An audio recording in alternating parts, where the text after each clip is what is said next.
legendary singer Asha Bhosle, who passed away just yesterday at the age of 92, leaving behind a rich legacy of a career spanning over 8 decades, recording over 12,000 songs in multiple Indian as well as foreign languages. And now we're looking at a sea of mourners, in fact, fans from all across India who've gathered in Mumbai, Shivaji Nagar to pay to pay their respect, in fact, to the singer, as the final journey is in fact right now underway. We're getting you live visuals. The final journey of a legendary late singer, Asha Bhosle, and her final rites will be performed at about 4 p.m. All right, my colleague Meenakshi continues to be live with us. Meenakshi, please take us through what you're seeing around. Yes, we have joined by Pandit ji. पंडित जी, यहाँ पे rituals होने वाले हैं. आशा जी के मॉर्टल remains को यहाँ पे लेके आएंगे. कितने टाइम में आएंगे और रिचुअल के लिए कितना टाइम आप लोगों का है? कैसा अरेंजमेंट है? ऐसे तो 4 बजे का टाइम बोला है हमें. तो 4 बजे जैसे वो आशा दीदी को लेके आएंगे, वैसे वो शासकीय इंतजाम से उनका पहला गवर्नमेंट की तरफ से जो भी होगा रिचुअल्स, वो हाँ स्टेट ऑफ ऑनर होने के बाद हमारा विधि स्टार्ट होगा. कितना टाइम विधि में है? क्या पूरा अरेंजमेंट हो गया क्या फाइनल? पूरा अरेंजमेंट हो गया है विधि का. जो भी सामान वगैरह लगता है वो सब लाया है. ये आने के बाद आधा घंटा में हो जाएगा विधि. 4 बजे से आप? हाँ, 4 बजे बोला है टाइम. देखते हैं अभी कितने. As you have seen, Pandit ji spoke to Republic and he said the rituals will take time for half an hour. And from the house of Asha Bhosle, the lower pedal house, it will take 15 to 20 minutes hardly to reach here at Shivaji Park. And I can show you all the preparation is now finalized. As you have seen that fans are gathered at Shivaji Park, and right now Shivaji Park has turned into a sea of, I can say, mourners, thousands of fans. Right, Meenakshi, please hold on to your thoughts. We're also being joined by Revati, our colleague, who is in fact present as this last journey of Asha Bhosle is still underway. Revati, take us what you're looking, what you're seeing around, in fact. Right, as you can see that the final journey of legendary singer Asha Bhosle has begun. The mortal remains of Asha Bhosle have been taken from her residency to Shivaji Park, where the cremation will take place. As you can see that this is the very truck from which the mortal remains of this legendary singer will be taken to Shivaji Park. As you can see, all the family members, all the well-wishers are bidding adieu to this legendary singer, and the final journey has just begun.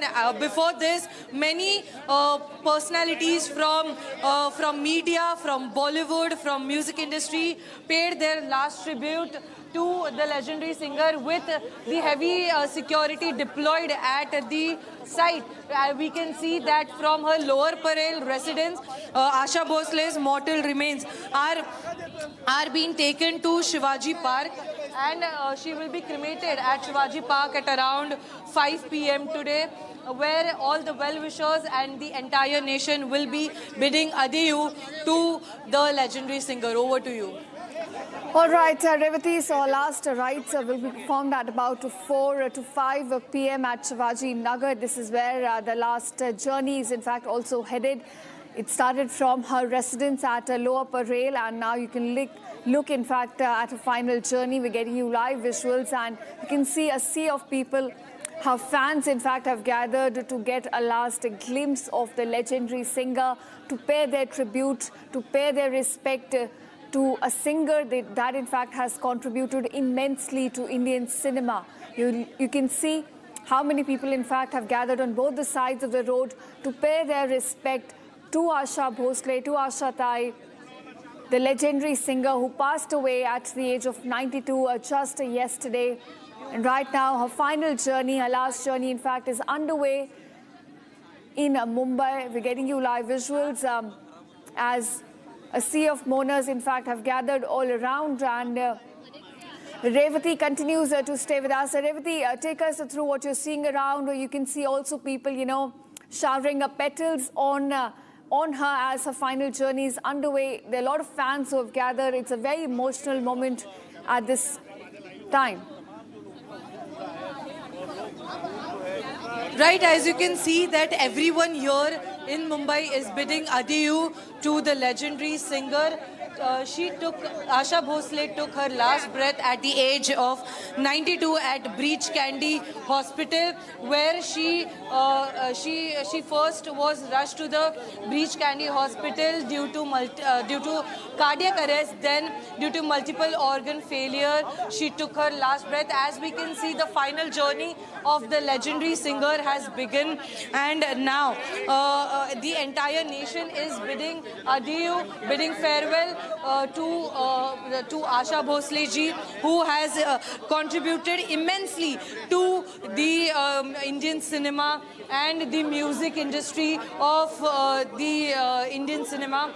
I would also like to mention that she was conferred with Padma Bhushan, which is the second highest civilian award, and she has also been conferred with Maharashtra Bhushan and n number of such awards. A number of awards in her entire life. Also, now we can see that people are giving slogans that Amar Rahe, Asha Tai Amar Rahe. Also, they are showering their love, showering petals and bidding farewell to the legendary singer Asha Bhosle. Over to you.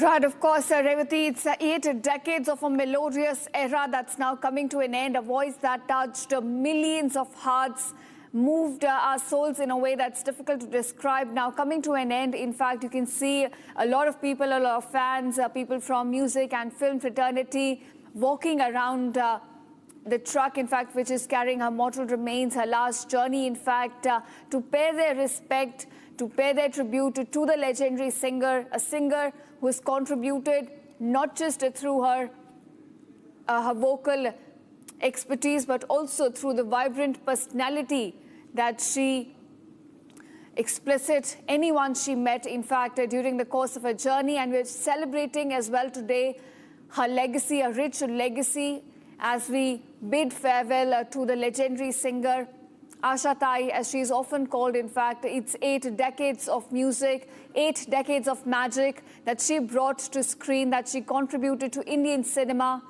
And now you can see her final journey, her last journey, in fact, underway right now in Mumbai.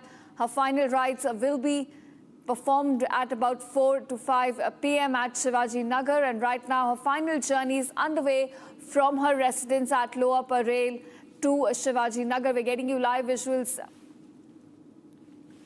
And Meenakshi, in fact, is now joining us. Meenakshi, do take us through what you're seeing, and also we understand that her final rites will be performed at about 4 p.m. Yes, as you can see, preparation almost done at Shivaji Park, as Asha Bhosle's last ride started also, and as we are showing you the latest live visuals from Shivaji Park, and the Maharashtra government has arranged full state of honors for the this veteran singer.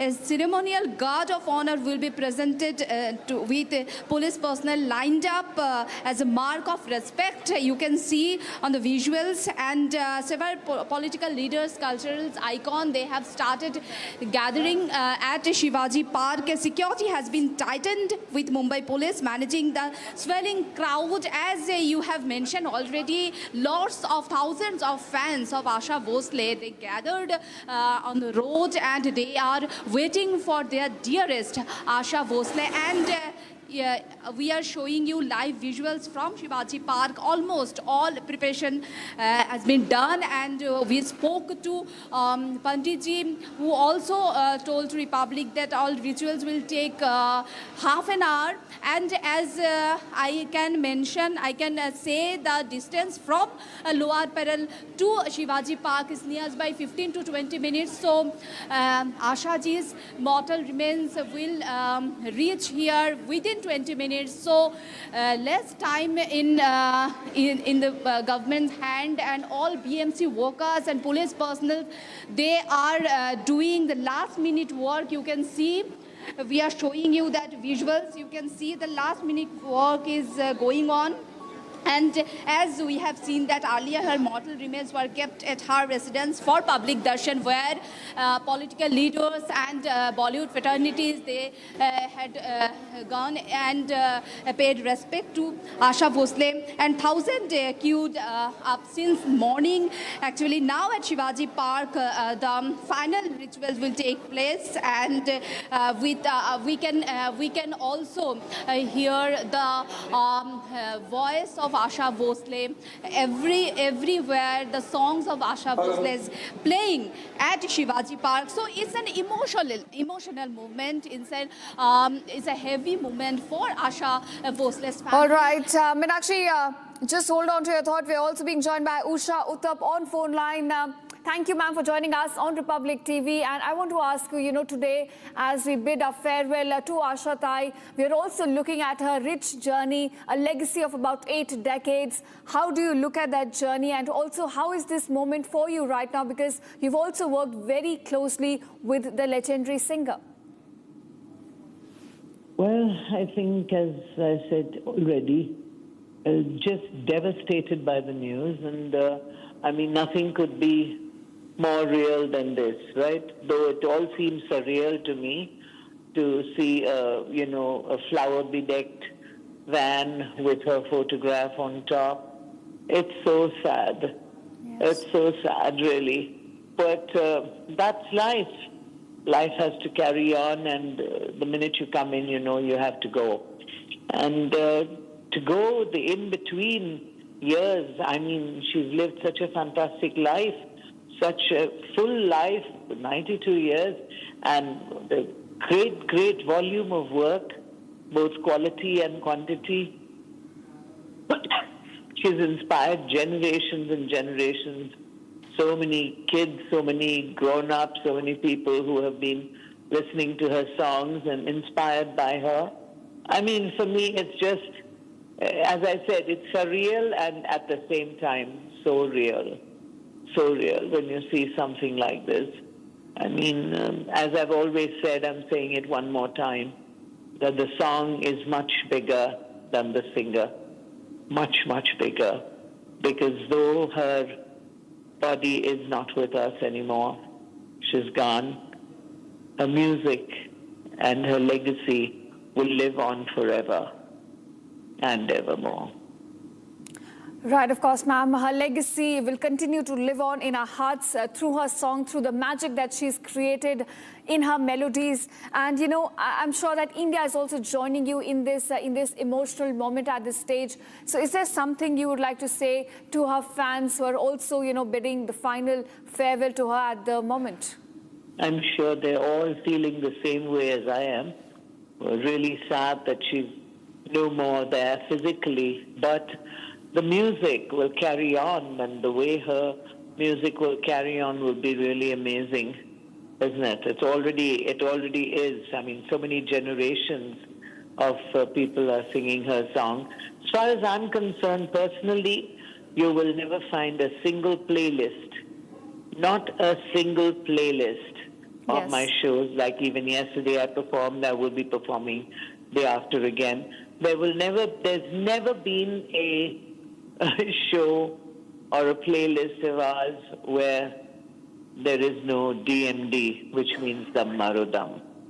Right. And so many others, yeah. So my gratitude, my great respect, and great admiration, and I'm in total awe of the work that she has put in. I can certainly relate to that emotion, ma'am, that she has been immortalized in not just your playlist, but I think in everyone's playlist. We have a grown-up listening to her songs, and on that note, thank you so much, ma'am, for joining us and sharing how you're feeling at this stage. All right, and now we're also being joined by a folk singer, Malini Awasthi, on this. Thank you, ma'am, for joining us on Republic. And It's a somber moment for all of us right now. We're bidding final farewell to the legendary Indian singer Asha Tai. Ma'am, you've worked closely with her as well. How are you feeling at the moment? And also, how do you reflect on her rich journey? Extremely sad. I think we have all grown up watching her, listening to her and dancing on her songs. And I can say this with confidence and with full awareness that each and every potential singer of many generations have tried to learn from both sisters, but maybe more from Asha Ki because she portrayed such extraordinary range of composition. Right. As if there was some tireless,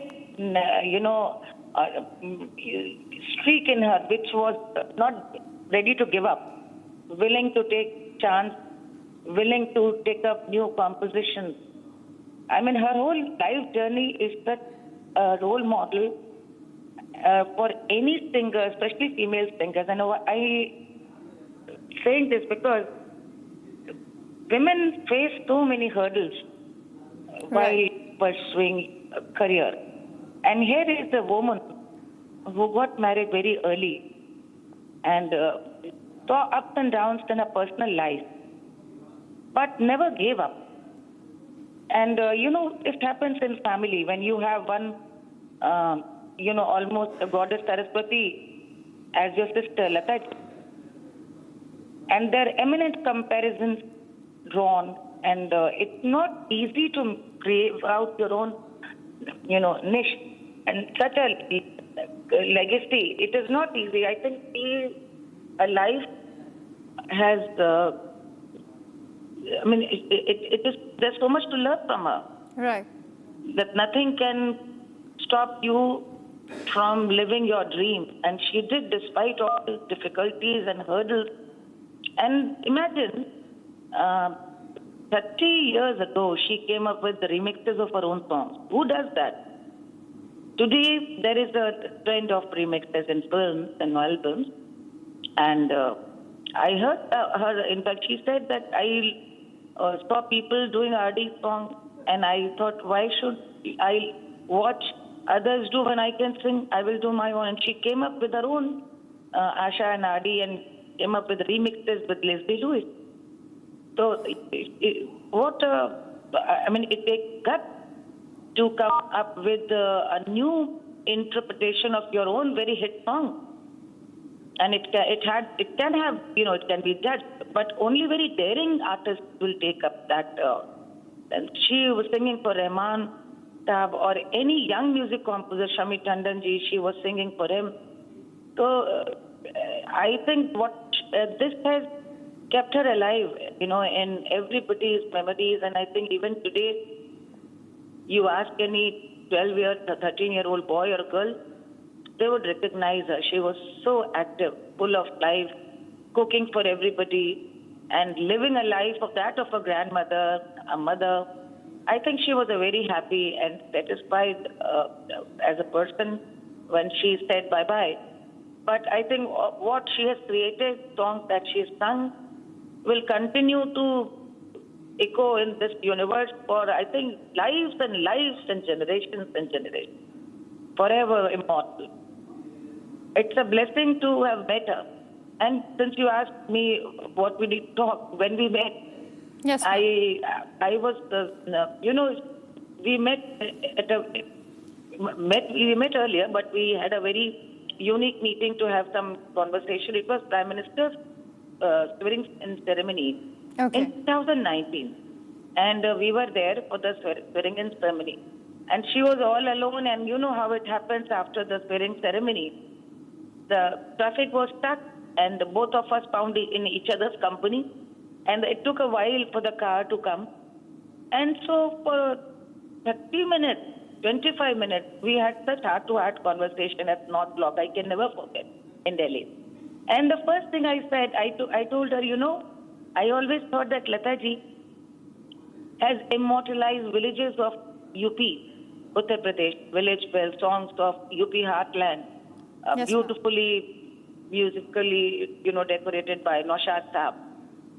But what you've done with Nadi Nare Na Jao Sham Paiya Paru or Jumka Gira Re, Najar Lagi Raja Tore Bangle Pe, they're all UP folk, and the kind of young, that naughtiness, and also the nakhra andaz that you bring in, it's divine. And it sounds so, how do you do it? She said, it's my bad luck that I have not visited Uttar Pradesh like I should have. So I think I've seen enough of UP and Bihar because I've sung in Bhojpuri songs. I've sung so many songs. When I was singing for Umrao Jan, the ghazals, I thought that I'd spend time in Lucknow. So I feel very closely, I can relate to UP. That is what explains how I can bring life to those songs. It was beautiful to hear her talk about them. Then again, we met in Bombay. And very ever smiling, happy, very frank. You could hear from her whatever she would say as she felt. There was nothing that she would keep to her heart. Very open person. And what a voice, what a legacy, and what a life. They don't make. I think she was the last of those icons. We grew up worshipping Lataji, Rafi Saab, Kishore Kumar Saab, Mukesh ji and Asha ji. So पांच तत्व में पंच तत्व पूरा विलीन हो गया अनंत. Right, ma'am. It's difficult to imagine without these voices what Indian cinema would in fact look like. And as you mentioned, she was truly a fighter. She had that jazba, that passion for music going on even at 92. She in fact visited our campus and she had that spirit alive. And when you talk about her versatility from cabaret numbers to the ghazals in Umrao Jan and to the folk songs that you mentioned, it's truly unmatched, her versatility. Ma'am, if you could also reflect, because you also shared about your personal anecdote with her, how your interaction went. If you could just tell one thing to her fans today who are bidding farewell to her, what would you say? To really learn from her and both Lataji, that they were so humble. Even despite achieving everything an artist can dream of, they were so grateful to their audience, to their father, the Guru, and to their family. In fact, I was there when she was being awarded Lata Mangeshkar Award by her family. Hello? Yes, ma'am. We can hear you. Please continue. Okay. So she was being awarded Lata Mangeshkar Award. So when she went to the dais, I can never forget what she said. She said, there are thousands of singers. There are amazing singers the country has produced. They will keep coming. But you have chosen us. It is your heart. It is your wish that has made us who we are. And because of you, we will continue to echo in your rooms. And not that singers were less greater, who were around, but you chose us. So we are grateful to our audience. And then she said, I'm grateful to my father and my brother, Pandit Hridaynath Mangeshkar ji, who's here.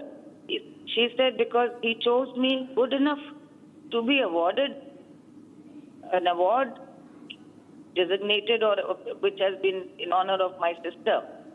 Because she was like the sun, my sister, Lataji. So I thought that this was amazing because she was grateful to audience, fans, her brother, and so much in awe of her sister, Lataji.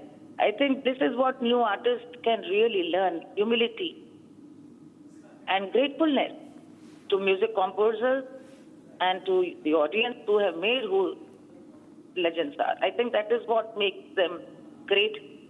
And one more last thing. People requested her to sing. And she said, okay, I'm going to attempt a song sung by Didi. And since I cannot sing half as good as her, I'm really afraid and scared. Can you imagine? This was right in front of us. So that kind of, humility and respect, I would say, is something rare to find And this is something everybody should. I find new artists who are very aware of their presence around. And here was a legend who was saying, I'm shaking because I'm trying to sing something my sister has sung so beautifully. I thought that was something, that day I realized that they have reached where they reached because they always thought and saw themselves as a music learner, not some achiever. And that keeps the journey going. All right, ma'am, it's very heartening to hear your interaction with her, the way you talk about her, how singers, in fact, around the world adore her, not just for her vocal expertise, but also the kind of respect, the kind of humility that she brought to the stage. Thank you so much, Malini, ma'am, for joining us on this and sharing how you feel at the moment and also reflecting on her journey.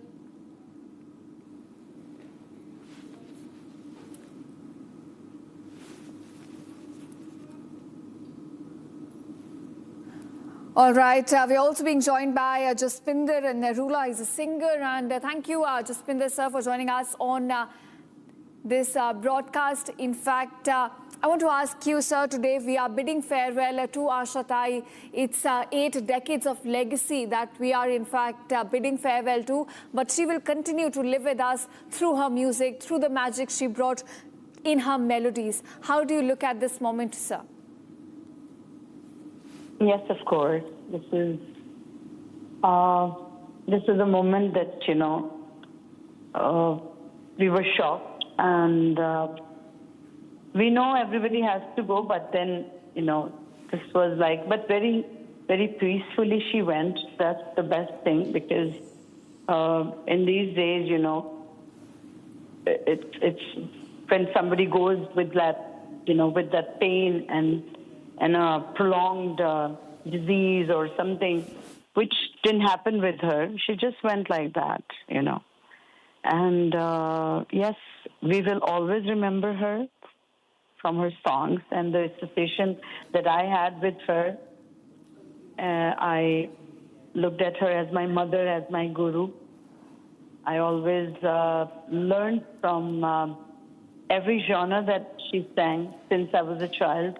I would say when I was in my mom's womb, I used to listen to her because my mom was her fan. And that's how I loved Asha Tai. I always, I treat her like a mother. And it's hard for us because it's like losing a family member, losing a mother, losing a guru. And yes, she was very, very, once she heard my song and she asked the music director that I want to meet her. That's how we met first time. And I went to the studio while she was recording. And she said to me, she says, I love the way you sing. And where have you learned from? So I gave my guru's name, and she said, no, you have not learned from anybody. You've learned from God. You've come straight from there. So this is how, these people were such pure souls, such special souls that God had sent them. And the kind of work they did, they're like institutions, and people will learn from them. Kids will, the new generation will learn from them, मैं तो हमेशा बोलती हूँ कि till this earth is, saved, the music is saved, and these people's voices will be there that people will hear and learn. So it is like, it's very, very sad and a big loss to all of us, to our India, to all the fans, to all the good listeners, and हमारी तो I would say कि ये जो पुरानी generation थी, I think she was the last in that, and very, very heartbreaking, sad, and I pray for her, journey, that this last journey, she straight goes to, the lotus feet. Certainly, ma'am. We are praying for her for a peaceful journey ahead. And as you mentioned, your mother was a fan. I can say the same for my father. She has inspired people across the generations. And as you mentioned that you consider her like a mother figure in your life. If you could share for our viewers some personal interaction, some anecdote that you're remembering at the moment. I always called her Asha Ma, and she said to me, she said, "Tu meri beti mat ban, tu meri dost ban." So I said कि बेटी और माँ का एक रिश्ता जो होता है वो सहेलियों की तरह होता है. तो आप मुझे कभी भी फोन करें, कभी भी. तो मेरे घर आई. It was my birthday. She came. I think her daughter and me, we shared the same day. So she said, "अरे मेरी दोनों बेटियां एक ही दिन." So then she came over, she sat and she sang in my party. She danced, and I didn't have to ask anything. She just said the party was supposed to start at 8. She probably reached at 7 o'clock, and she was standing close to my house and saying, "Jasti kahan aana hai?" So I said, "Ma, aap wahi rukiye, main aa rahi hu aapko lene." So I went and picked her up from where she was. And oh my God, she made that day, my year. She predicted me so many things. She was into astrology also. She looked at my chart because I am also into astrology. So we both kind of discussed, the astrology part. Then she said, "I'm going to come and stay with you. Can I come? Can I stay?" So she heard my mool mantra. So she says, "मुझे सबसे अच्छा यही लगता है, मैं अपने घर में तुम्हारा मूल मंत्र लगा के रहती हूँ. मुझे बहुत सुकून मिलता है जस्टी." So these were the things. And कभी भी फोन पे बात होती, कभी भी, तो she always used to admire, love my music. Like how I loved her, she loved me. I think I got the same reciprocation from her side. So it was like, she was a beautiful soul. I tell you, बहुत कम ऐसी soul, जन्म लेती हैं दोबारा. I think she must have gone to God's lotus feet straight. I don't think she'll come back again. And I think, ma'am, that's something a lot of people talk about, not just her vocal expertise, her melodious voice, but also the kind of personality she had, a vibrant personality, a woman who was a fighter, full of jazba, somebody who wore her heart on sleeves and never shied away from, showing her love to people that she adored all around us. And you're, of course, one of them. If you could also reflect for our viewers on her journey, during 50s, 60s and 70s, she absolutely ruled Indian cinema. And, her unique versatility from ghazals to, in fact, cabaret numbers, to going around a pop disco as well. If you could talk about her journey, her musical journey, which is, of course, very rich, and that's the legacy she's leaving behind. As I said, from my mom's womb, I used to listen to her, admire her, and that came in me, and I loved whatever she sang. It was so beautiful, whatever genre. So that's why we say she was very versatile. You listen to her, Ab Ke Baras, Bhej Bhaiya Ko Babul, or you listen to her, Monica, My Darling. You listen to any of there are other songs like Chain Se Humko Kabhi Aapne Jeene Na Diya, and then her bhajan, Tacha Naam Tera, Tu Sham Mera, and I mean, kaun sa gana, what song, O Mere Sona Re, kitna chulbula gana. Then in Tere Ghar Ke Samne, there were some songs, different times. She sang a very nice style, which was very Western, and it was like a cha-cha-cha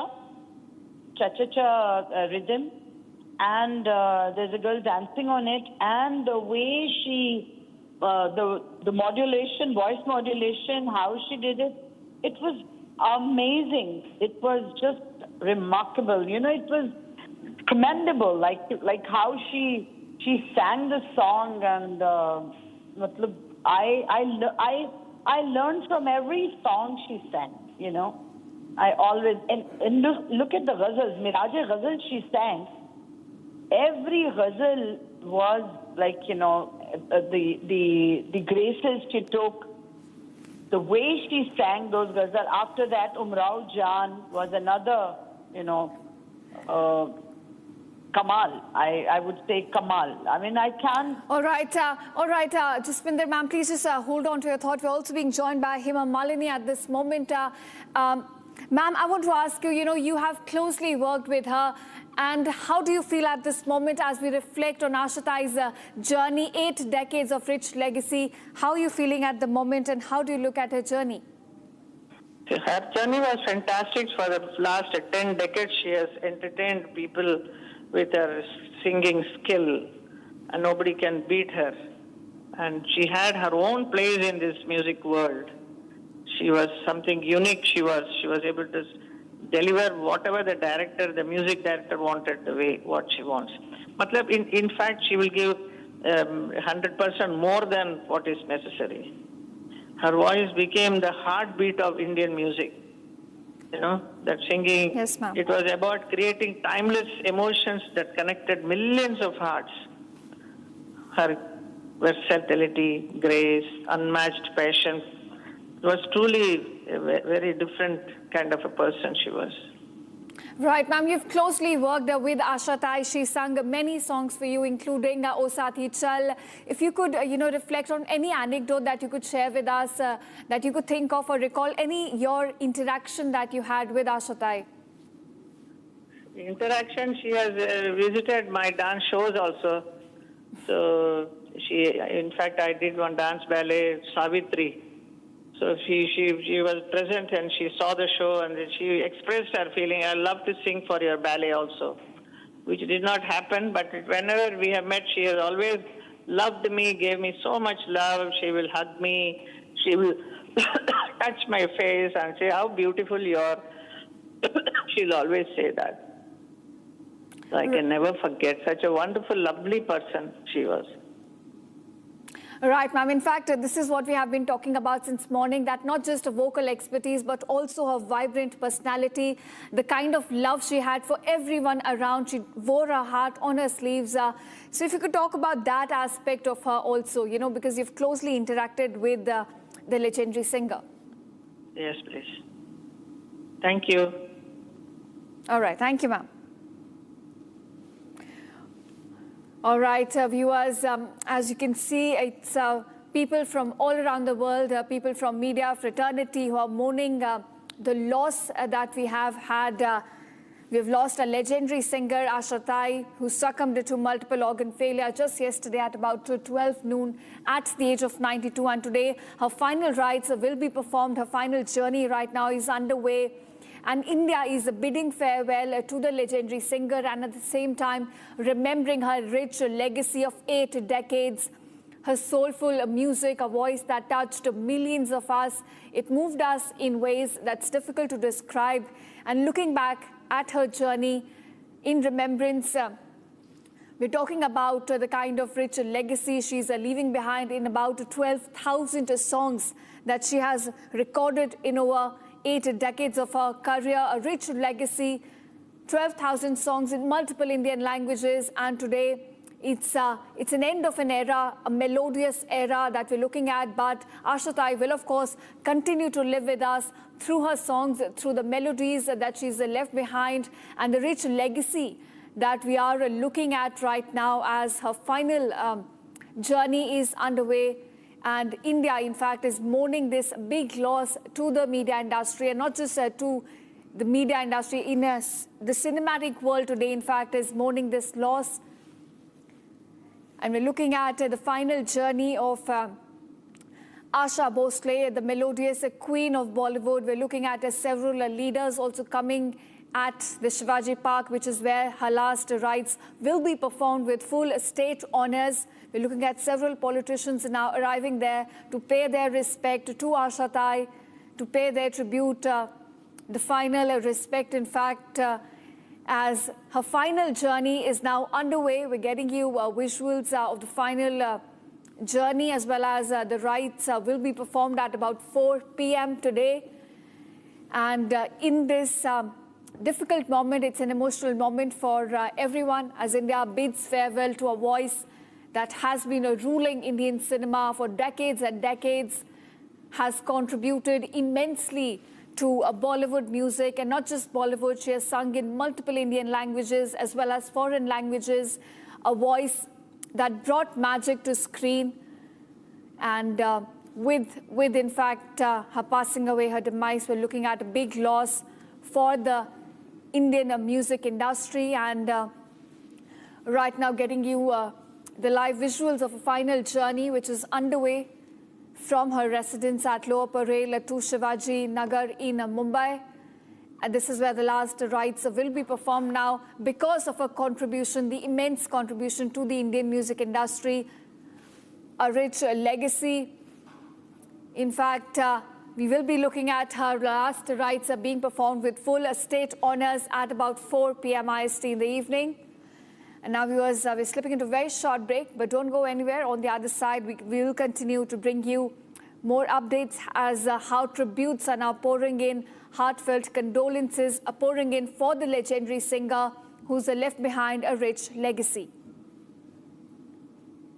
प्यास बुझाए ठंडक लाए सबको भाई जीरा से MDH का जलजीरा जीरा से जीरा से असली रिफ्रेशिंग, असली स्वाद, असली मजा। MDH केसरिया से मन जोगी हुआ रे, दिल झूमे देखो मतवारा हुआ रे, केसरिया से मन जोगी हुआ। हर पल मनाओ केसरी त्योहार, विमल बोलो जुबान केसरी। आर प्योर सूजी पास्ता उबालो मिलाओ और खाओ 8 मिनट में तैयार। क्या टेस्ट है सबका राजा आर प्योर मसाला।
थोड़े में ज्यादा स्वाद, यही तो है इसकी खास बात। वाओ मामा, क्या स्वाद है। अरे मेरे राजा,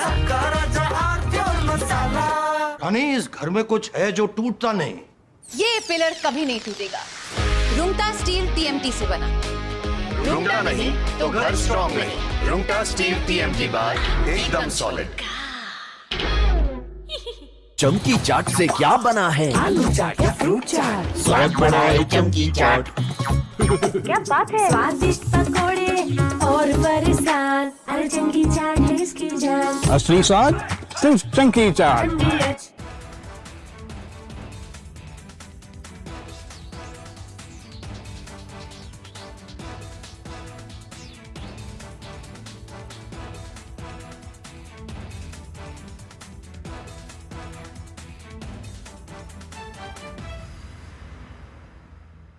We are entering a very dangerous inflection point in this war. From here in onwards, either things could escalate beyond control or there could be a surprise ceasefire. He is very fond of trying to make the world hang on to his every word, pearls of wisdom, but the last speech was a great disappointment. Everybody was hoping that he would announce an off-ramp, a ceasefire, and then finish this war, because the world is sick and tired of the shenanigans of Donald Trump and his mad capers, his insane wars in the Middle East, which have created a global economic disaster which will worsen by the day by every day that this war continues beyond its use-by date. It is only heading towards greater destruction.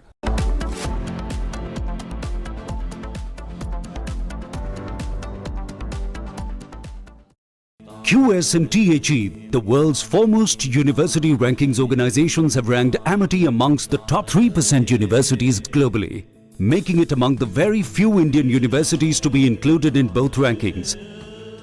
Yet another top ranking for Amity University.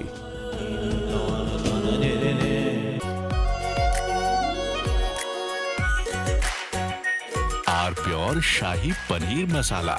Delicious, healthy, every day. अभी तो कह रहा था कि अभी chief minister कह रहे थे, उससे आगे भी सभी लोग कह रहे थे कि मणिपुर में पीस आ गया। ये पीस है क्या? अगर ये पीस है तो हमें ये पीस नहीं चाहिए हमें।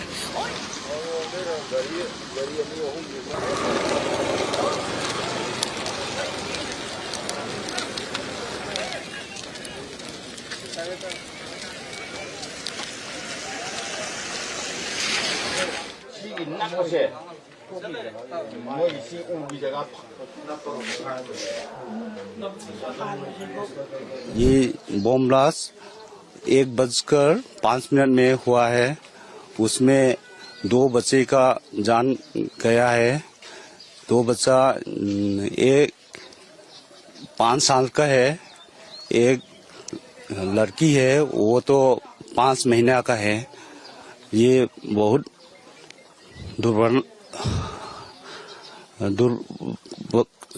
छह इंसिडेंट है। उसका माँ भी अभी भी इंजर्ड है, हॉस्पिटल में ट्रीटमेंट के लिए घायल तरीके से इंजर्ड है। ये आतंकवादी लोग हम लोग को टारगेट कर रहा है, मैती लोग को। इसलिए सरकार से विनती है जल्द से ये घटना के solution. From Asia's largest news headquarters, setting the agenda for Bharat.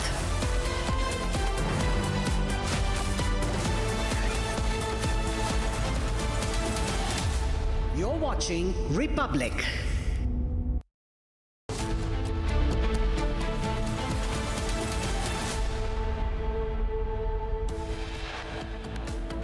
Final tribute to Asha Bhosle. Thousands are gathered to mourn the legendary singer. Final rites to be held shortly. Corporate Jihad Rao in Nasik. Hindu women employees arrested, sexually exploited and forced to change their religion. Riot conspiracy in Delhi. NCR employees of protest infiltrated by violent mob. Police vehicles vandalized, stones pelted in Noida.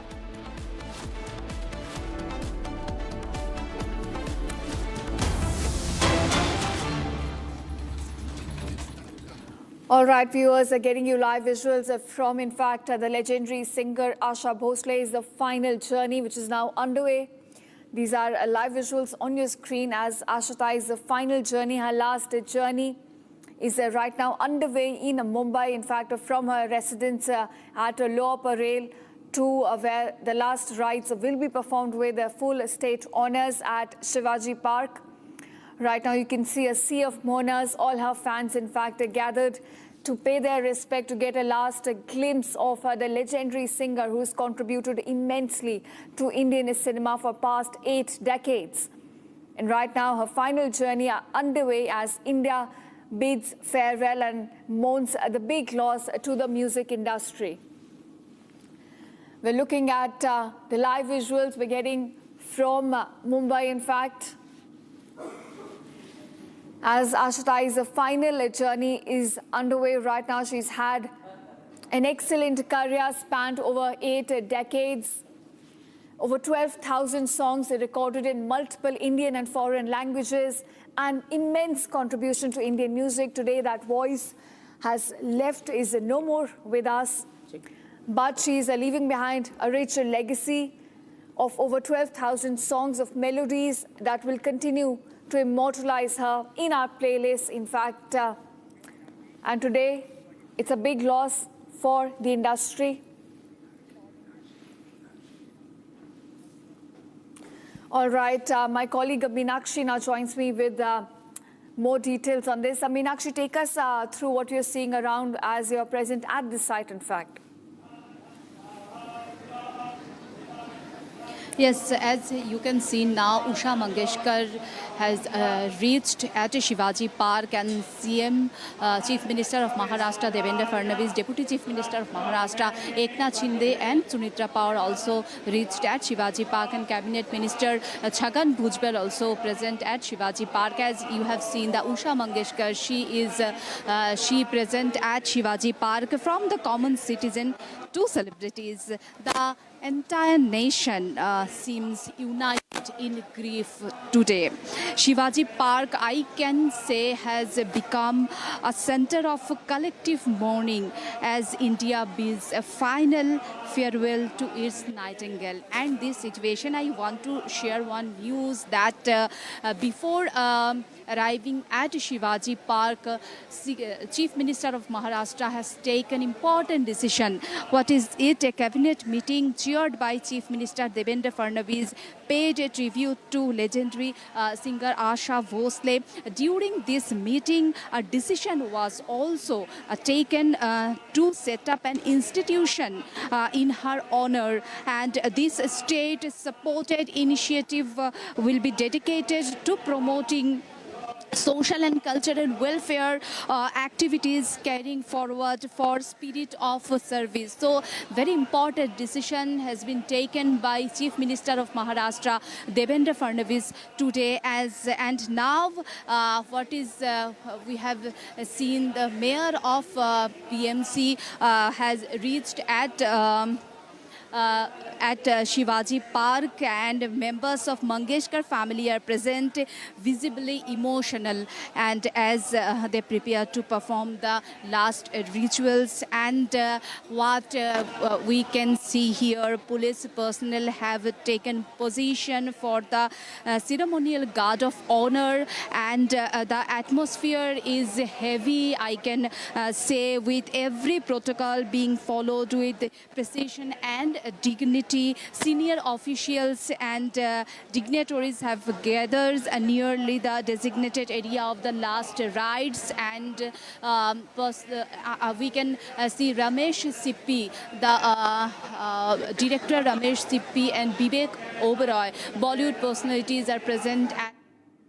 Right. We'll also go across to my colleague Revati, who's in fact present at the cremation site. Revati, her last rites will be performed with the full state honours. We're given to understand that about in a short while from now. In fact, take us through what you're seeing around. Right, as you can see, the last journey of legendary Asha Bhosle began from her residence in Lower Parel, and it is heading towards Shivaji Park, where all the final rites will be taking place. There, all the dignitaries, including the CM of Maharashtra, Devendra Fadnavis, along with both the Deputy CM of Maharashtra, Mr. Eknath Shinde, and Sunitra Pawar, have reached the Shivaji Park, where the final rites will be taking place. But moreover, if you look at this last journey, you can see that the entire nation is bidding adieu to their legendary and beloved Asha Bhosle.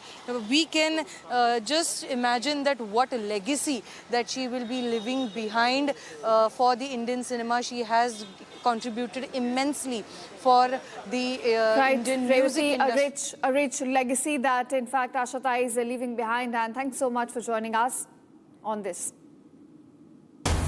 Now here's pivoting away to more developments we're getting from the war zone areas, and a big breaking news coming in from Iran. In fact, the Iranian army has now responded to Donald Trump's Hormuz blockade threat. The Iranian army now says security in the Persian Gulf is either for everyone or for no one. The statement further reads, our ports are threatened. If they are threatened, in fact, no ports in the region will be safe. So this is in fact a counter warning given by Iran to Donald Trump, who is now threatened to block all the vessels trying to enter or exit Iranian ports. The deadline will end in fact at 7:30 p.m. IST, that's 10 a.m. ET. This is where Donald Trump has threatened to impose a complete blockade around Iranian ports. He will be, in fact, blocking all the vessels which are trying to enter or exit the Iranian ports. And in response to that threat, now Iran has come out with a clear counter warning saying that if our ports are threatened, no port, in fact, across Gulf will remain safe. So we're looking at escalations coming in all across the Gulf.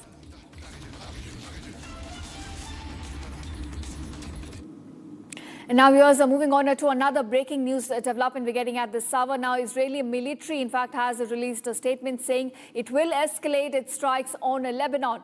Now the military official goes on to say that full operational control of certain southern Lebanese towns will be achieved in the coming few days.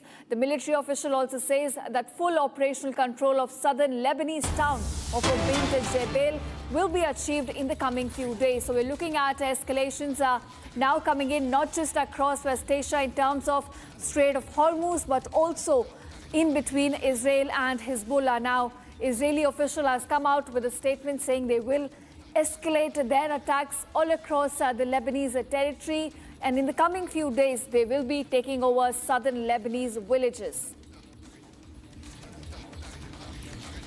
All right, so we are in fact climbing up the escalatory ladder in this conflict in West Asia, with the attacks now continuing unabated all across the Lebanese territory.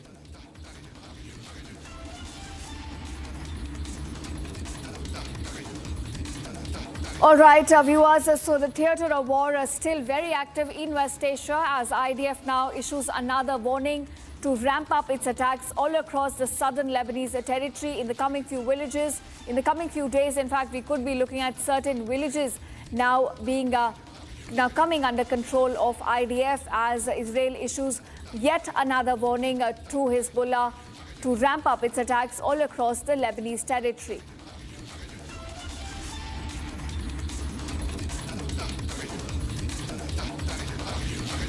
All right, Karin Crocs too, in fact, Ursula von der Leyen, who's now giving out a statement on the war in West Asia. Let's take a listen.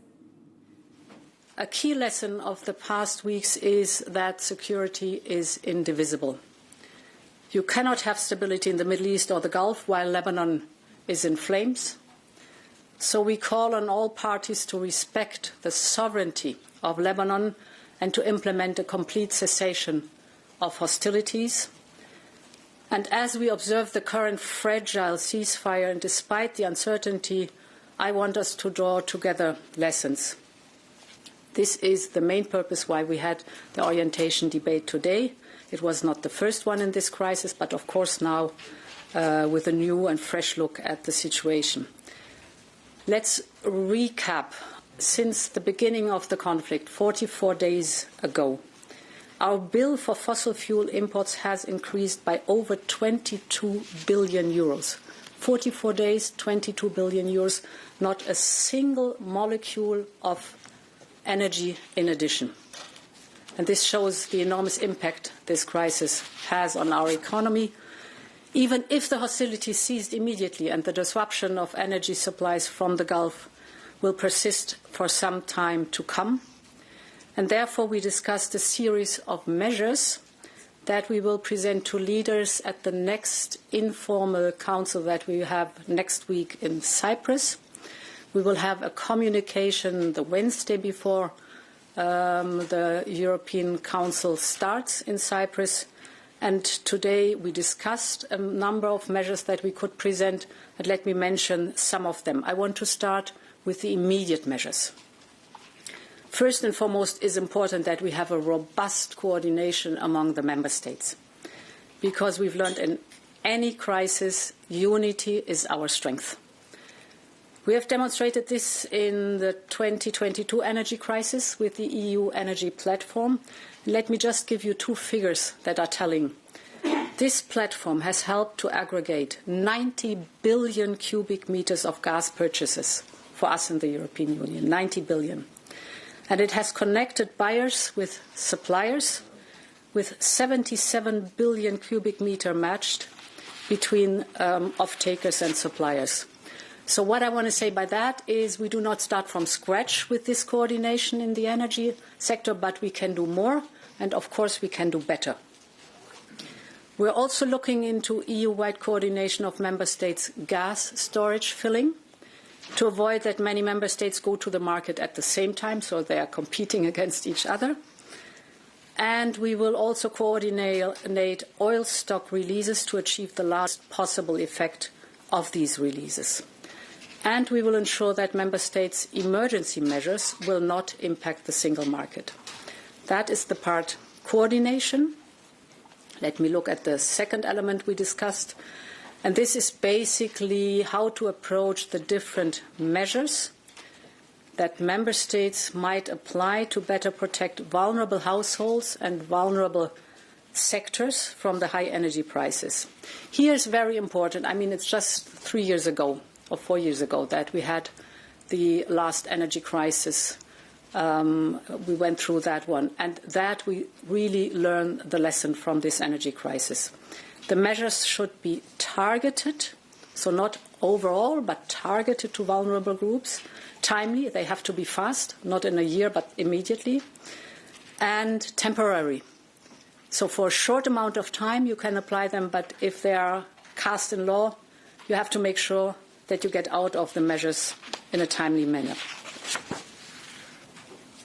We will discuss with the member states and show some typical best practices, how to design income support schemes. This all will be in the communication that we will present next week. Already this week, we will consult member states on more flexible state aid rules. That's an important tool too. This gives the member states more space for the temporary state aid support in the most exposed sectors. And my goal is that this temporary state aid framework should be adopted still this month, so that we have in April the new temporary framework for state aid. That is this part of support measures. And the third element is how can we reduce the demand? Because, of course, the least expensive energy is the energy that is not used. We should reduce demand while fully respecting the free choice of consumers. So we are looking at energy efficiency levers such as renovation of buildings or the renewal of equipment in industrial operations.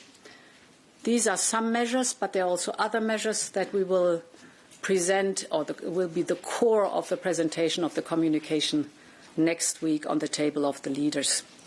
So far for the immediate measures. Now, at the same time, we all know that we also will need more structural measures to bring down energy prices and to give relief to citizens and businesses. As you recall, at the last European Council, we had already a very constructive discussion on the 4 cost components for the energy bill. You might recall the biggest chunk, of course, is the energy source itself. But then you have the grid charges, you have the taxes and levy, and the smallest part is the ETS. We discussed that at the last European Council. So we are partially delivering already on what we have discussed in the European Council and designing new elements. So the first one we looked at is the ETS cost. I want to repeat, it's the smallest amount in the energy bill. Here we have already now proposed changes of the market stability reserve. We are stopping the cancellation of allowances. We're boosting the firepower of the reserve. And with this, we are enhancing, which is very important, the stability and the predictability of the ETS prices without losing the important price signal. In addition, we will shortly consult member states on updated ETS benchmarks, using all the flexibilities the legal text gives us. And we are on track to present the full review of the ETS system as announced in July. Then the second part, or the 2 other cost components, are, as I said, electricity taxes and the grid charges. Here the work is advancing on the legislative proposals with which we will come. And today's discussion has confirmed that we will present these legislative proposals in May. And finally, we'll discuss, as I called it, the biggest chunk of the energy bill. This is the energy source itself. Here is very important to recall if we widen the picture for a moment. As I said, the Strait of Hormuz is essentially closed, and immediately citizens feel the impact. They feel the impact at the gas station, they feel the impact in the supermarket, on their household bills. So what we are seeing in the Middle East is not some distant crisis, but in a world in which everything is connected, the effects are direct and they are immediate. And this is, as I said, the second fossil fuel crisis in just a few years. There's one thing that all these events make clear. We are paying a very high price for our overdependency on fossil fuels. And the grim reality for our continent is fossil fuel energy will remain the most expensive options in the years to come. But on the other hand, we also have assets. Europe has assets. We have the electricity that is produced. Cutting across to Iranian Ambassador Mohammad Fatali, in fact, is speaking at the moment on conflict. Let's take a listen. Yeah. How do you see this situation? Yes. For us, diplomacy is continuation of holy struggle of our defenders of Iran. And we have not forgotten and we will not forget the U.S. history's breaches of commitments and ill intention.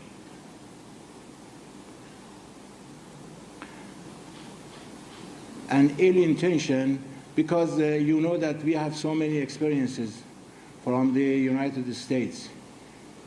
You know that we have so many negotiations at the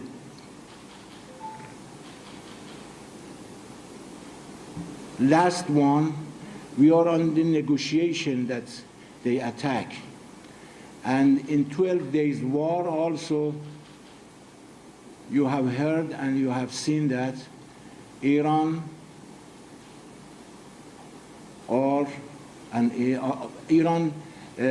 was in the negotiation, and the Zionist regime and the United States started the attack.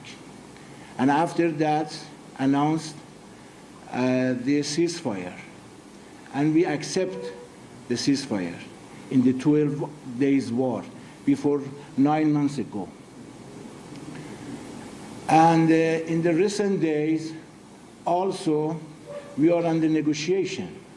And you know that they appoint a time for the next negotiation. But before that, they attack. And Zionist regime and United States. And despite of,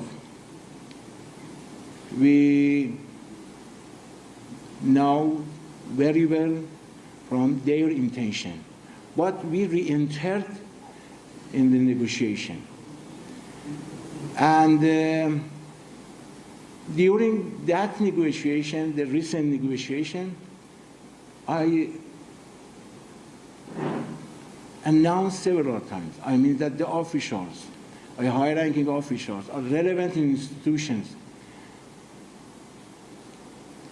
announced several times, we are ready for peace and we are ready for war, but we prefer the peace. And we re-entered in the negotiation for taking away every excuse and every pretext. But unfortunately, they broke off the table of negotiations and they attack Zionist regime and United States attack to our country. And the first time, unfortunately, they targeted the Mina school that we have an exhibition here. These are the painting of the schoolgirls. They were They were on the painting. These are the painting. They want to paint the sons. 168 killed in that attack. Unfortunately, somebody have no stance. Some countries have no stance. But we are Iran. We have a civilization and our root deep in the history for more than 7,000 years. And after 40 days, some countries have an initiative, and one of them is Pakistan. And we announced that our delegations also announced that we are ready for negotiation, but with our conditions. And you know that if you want to progress any diplomatic process, the two sides ready for negotiation. And they should avoid unlawful demands. But Iran announced in this negotiation some key points. Nuclear issues and war reparation and sanction relief and some other conditions. But I think that they want some unlawful demands. And also, our high-ranking officials, our delegations, said that we are ready for peace. We are ready for negotiation. But you should know that, and you should be aware that Iran also ready for war. And you examine Iran. We have a 40 days, 42 days war that they claim that. They confess that. They attack to our infrastructure, our schools. If you permission to me, I want to. All right, viewers, that was Iranian ambassador reacting to failed Islamabad talks and where the conflict stands at this moment. We're slipping into a very short break, but don't go anywhere. On the other side, we bring you all the updates regarding the riot conspiracy now erupting in Delhi NCR as employees of protests infiltrated by violent mob, police vehicles vandalized, stones pelted in Noida. We'll get you all that's happening on the ground on the other side.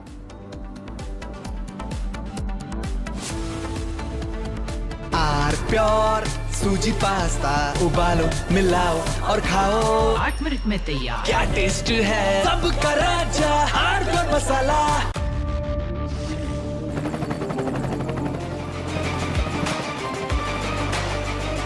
Corrector, the taste of success.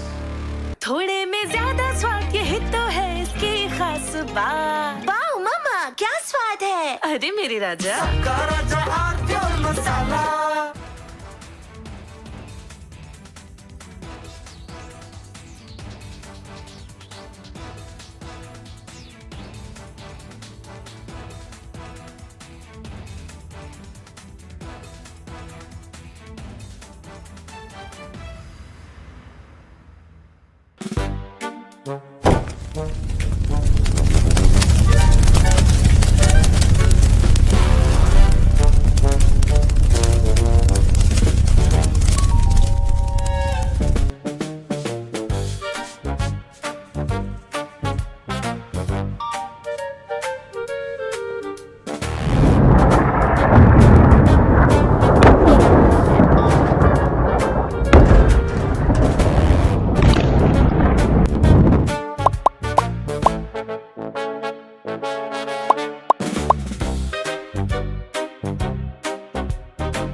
चमकी चाट से क्या बना है? Sandwich लस्सी और छाछ और हर घूंट में चमकी चाट, ड्राई फ्रूट और दही बड़े। चमकी चाट से स्वाद बढ़े। असली स्वाद सिर्फ चंकी चाट। केसरिया से मन जोगी हुआ रे, दिल झूमे देखो मतवारा हुआ रे। केसरिया से मन जोगी हुआ। हर पल मनाओ केसरी त्योहार। विमल, बोलो जुबान Kesari.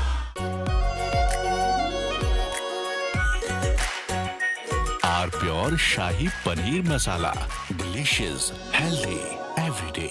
We are entering a very dangerous inflection point in this war. From here in onwards, either things could escalate beyond control or there could be a surprise ceasefire. He is very fond of trying to make the world hang on to his every word, pearls of wisdom, but the last speech was a great disappointment. Everybody was hoping that he would announce an off-ramp, a ceasefire, and then finish this war, because the world is sick and tired of the shenanigans of Donald Trump and his mad capers, his insane wars in the Middle East, which have created a global economic disaster which will worsen by the day, by every day that this war continues beyond its use by.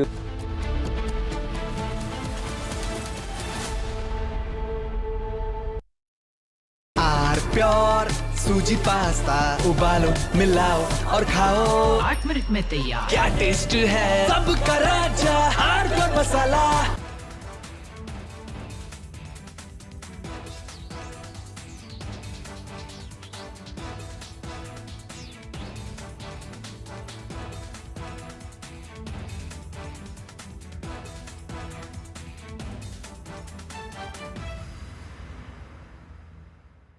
अभी तो कह रहा था कि अभी chief minister कह रहे थे, उससे आगे भी सभी लोग कह रहे थे कि मणिपुर में पीस आ गया। ये पीस है क्या?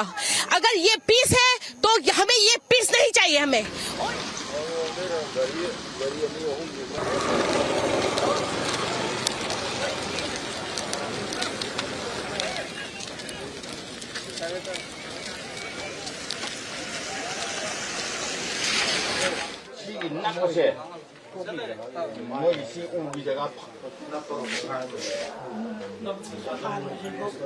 ये bomb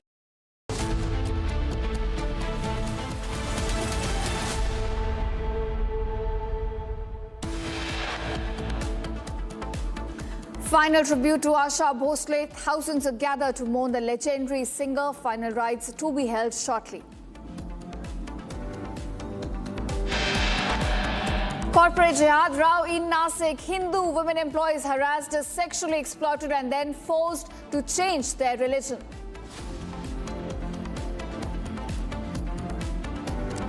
Riot conspiracy in Delhi NCR. Employees of protests infiltrated by violent mob. Police vehicles vandalized, stones pelted all across Noida.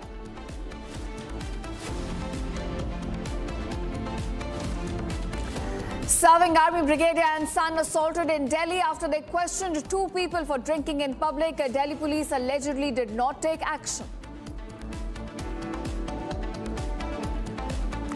After Islamabad talks failed, Donald Trump says US Navy will begin blockade of Iranian ports. Donald Trump warns of Hormuz. A blockade report suggests Israel also preparing to resume strikes on Iran.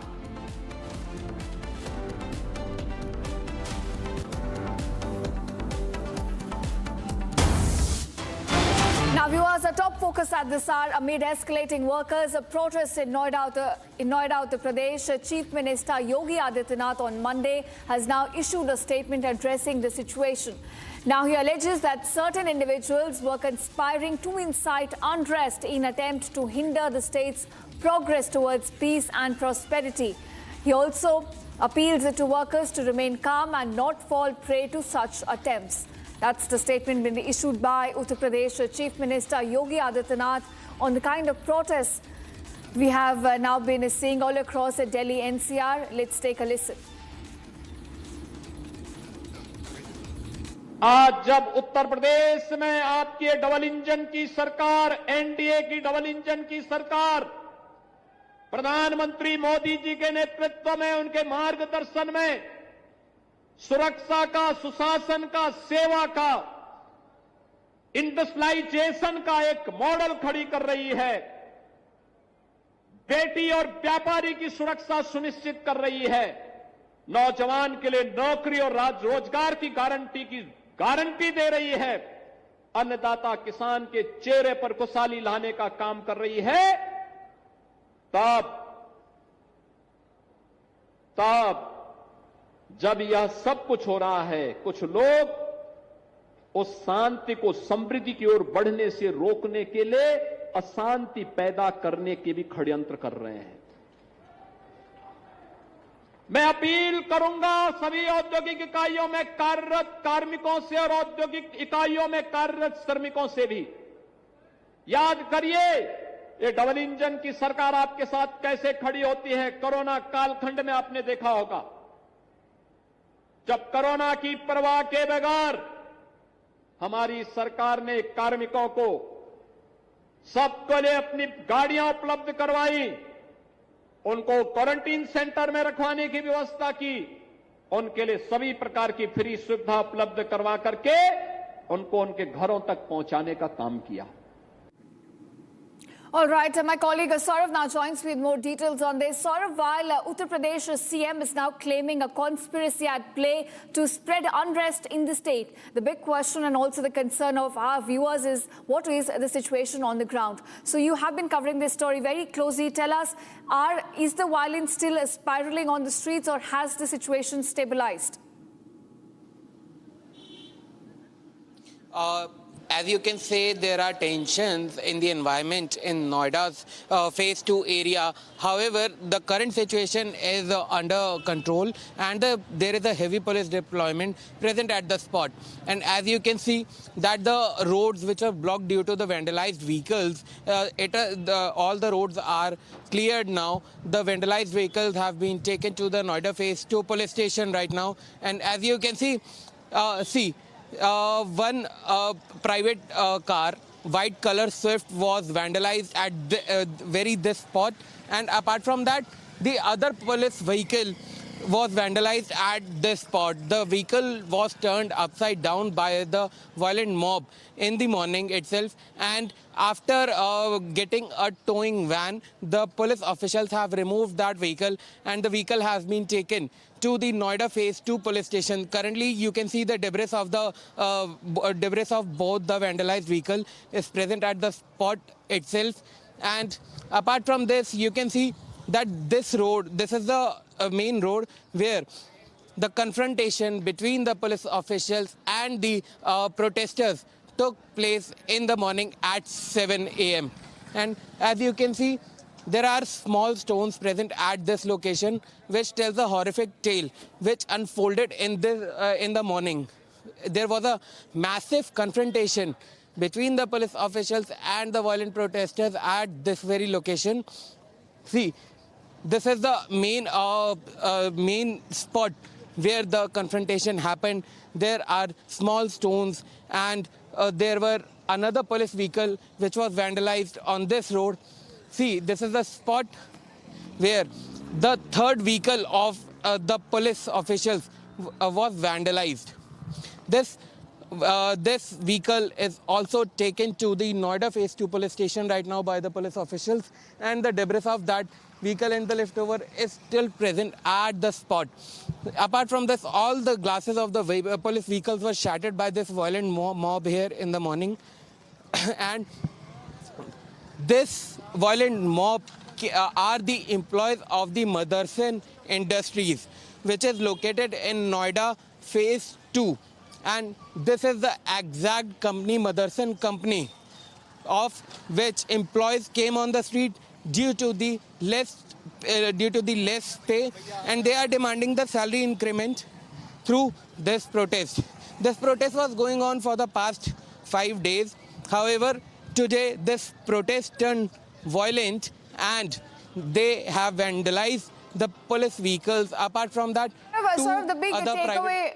Right now is that situation on the ground has stabilized, but of course one has to pay heed to what the Uttar Pradesh CM has claimed, that there is a conspiracy at play right now to spread unrest in the state. Now this is what Republic has also been questioning since morning. In fact, my colleague went on ground to take us through what exactly is unfolding. Take a look at this detailed report by my colleague Jatin, explaining you what exactly unfolded on the ground in different pockets of Delhi NCR today.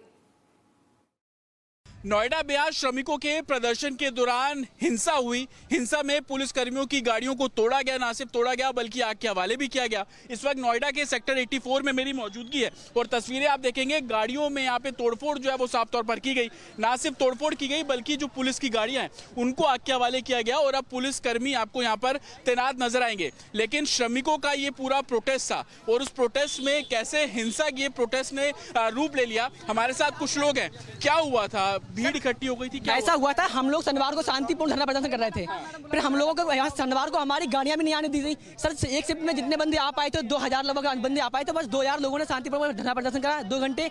उसके बाद फिर company में काम कराए। फिर हम लोगों ने प्लान बनाया था सब लोगों ने मिलकर के कि हम लोग मंडे को आएंगे, सोमवार को यानी कि आएंगे और प्रदर्शन शांतिपूर्वक करेंगे। सुबह को आए हम लोग शांतिपूर्वक अपना प्रदर्शन कर रहे थे, तो जब शांतिपूर्वक बैठे हुए थे, जब यहाँ पे भीड़ लगी थी तो हम लोगों ने देखा कि ये लोग जो पुलिस वाले था ना, ये भी गेट के सामने खड़े थे। तो हम लोग कह रहे थे हमें अंदर जाने दो, हमने अंदर HR वालों से बात करेंगे जाके हमारा क्या हुआ क्या नहीं हुआ है। अंदर नहीं जाने दिया, तो फिर हम लोग जब कह रहे थे जबरदस्ती कर रहे थे हमें जाने दो नहीं जाने दिया। इन्होंने आकर के अचानक से आंसू गैस के गोले दागने स्टार्ट कर दिए और इतनी लाठियां बजाई सर, क्या ही बताएं। कई लड़कियों की तो सर पैर में चोट लगी। अच्छे और सर देखिए अभी देखिए आप मैं तो काम कर रही थी, मैं तो काम करते हुए मारा इन्होंने। हम लाइन में काम करते हैं तो हम काम करते से काम करते, पुलिस वाले अंदर घुस के मारा हमने इन्होंने। अच्छा, कल भी आप लोगों की कोई बैठक हुई थी? कल नहीं हुई थी, परसों हुई थी। हाँ, क्या बोला गया? शनिवार को बस सैलरी के ऊपर हुआ था, बस शांतिपूर्वक, बस सैलरी के ऊपर हुआ था, बस शांतिपूर्वक। और सैलरी के ऊपर कोई भी कुछ भी नहीं बोल रहा है, बस इधर उधर की बात कर रहे हैं। ना पुलिस वाले बोल रहे हैं ना कोई भी बोल रहा है, बस इधर उधर की बात बोल रहे हैं। सैलरी के ऊपर कुछ नहीं। क्या कुछ बाहर से लोग आए थे? सर बाहर से कोई नहीं, मजदूर लोग शांतिपूर्वक धरना प्रदर्शन कर रहे थे और उसके बाद जब पुलिस वालों ने लाठीचार्ज करा है तो फिर लोगों ने स्वयं बचाने के स्वयं रक्षा के लिए अपने आप ही पत्थर फेंकना स्टार्ट कर दिया था। और अब यहाँ पे अब ये हो रहा है कि हम लोग जब वहाँ मार्केट में हमें यहाँ से भगा दिया, मार्केट में ले गए, तो मार्केट के जो लोग हैं वो भी हम लोगों को मारने पीटने की तैयारी कर रहे हैं। अब प्रशासन का कहना है कि जो आपकी मांगे हैं वो मान ली गई हैं, उसको लेकर अब क्या आप लोगों का प्रदर्शन आगे क्या रहने वाला है? आगे हमारी मांगे पूरी की जाए। जब तक हमारा मांग जब तक हमारी मांगे पूरी नहीं हुई ये कंपनी में कोई लोग नहीं जाएंगे। प्रशासन आपकी मांगे मानने को तैयार है, उनका कहना है कि दुगना कर दिया जाएगा, 10 तारीख से इम्प्लीमेंट कर दिया। हम भी मानते हैं फैक्ट्री अधिनियम सर 1999 के तहत सर क्या बोलते हैं, मतलब ओवर टाइम तो पहले से ही डबल है, लेकिन कंपनियां वाले दे नहीं रहे, वो उनकी मर्जी के मालिक है। अब यहाँ पे सर हमारी कंपनी में 14,000 रुपए कुछ सैलरी है, लेकिन हमें मिल कितनी रहे 10,500 रुपए, 10,500 28-26 दिन की सैलरी करने के बाद मिल रही है। और ओवर टाइम भी मतलब सर डबल मिल रहा है, लेकिन ओवर टाइम कितना मिल रहा है 89 रुपए घंटे। सर आप बताइए कि 89 रुपए घंटे से क्या हो सकता है? हम लोग अब सर उसमें भी मतलब खाने कटता है, ऐसा कटता है, PF कटता है, सारा कुछ कटता है उस डबल में भी। अब हम ये बताओ सर कि 4,000 रुपए का रूम लेते हैं यहाँ पे, 4,000 में फिर सर 4,000 रुपए का खाना खर्चा होता है और 16 घंटे सर ड्यूटी करते हैं और खाना भी इतना बेकार मिलता है सर कि अगर हम लोग 26 दिन यहाँ पे खाना खा लेंगे ना तो हमें पक्का 100% बीमार पड़ना ही पड़ना है। क्या चाह रहे हैं? प्रशासन तो कह रहा है आपकी मांगे हम लोग मान रहे हैं, शांति बनाए रखें। नहीं, प्रशासन मान रहा है पर कंपनी वाले नहीं मान रहे। कंपनी वाले मान जाए, कंपनी वाले बस टाइम बता देंगे हमें, अब मान जाएंगे इतने टाइम तक मान जाएंगे तो हम कोई दिक्कत नहीं होगी। प्रशासन मान रहा है, कंपनी वाले नहीं मान रहे। कंपनी वाले नहीं मान रहे, उन्हें एक बार टाइम बता देंगे इतने टाइम पे हम तुम्हारा कर देंगे तो हम शांत बैठेंगे, अपने शांति से काम करेंगे। कंपनी की तरफ से कोई आया अभी तक आप लोगों के पास? अभी तक तो सर कोई नहीं आया, इसीलिए इंतजार कर रही कोई आए बात करे खुलेआम आके, या तो सरकार आए बात करने की हाँ इतने दिन हम लोग को चाहिए कि ये काम हो जाए तो फिर हम लोग रोक देंगे इसको। सर एक बात और यहाँ सर कंपनी में जो मतलब कंपनी का ओनर आता है तो HR वाले क्या काम करते हैं, सारे बंदों को भगा देते हैं, सिर्फ कुछ ही लोगों को रखते हैं जो HR में मतलब जो HR के जान पहचान के लोग रहते हैं उनके लिए, जिससे कि हाँ ये उनसे कुछ बोलना दे। सर मैं तो HR मतलब कंपनी के ओनर से ही बोलना चाहता हूँ कि सर यहाँ पे विवेक मित्तल जब आते हैं यहाँ पे तो मैं तो रहता हूँ कि उनसे बात करें हम और सर उनसे कहें कि हमारी 14,000 सैलरी है, उसमें 4,500 क्यों दे रहे मेरे को है। तो प्रशासन मांगे तो मान रहा है, लेकिन प्रदर्शनकारियों का कहना है कि कंपनी उन सब चीजों को ग्राउंड पर नहीं ला रही है और यही कारण है कि आज जो एक तरीके से प्रोटेस्ट है वो हिंसक हुआ। और अभी भी आप तस्वीरें देखेंगे, बड़ी संख्या में जो पुलिसकर्मी हैं उनकी तैनाती आपको यहाँ पर साफ तौर पर नजर आएगी। शांति बनाए रखने की अपील की जा रही है, हिंसा उपद्रव ना हो उसको लेकर खासा ध्यान रखा जा रहा है। और उसी कड़ी में अब जो प्रदर्शनकारी हैं वो कंपनी प्रशासन की बात माने, इसको लेकर अपनी मांगे रखते नजर आ रहे हैं। A massive protest has been staged by the people of the Madarsa company, which is situated in the Noida phase 2 in the area, and they have started this protest at nearly 7 a.m. in the morning. When this protest turned also violent, they have also vandalized the police vehicles. There were total of 4 vehicles vandalized here. Along with that, 2 vehicles were of the UP police, and as you can see, this vehicle is fully burnt, and this vehicle is turned upside down by the protesters here. And apart from this, as you can see, this whole scene, this whole spot tells a horrific tale about the incident which unfolded in the morning. As you can see that there are several stones present at the road here, and this tells that a massive stone pelting incident took place in the morning during the protest when the protesters and the police officials had a confrontation in the morning. According to the locals here present at the spot during the stone pelting incident, they have told us that these stone pelting incidents happen in intervals like from 7 to 8 a.m. in the morning. There were nearly 7 to 8 stone pelting incidents which took place at this location. And viewers, we're getting more and more political reactions on these violent unrest. In fact, SP Chief Akhilesh Yadav has now reacted, saying that injustice is being perpetrated through rising inflation and unemployment. The administration and the government bears full responsibility for what is transpiring in Noida. He also goes on to question, why did the government fail to heed the demands of the workers when wages for labourers were increased in other states? He also questions why does the government of Uttar Pradesh lag behind. Let's take a listen as to what a Samajwadi Party chief has now said on the violent unrest. अन्याय महंगाई बढ़ा के हो रहा है, अन्याय बेरोजगारी बढ़ा करके हो रहा है। आज जो नोएडा में आज देखने को मिला है जहां तमाम गाड़ियां जला दी गई और पुलिस को भी भागना पड़ गया वहां से। सुनने में आ रहा है कि पुलिस की गाड़ी भी पलटा दी गई। बड़े पैमाने पे मजदूर अपनी मांग पहले से करते रहे हैं।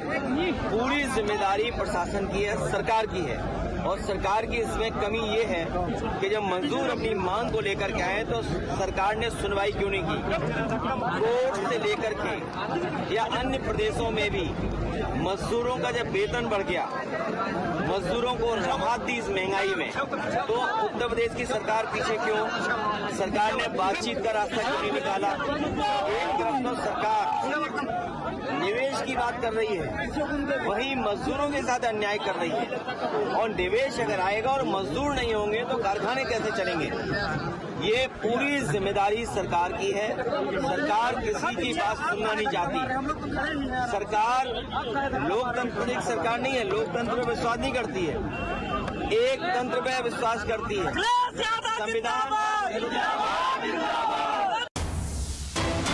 Of course, viewers, now wheels of justice are moving rapidly on the kind of unrest that was witnessed in Delhi NCR today. In fact, a committee has now been set up to look into Noida protest and the related issues. Now, we have seen these protests turning violent in several pockets of Delhi NCR. Vehicles were set on fire. There was stone pelting that was reported. And now a committee has been set up by the government to look into these protests which turned violent, and also the related issues. Now, government of Uttar Pradesh, in fact, is claiming that there is a conspiracy at play. There are forces trying to create unrest. And now a committee, in fact, set up in that direction to look into Noida protest and related issues. My colleague Saurav, who's been very closely tracking this story since morning, now joins us. Saurav, a committee, in fact, has now been set up by the government to look into these unrest that took place across different pockets of Delhi NCR and related issues. Give us more details on this. Yes, a 5-member committee have been set up by the UP government in this regard regarding a violence which took place this morning after a violent protest turned out in the Noida's Phase 2 area. This committee is headed by the Noida Authority CEO, and they will be submitting their report directly to the Uttar Pradesh Chief Minister regarding this whole incident, that why this kind of incident took place and how this mob which was protesting for the salary increment turned violent in the first place, and what kind of confrontation the police officials and the mob had, and who are the people responsible for destroying the public property and vandalizing the vehicles in this area. Let me tell our viewers that more than 50 to 60 video footages have been taken under custody by the Noida police, and they will be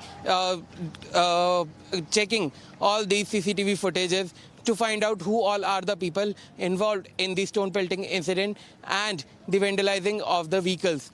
And now, at this point, a committee has been set up by the Uttar Pradesh government to review this whole matter and submit its reports directly to the Uttar Pradesh Chief Minister Yogi Adityanath. This is a big breaking.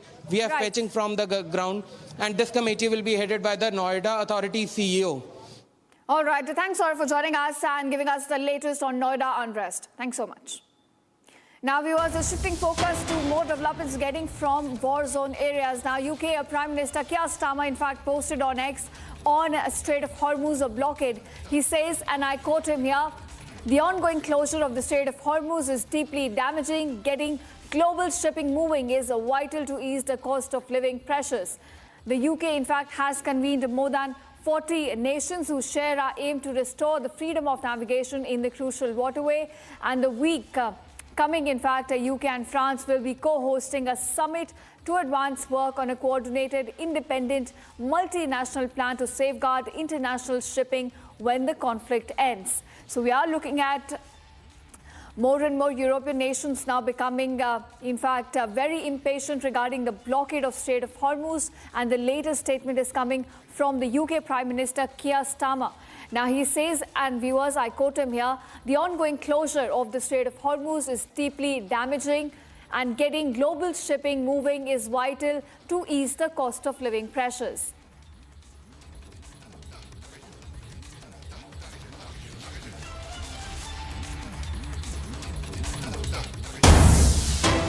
All right, viewers, we're getting some more breaking news developments from war zone. Now, Kremlin, in fact, has reacted saying that Russian proposal to receive enriched uranium from Iran is still in force, but not demanded now on Trump's remarks about blockading Iranian ports. Now, Kremlin, in fact, goes on to say that such actions will be negative for global markets. Now, Trump, in fact, has threatened to impose a naval blockade around Iranian imports. The deadline is approaching in about a few hours. It ends at 7:30 p.m. IST. And on that, we're looking at global reactions now pouring in. Kremlin, in fact, is saying that Russian proposal to receive enriched uranium from Iran is still in force, but not demanded now on Trump's remarks about blockading Iranian ports. Kremlin further, in fact, says that such actions will be negative for global markets.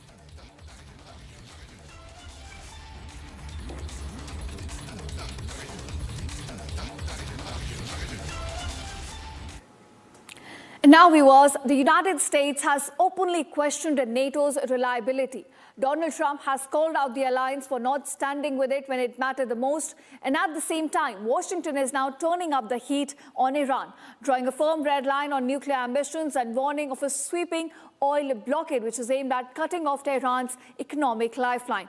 Now, he's imposed a deadline which ends at 7:30 p.m. IST today of imposing a naval blockade all around Iran's ports. Now, in fact, Iran has also threatened a counter, saying that all the ports all across the Gulf regions will now come under attack if Iran's ports are in fact threatened. We'll take a look at this report that talks about the escalating tensions in Middle East.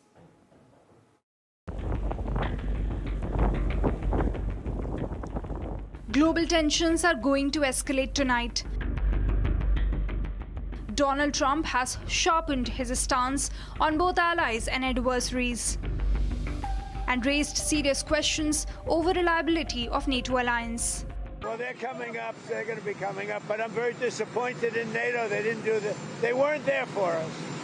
We pay trillions of dollars for NATO, and they weren't there for us. Remember what I said.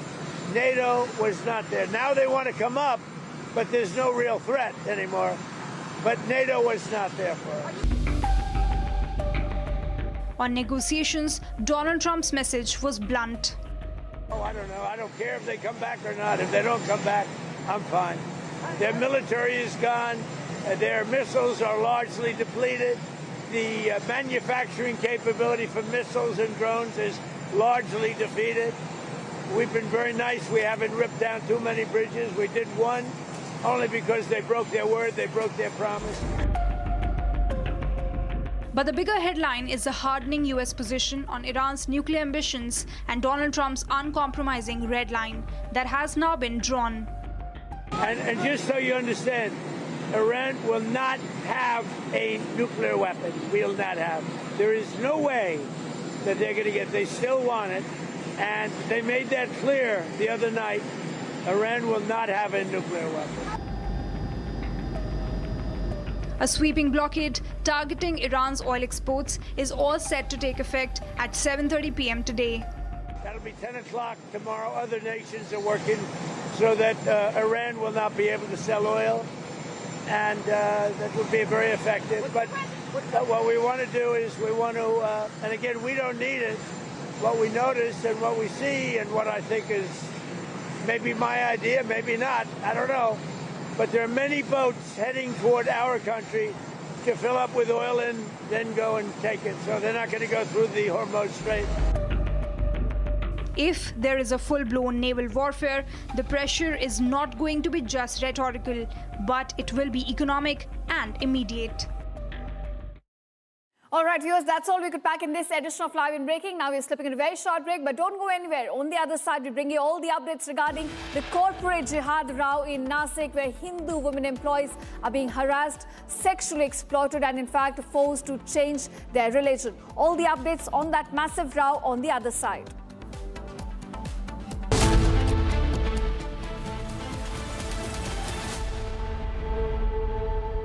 प्यास बुझाए ठंडक लाए सबको भाई जीरा से MDH का जलजीरा जीरा से जीरा सिर्फ असली रिफ्रेशिंग, असली स्वाद, असली मजा। MDH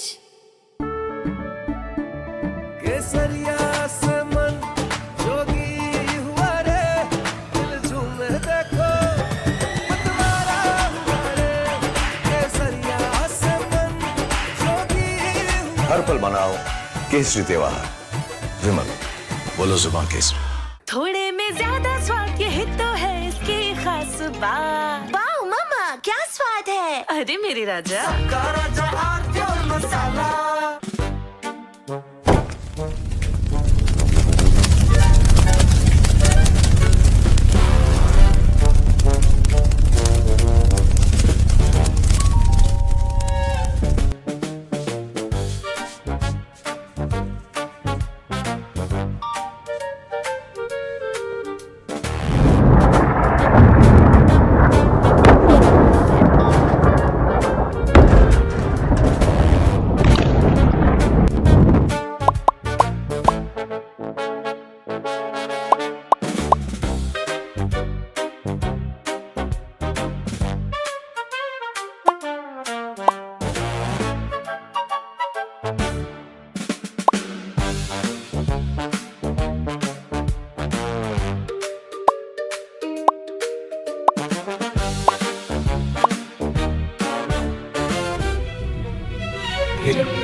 रानी, इस घर में कुछ है जो टूटता नहीं। ये पिलर कभी नहीं टूटेगा। रुंगटा स्टील टीएमटी से बना। रुंगटा नहीं तो घर स्ट्रॉन्ग नहीं। रुंगटा स्टील टीएमटी बार एकदम solid.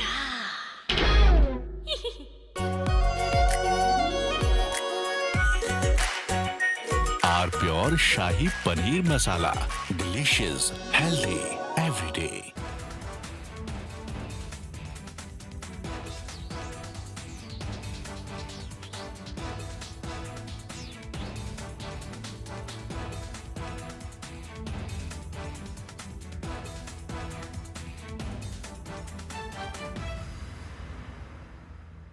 We are entering a very dangerous inflection point in this war.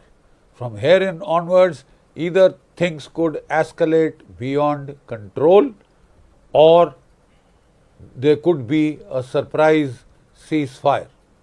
He is very fond of trying to make the world hang on to his every word, pearls of wisdom, but the last speech was a great disappointment.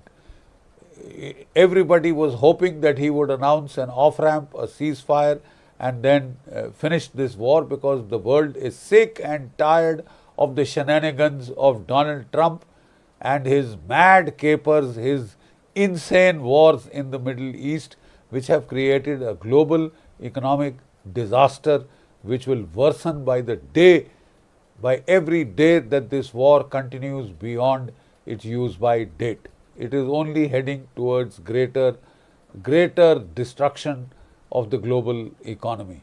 The simple fact is, Donald Trump used the worst expletives possible to show his frustration, to show his extreme annoyance and irritation at Iran as to why Iran was not surrendering. Iran told him simply, you may be finished, we are not, and we will continue to fight. And don't give us through Pakistan a set of terms of surrender. Lay down your arms, give us your nuclear material, dismantle your own missile arsenal, make yourself totally helpless and dependent so that we can enjoy bombing you anytime we want some diversion or some sport.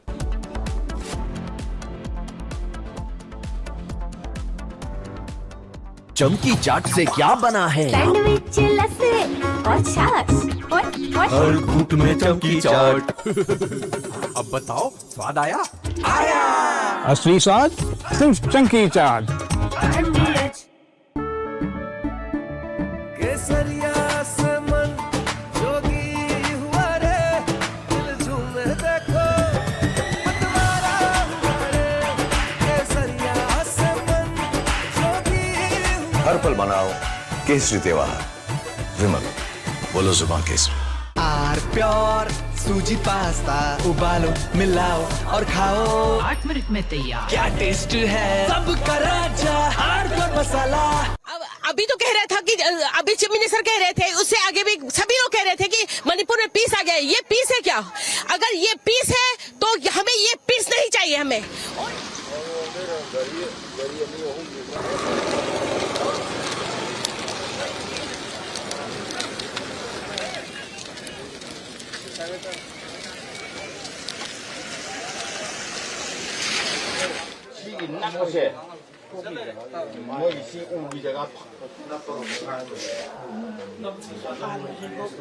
ये bomb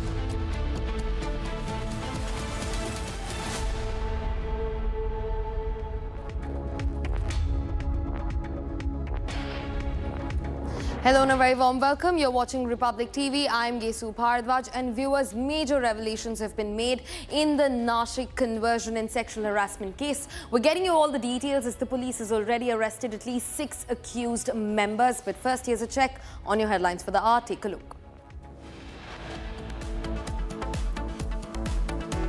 Final tribute to Asha Bhosle. Thousands gather to mourn the legendary singer. Final rites to be held shortly. Corporate jihad row in Nasik. Hindu women employees harassed, sexually exploited and forced into religious conversion.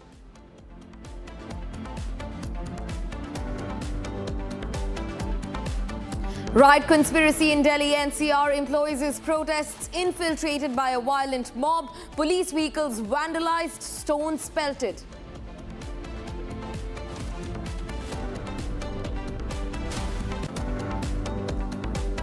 Serving Army brigadier and son assaulted in Delhi after they questioned 2 people for drinking in public. Delhi police allegedly did not take any action. After Islamabad talks fail, Trump says US Navy will now begin the blockade of the Strait of Hormuz.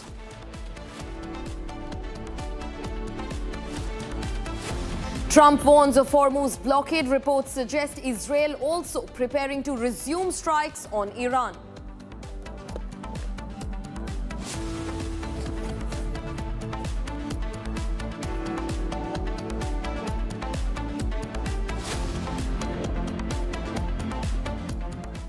Viewers, now starting first with discussing what's ongoing in Nasik in the sexual harassment and conversion case. Now, police has not just apprehended 6 suspects, they filed 9 FIRs of total in the case. Not just that, in fact, the police has now said that a WhatsApp group was being used to direct people about the targets, about the possible targets, and a WhatsApp group was secretly in operation where at least 8 to 10 members were a part of this group. Now, police interrogation reveals that 6 of these people have been arrested so far. Now, the police suspects that this was no ordinary WhatsApp group. Rather, it served as a control room for the entire conspiracy. The hub where strategies were devised, ranging from identifying targets to even ensnaring them. Everything was discussed on the WhatsApp groups, and this was also found on the phones of the 6 people who were arrested. Now, in an entire syndicate of 8 to 10 members are involved in this entire case. The police has, in fact, also registered about 9 FIRs. Viewers, these are the statements of the victims who have spoken out in the public about the ordeal that unfolded with them. Now, the first victim says that she was told about how things are wrong with Hinduism. Now, remember, all of these 8 to 10 people, especially the 6 who've been apprehended, are from one community. They told the victim how Hinduism was not the right religion. In fact, they also promised to marry the victim and constantly got into physical relationships with the victim. Now, in fact, the second victim also confessed the ordeal that unfolded, and similar story, you know. She says that she was constantly being stared at and she was being asked questions about her personal and married life. So all of these women that have come together to speak up about what happened. In fact, the second victim also said that when she reported this entire incident of being stared at, of being asked personal questions to the head officer completely refused to take any cognizance. Now, we're also moving on to the statements that have been recorded by the third victim. Now, she says that the accused constantly again stared at her in the meeting hall. Now, remember, this entire ordeal, the horrors were unfolding inside Tata Consultancy Services office in Nasik, and the third victim says that she was being stared at in the meeting hall by an accused constantly. Now, in fact, we're also being joined by Revati to get us more details into the matter. Revati, speak to us about everything that unfolded. You know, 3 victims have spoken up about what was happening to them and major lapses in the entire case's interrogation. The head officer refused to take any cognizance of what was unfolding, and this begins from sexual harassment but very quickly turns into religious conversion also. Revati. Right, as you rightly mentioned that 3 victims have noted their statement, but here actually the update is coming up that around 11 victims have recorded their statement, out of which 9 have recorded for sexual assault and 2 for religious conversion, and that too a forceful conversion. So one is male and other one is female who have faced the forceful conversion in Nasik's a prominent MNC, and this was happening since 2022 and it unfolded in the year 2026. So from last 4 years, these group of people were extorting and assaulting women from Nasik's prominent IT company, and now the investigation, which is headed by the SIT, which is Nasik Police's SIT, now they are scrutinizing CCTVs and bank accounts of these accused, as they have a strong doubt that it is possible that they are being funded by external organizations. Also, it is highly possible that they might be linked to some other organizations as well. So this is the investigation which is being done by the SIT. Also, the most important thing in this particular matter is that a WhatsApp group was created to coordinate all these to carry out all these activities in Nashik's MNC, but there is no revelation yet as of how many women were added to those groups. But there were around 121 employees at the MNC, out of which 80 to 90 were women and remaining were the men in that particular MNC's BPO. Actually, as of now, the statement is coming up from the MNC, which says that they have zero tolerance towards women harassment at workplace. Right, but mind you, this comes a very late statement from this particular MNC. Revati, in fact, continue being with us on the broadcast. We're also getting in some more revelations in this case. Now, viewers, from today's court hearing, there is a revelation that has been released against a top executive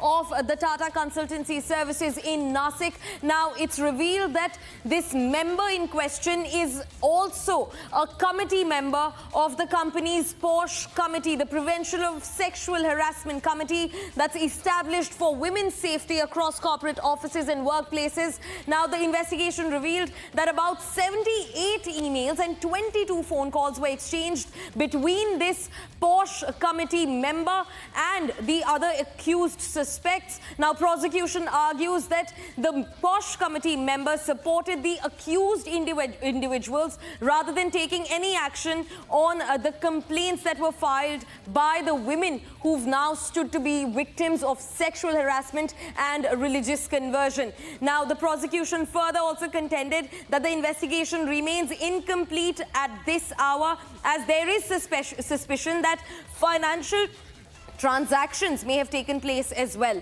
So a huge revelation that comes out. Now, we're hearing it from today's court hearing that was regarding a top executive member of the TCS office in Nasik. She's also said to be a member of the company's POSH committee, the Prevention of Sexual Harassment Committee that is established across workplaces to safeguard women against harassment. Now, investigation reveals that she was written some 78 emails and given at least 22 phone calls by the victims of the harassment and conversion racket. However, she sided with the accused rather than siding with the women who were at the receiving end of this entire conspiracy. Now, the prosecution argued that she supported the accused individuals. Now, remember, 9 FIRs in total have been filed and at least 6 arrests have been made by now. In fact, Revati continues being with us on the broadcast. Revati, talk to us about the details of this matter. You know, a top executive from the company, also involved with the company's POSH committee, refused to take any cognizance of whatever was going on. On official record, there are about 70 plus emails that were sent to her asking for help, asking for intervention, and still no action was taken from her end. Revati, what details can you get us?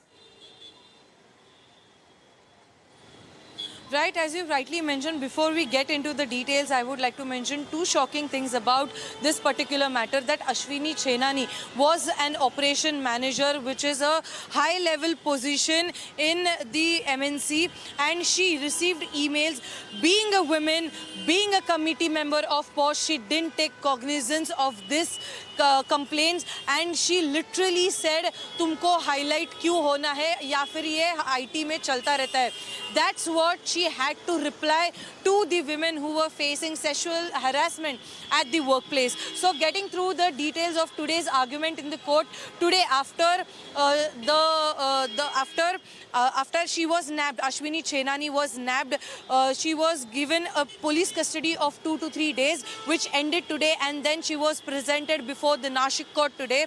And later, when the argument began, the accuser's counsel was so sure that he said that she did take cognizance of this particular matter. Right, Revati, we will come back to you for more on this. For now, viewers, we're shifting focus to what was happening in Noida earlier today. Now, viewers, a formation of a high-level committee to now resolve the case in Noida is going on. Now, this comes after a discord in Gautam Buddha Nagar district broke out just this morning in view of the situation of the industrial discord that has arisen in the Gautam Budh Nagar district in Uttar Pradesh. The government has constituted a high-level committee with the objective of maintaining industrial harmony and public order by establishing effective dialogue with relevant stakeholders. That is the latest that we're learning in. The Uttar Pradesh government has now interfered in the matter. They're in fact looking to instate a high-level committee to be formed over the protests that broke out in Noida. Now remember, while earlier employees were sitting down in a sit-in protest, these were going on for about 3 days. And now this morning, the violence broke out across streets with vehicles being vandalized, police cars being torched, and in view of the situation that's unfolding, that specifically unfolded in Noida's Gautam Budh Nagar district, now the Uttar Pradesh government has taken cognizance. In fact, they are constituting a high-level committee with the objective of maintaining industrial harmony and public order by establishing effective dialogue with relevant stakeholders, that is the company and the employees. Now, this comes from the Industrial Development Commissioner, Uttar Pradesh, who will serve as the chairperson of the said committee, the high-level committee that will now intervene between the stakeholders and make a dialogue possible. In fact, we're also being joined by Harsh to get us more updates into the matter. Harsh, now the government has not only taken cognizance of the matter, they've also established a committee to look into the matter. Speak to us about the details. Harsh. Right, this in fact comes as a big breaking news for our viewers that Uttar Pradesh government was quick enough to form a high-level committee in this regard. Now, the protests that were held in Noida, these were protests that were being held for the past few days. However, they turned violent earlier this morning when the said protesters who also torched a police vehicle, who also pelted stones on the authorities. Now, after this protest turned violent, Uttar Pradesh government was quick enough to form a high-level committee. Now, this committee will take care of the matter and it will ensure that rights of all the parties are ensured and the workers who are engaged in these protests get the right pay as per the kind of work they ensure and the kind of efforts they put in. Now, Uttar Pradesh Industrial Development Commissioner is going to head this committee. He is going to be the chairperson of this committee. He is himself going to take over as the head of this committee, and this comes as a big breaking news because earlier today we saw protests turning violent. These protesters were demanding high wages. These protesters were demanding a hike in wages. This comes at a time when there were multiple protests held across the region. Now there were locations including Noida, Bulandshahr, Manesar, among other cities where these protests were held. However, now Uttar Pradesh government has decided to form a high-level committee headed by the Commissioner of Uttar Pradesh Industrial Development Authority, and this comes as a fresh development in this regard that it will be ensured that all of these working members who will be a part of this committee, their rights are ensured, and this comes at a time when the Chief Minister of Uttar Pradesh, Yogi Adityanath, have himself mentioned that rights of these workers need to be ensured, labor laws need to be ensured, also giving clear instruction to the authorities that strict action must also be ensured to the anti-social elements who are trying to turn these protests, give it a violent turn. But this comes as a fresh breaking for our viewers. Thanks for getting us those details into the matter. For now, viewers, we're shifting focus and looking at what's happening in the West Asia war. Now, Israeli Prime Minister Benjamin Netanyahu has released another statement. He says that US Vice President J.D. Vance spoke to him after talks in Islamabad completely failed between the warring side, United States and Iran. Now, he says that the explosion that derailed the talk came from the American side, which did not could not, in fact, tolerate Iran's violation of the agreement to even enter the negotiation. Now, remember, Israeli Prime Minister Benjamin Netanyahu continues to say that the US pulled out of the talks, the peace talks, and that was over. Iran not wanting to stop its nuclear ambitions, Iran not wanting to pause its uranium enrichment, which from the side of Washington and even Tel Aviv was the precursor demand. In fact, Benjamin Netanyahu goes on to say that stopping of nuclear ambitions and stopping for uranium enrichment inside Iran is not just important for the United States, but also extremely important for Iran's regional neighbor, Tel Aviv. Now, Benjamin Netanyahu has released his first statement. He says that he spoke to J.D. Vance while he was on his way back from Islamabad to Washington after the peace talks between the United States and Iran failed terribly. Now, Benjamin Netanyahu goes on to say that US pulled out of the talks over Iran not wanting to give up its nuclear armaments and its uranium enrichment. That's the latest that we're getting in. Now, Netanyahu also said that stopping uranium enrichment and Iranian nuclear ambitions is not only important for the United States, but is also extremely important for Israel. And that is what he has said. That's his take on the peace talks in Islamabad.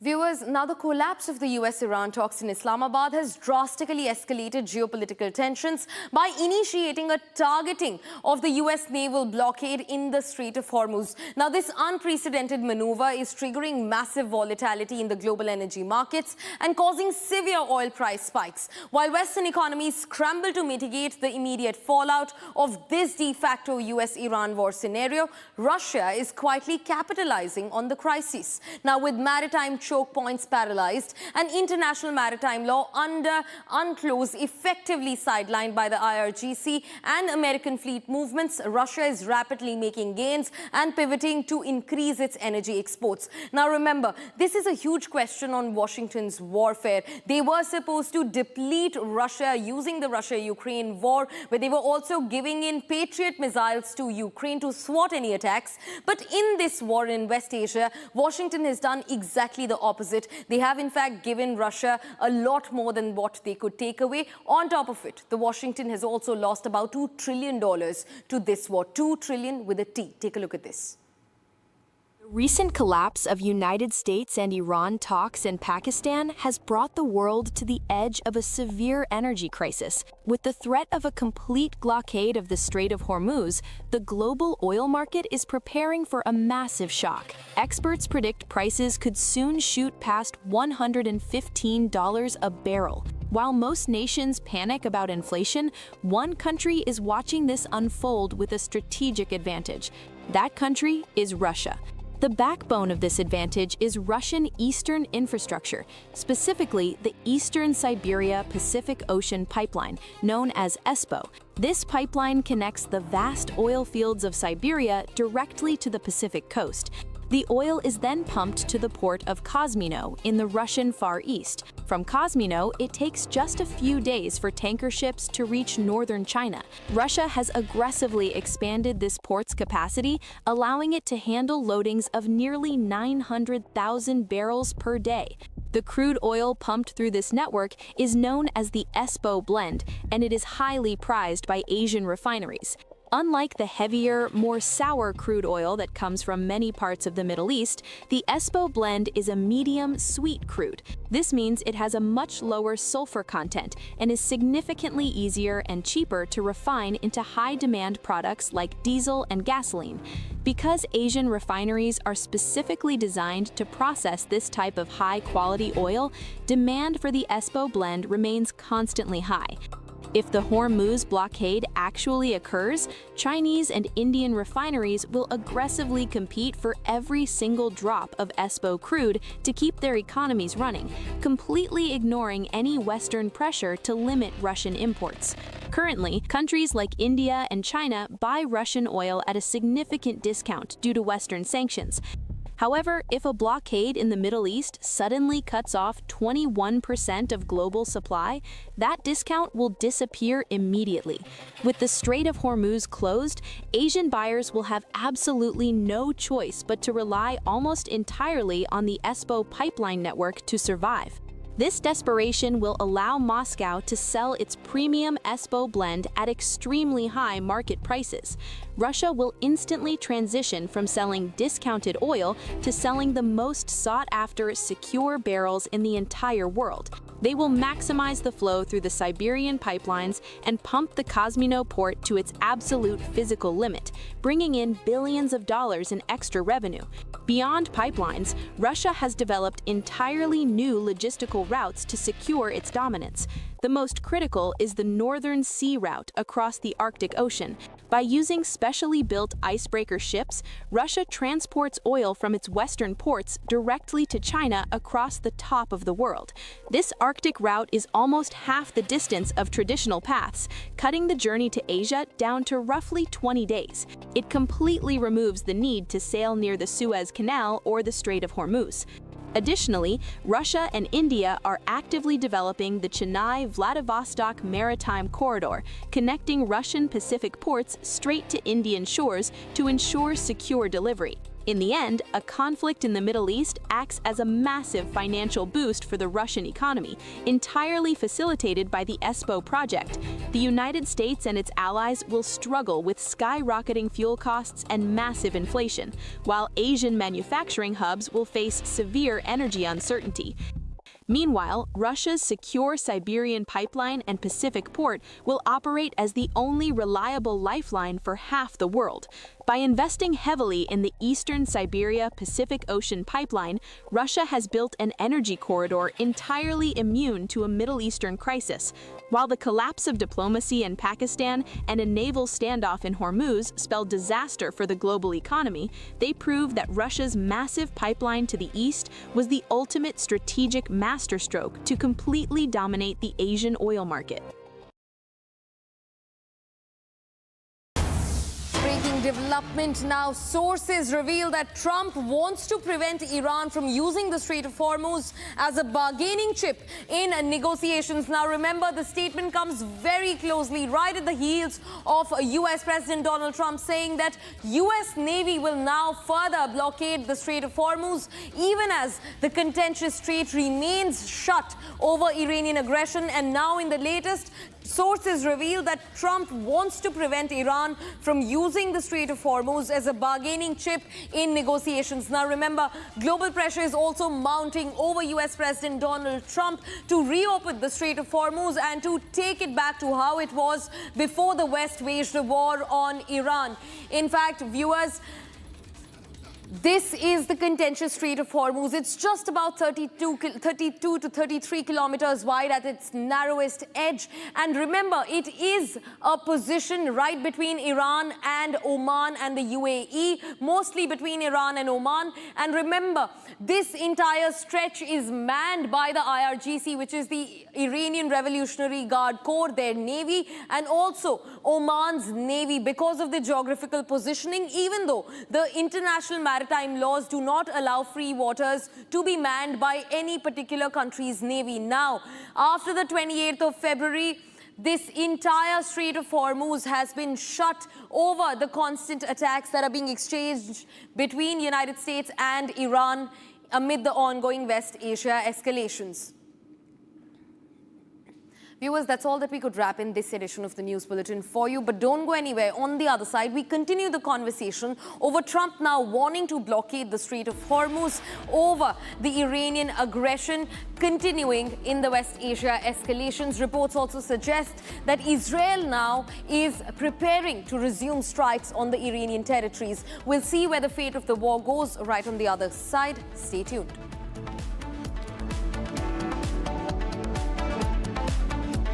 Join International Institute of Hotel Management. Call 983-10-50,000. थोड़े में ज़्यादा स्वाद ये तो है इसकी खास बात। वाओ मामा, क्या स्वाद है? अरे मेरे राजा। सबका राजा heartfelt masala.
We've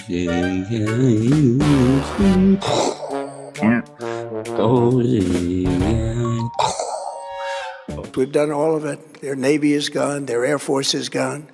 Their missiles are just about used up or beaten. Taken together, these actions will cripple Iran military, crush their ability to support terrorist proxies, and deny them the ability to build a nuclear bomb. Our armed forces have been extraordinary. There's never been anything like it militarily. Everyone is talking about it. Well, it's only good if you win. You know, you can only do. And we've won. Let me say, we've won. You know, you never like to say too early you won. We won. We won the bet. In the first hour, it was over. But we won.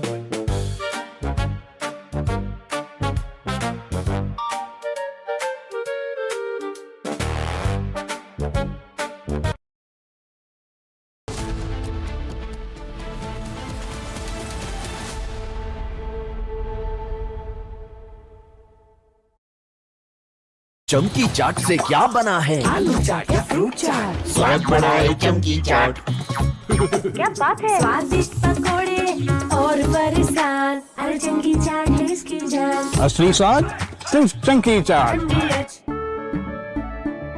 केसरिया से मन जोगी हुआ रे, दिल झूमे देखो मतवारा हुआ रे। केसरिया से मन जोगी हर पल बनाओ केसरी त्योहार। विमल, बोलो जुबान Kesari.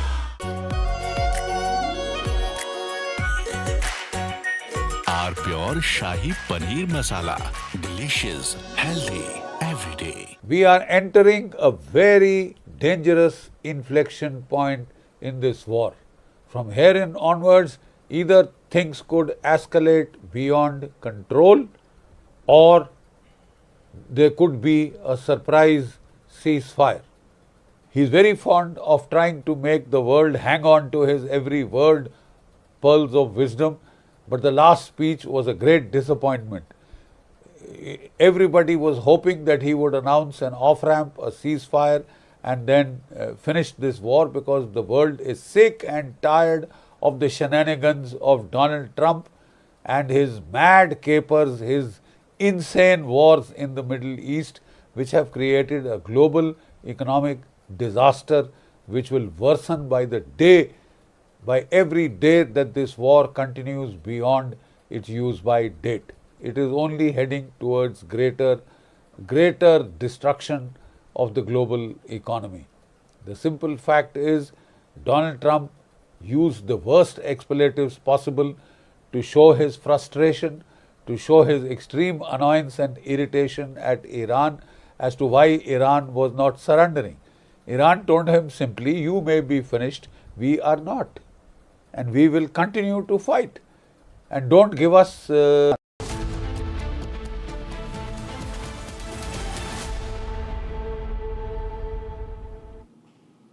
Good evening. We're breaking news that's coming in, and we're going to begin with that. Russia is warning blockade of Strait of Hormuz is going to rattle the global markets. Russia has now said on Monday that a US blockade of the Strait of Hormuz will likely hurt the global markets. They've also asked to comment on the US announcement of a blockade on Iran's port and coastline, and they would ask this. The Kremlin spokesperson Dmitry Peskov has said most likely such actions will continue to negatively impact international markets. This can be assumed with certainty. Peskov also told reporters many details remain unclear and incomprehensible, so I would refrain from making any substantive comments at this time. This is the big breaking news coming in. Russia has now spoken about the Strait of Hormuz and Trump's latest warning to Iran, and he has said this will clearly rattle the international markets. The US naval blockade threat is going to clearly once again show there is no ceasefire. Trump had, remember, earlier said the US will blockade the Strait of Hormuz after Iran had said it would not be able to follow with the ceasefire terms given by US.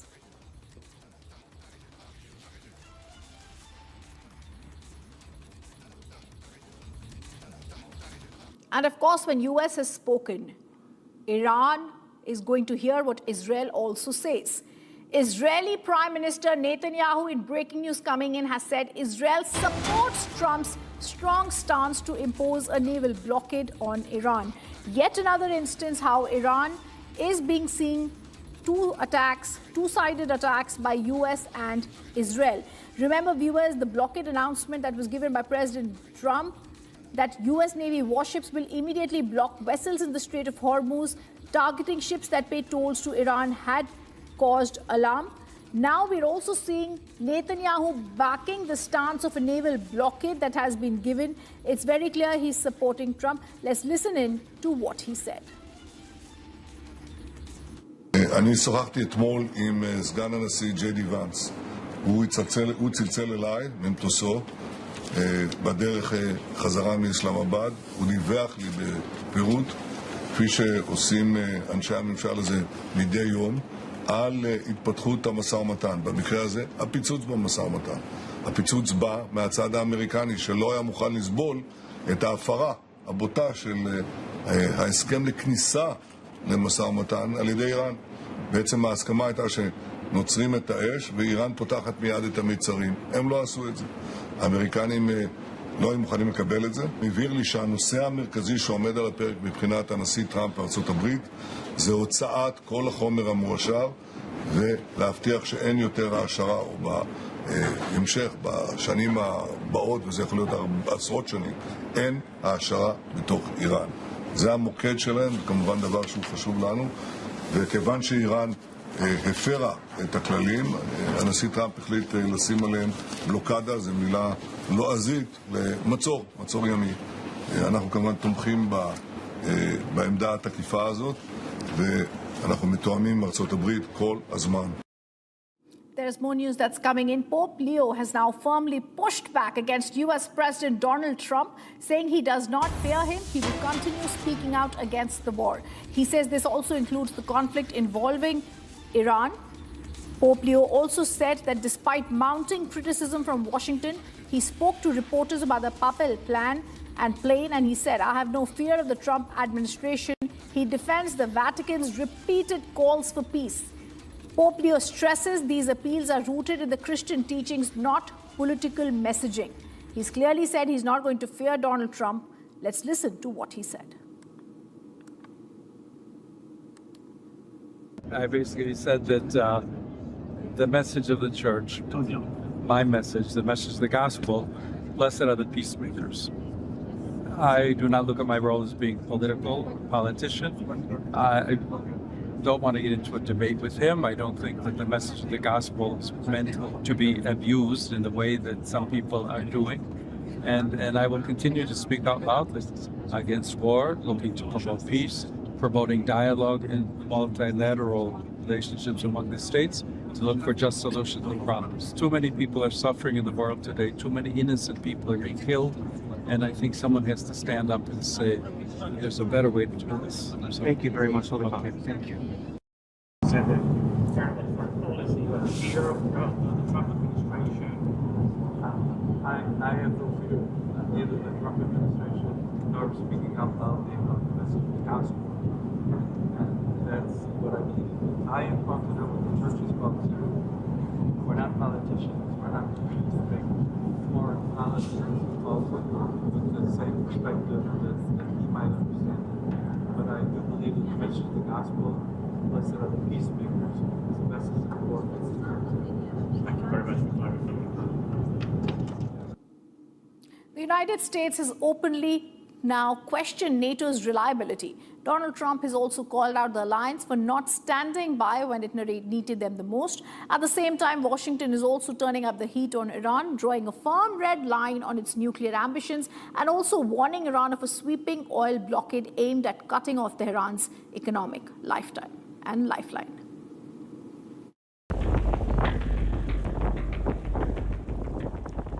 Global tensions are going to escalate tonight. Donald Trump has sharpened his stance on both allies and adversaries and raised serious questions over reliability of NATO alliance. Well, they're coming up. They're going to be coming up. But I'm very disappointed in NATO. They didn't do that. They weren't there for us. We pay trillions of dollars for NATO, and they weren't there for us. Remember what I said. NATO was not there. Now they want to come up, but there's no real threat anymore. But NATO was not there for us. On negotiations, Donald Trump's message was blunt. Oh, I don't know. I don't care if they come back or not. If they don't come back, I'm fine. Their military is gone. Their missiles are largely depleted. The manufacturing capability for missiles and drones is largely defeated. We've been very nice. We haven't ripped down too many bridges. We did one only because they broke their word, they broke their promise. But the bigger headline is the hardening US position on Iran's nuclear ambitions and Donald Trump's uncompromising red line that has now been drawn. And just so you understand, Iran will not have a nuclear weapon. We'll not have. There is no way that they're going to get. They still want it. And they made that clear the other night. Iran will not have a nuclear weapon. A sweeping blockade targeting Iran's oil exports is all set to take effect at 7:30 p.m. today. That'll be 10 o'clock tomorrow. Other nations are working so that Iran will not be able to sell oil. And that would be very effective. But what we want to do is we want to, and again, we don't need it. What we notice and what we see and what I think is maybe my idea, maybe not, I don't know. But there are many boats heading toward our country to fill up with oil and then go and take it. So they're not going to go through the Hormuz Strait. If there is a full-blown naval warfare, the pressure is not going to be just rhetorical, but it will be economic and immediate. Donald Trump took to his Truth Social platform on Friday to praise Palantir Technologies. The software company, he wrote, has proven to have great war-fighting capabilities and equipment, just as our enemies. It's also asked a big endorsement for the company, considering it came directly from the president. Behind it is the story about how artificial intelligence has moved from writing your emails to the center of warfare. When videos of swarms of autonomous drones lighting up the skylines of Iran and Israel circulate online, one thing becomes crystal clear. The age of conventional warfare is over. All thanks to AI. Enemies' next move will be known even before they have thought of it. So when Trump confidently threatens to wipe out Iran in one night, the entire country can be taken out in one night, and that night might be tomorrow night. the threat doesn't seem impossible. Let me just tell you, we win, no matter what. We've defeated their military. So have you ever wondered which company is behind Trump's skyrocketing confidence about winning the war against Iran? So then it is fed into one of the computers. For example, Palantir is using a system called Maven, M-A-V-E-N. So this is helping the US military in processing the massive battlefield data.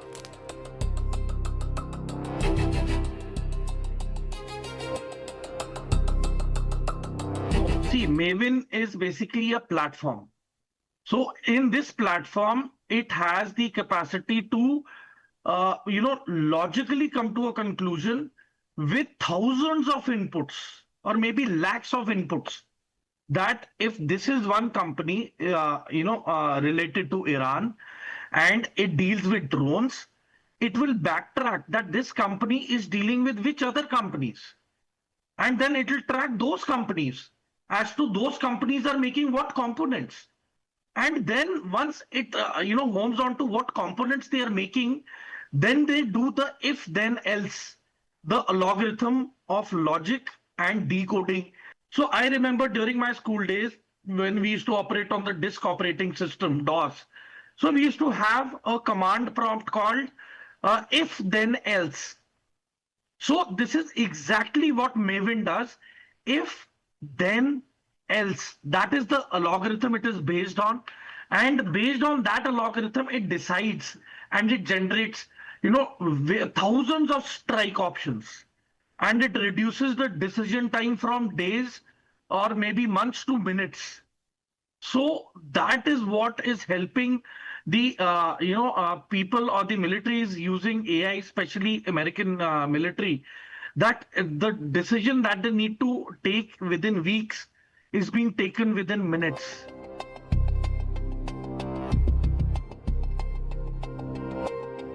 It compiles the battlefield data, and this includes data from satellite, drones, and your signal intelligence, human intelligence. Then this data fusion takes place, in which, that is where Maven systems come into place, where they will collate all the data which they have collected from various platforms. And then Maven software does its AI calculation. It's called Claude AI. So the analysis engine, the Claude AI, plus the algorithms, it does the calculation, and then it comes up with a certain pattern detection. That if this is the quantity, this is the firm, this firm deals in this line of products. The latest news yesterday was that these drones were used.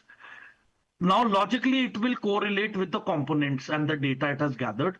It'll make a pattern. So pattern detection will be there.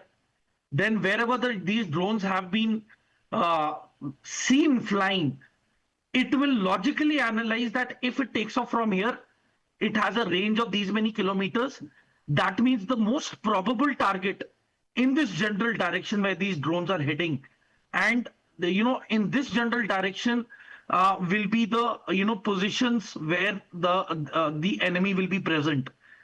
These are the different enemy locations with different weapons and their weapon sites. This is a vehicle track or human tracks. So probably this is the entry route and the exit route to this certain facility.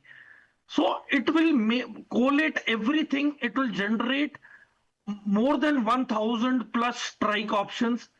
So it will give you on the table the targets, multiple targets, various timings when you can target them, and they will also suggest a weapon profile.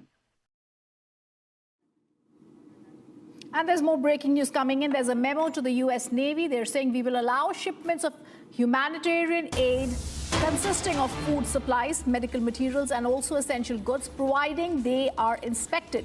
The reports on a US Navy memo say US forces will impose their control in the Arabian Sea and the Gulf of Oman.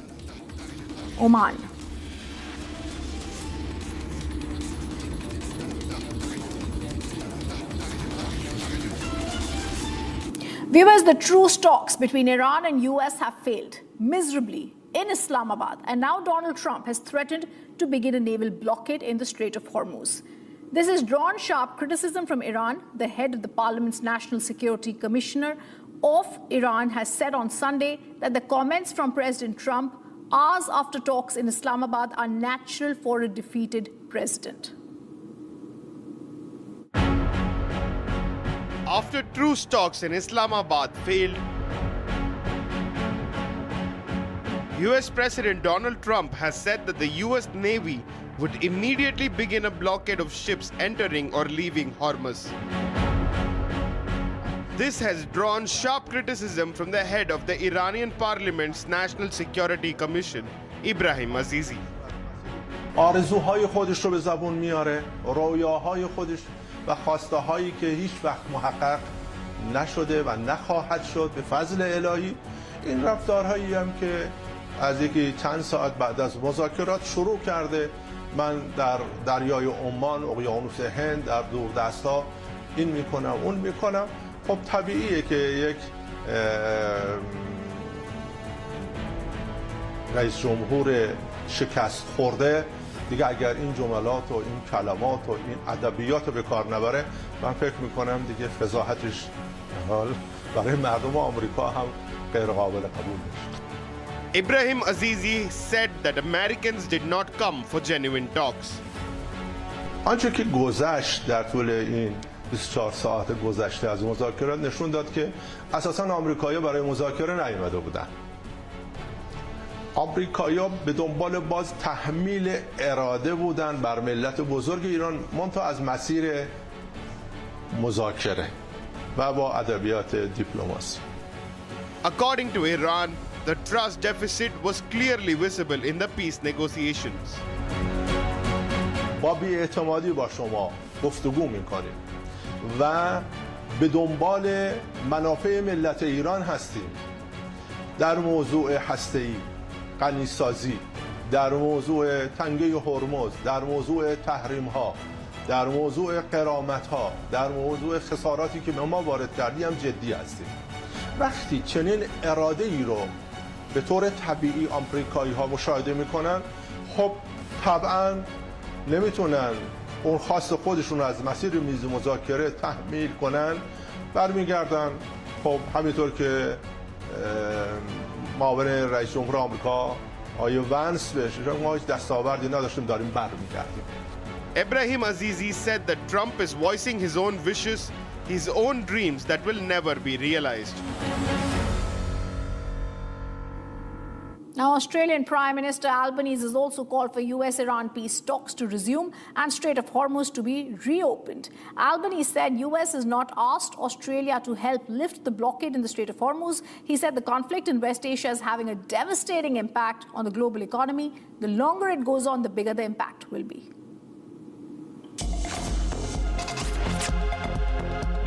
We haven't been asked to help.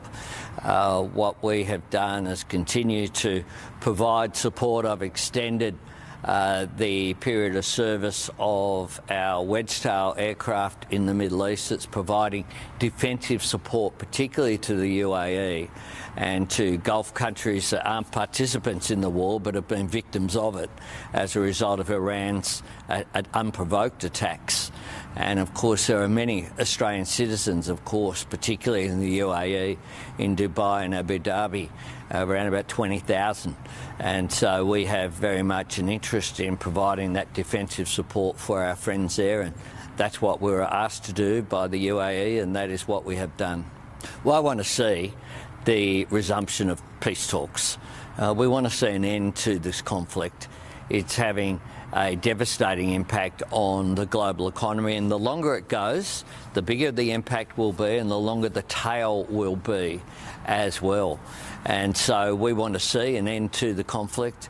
We've made that very clear for some time. Look, now it's what's making headlines across the nation. Nida Khan, the accused in the alleged religious conversion case linked to the Nasik-based company, remains at large. There are 2 teams from the Nasik police that are conducting a continuous search operation to apprehend her. According to sources, her mobile phone is switched off. Location cannot be traced. Currently, police teams are conducting raids at every potential hideout. She is expected to be arrested shortly. The Supreme Court issues a notice to the Election Commission of India, the central government and states on a PIL that is seeking directions to implement a finger and iris biometric identification system at polling stations in the elections to prevent electoral malpractices such as duplicate voting, impersonation and ghost voting.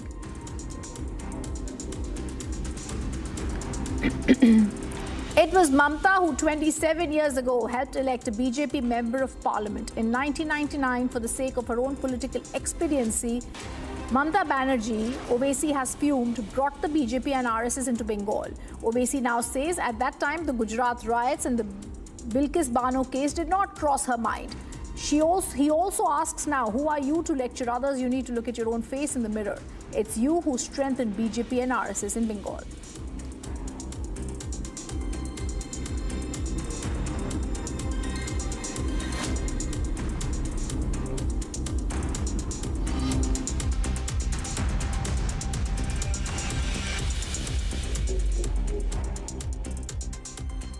प्यास बुझाए ठंडक लाए सबको भाई जीरा से MDH का जलजीरा जीरा से जीरा से असली रिफ्रेशिंग, असली स्वाद, असली मजा। MDH इस घर में कुछ है जो टूटता नहीं। ये पिलर कभी नहीं टूटेगा। रुंगटा स्टील TMT से बना। रुंगटा नहीं तो घर स्ट्रॉन्ग नहीं। रुंगटा स्टील TMT बार एकदम सॉलिड। आर प्योर सूजी पास्ता उबालो मिलाओ और खाओ 8 मिनट में तैयार। क्या टेस्ट है सबका राजा हार्टफेल्ट मसाला।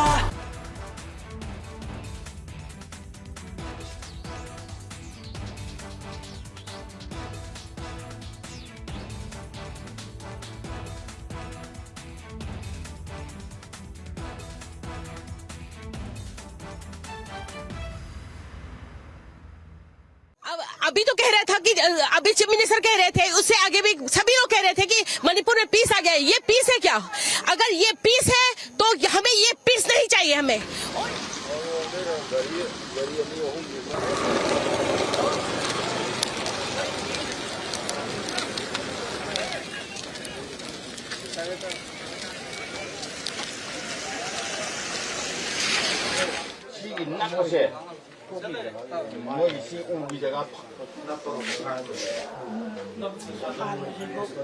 ये बॉम्ब ब्लास्ट 1:05 में हुआ है।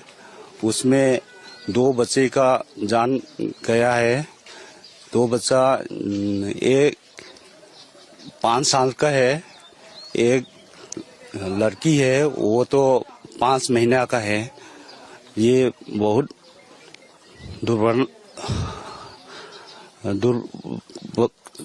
छह इंसिडेंट है।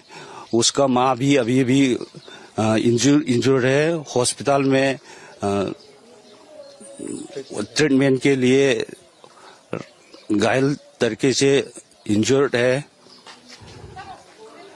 ये आतंकवादी लोग हम लोग को टारगेट कर रहा है, मैती लोग को, इसलिए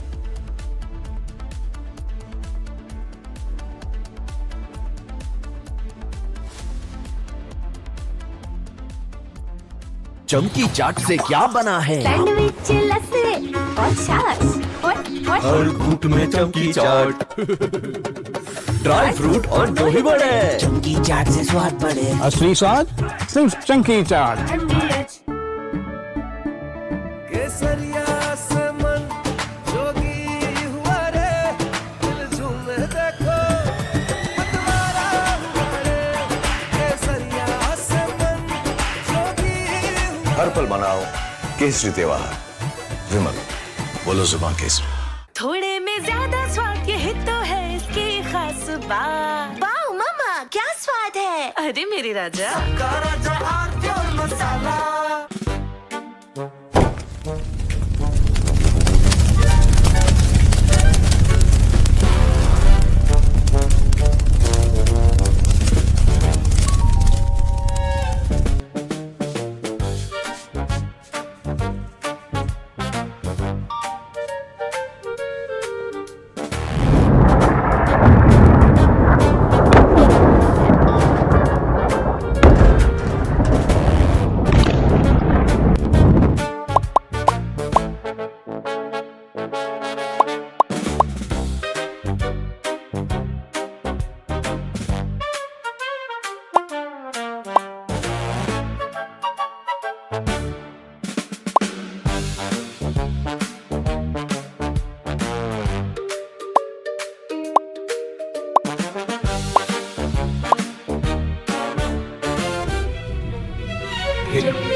From Asia's largest news headquarters,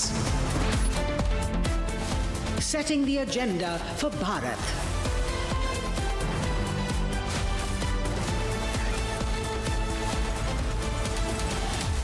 You're watching Republic.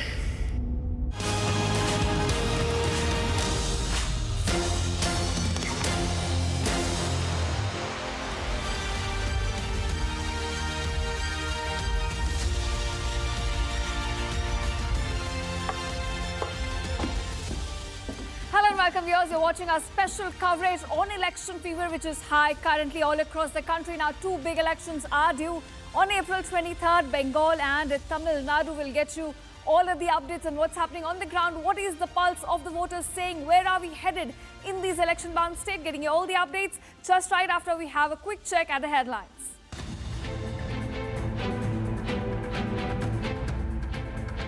Battle for Bengal heats up as Amit Shah and Mamata Banerjee hold rallies in several areas ahead of crucial polls.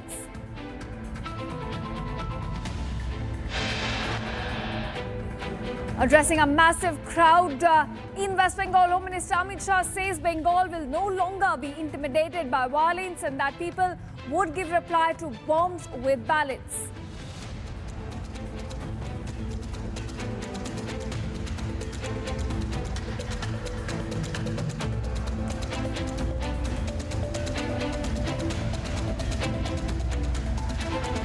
All right, battle heats up in Assam as Hemant Biswa takes on Congress's leader, including Pawan Khera and Gaurav Gogoi.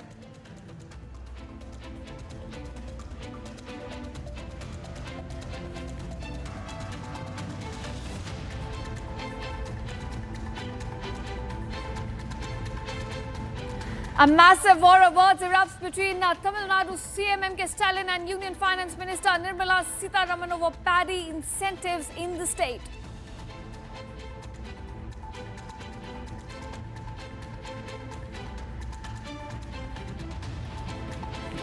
After appointing a new DGP for law and order in Tamil Nadu, ECI now modifies order, assigns DGP Sandeep to the Department of Armed Police instead of law and order.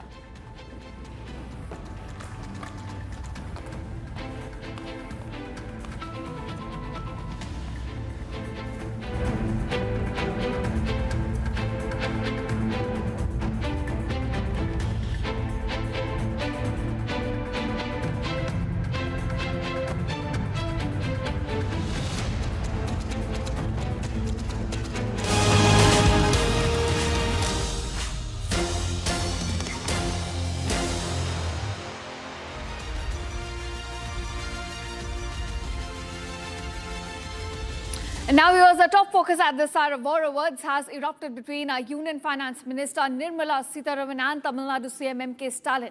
Now, this is over centre's letter issued on paddy incentive in the state. Now, during an election campaign last week, M.K. Stalin had said that centre has advised the Tamil Nadu government to discontinue providing incentive for the paddy producers. In fact, but yesterday, Nirmala Sitharaman rejected Stalin's contention and termed it as baseless and politically motivated. More details in this report about this fiery exchange between the Finance Minister and Tamil Nadu CM right ahead of crucial elections. Take a look.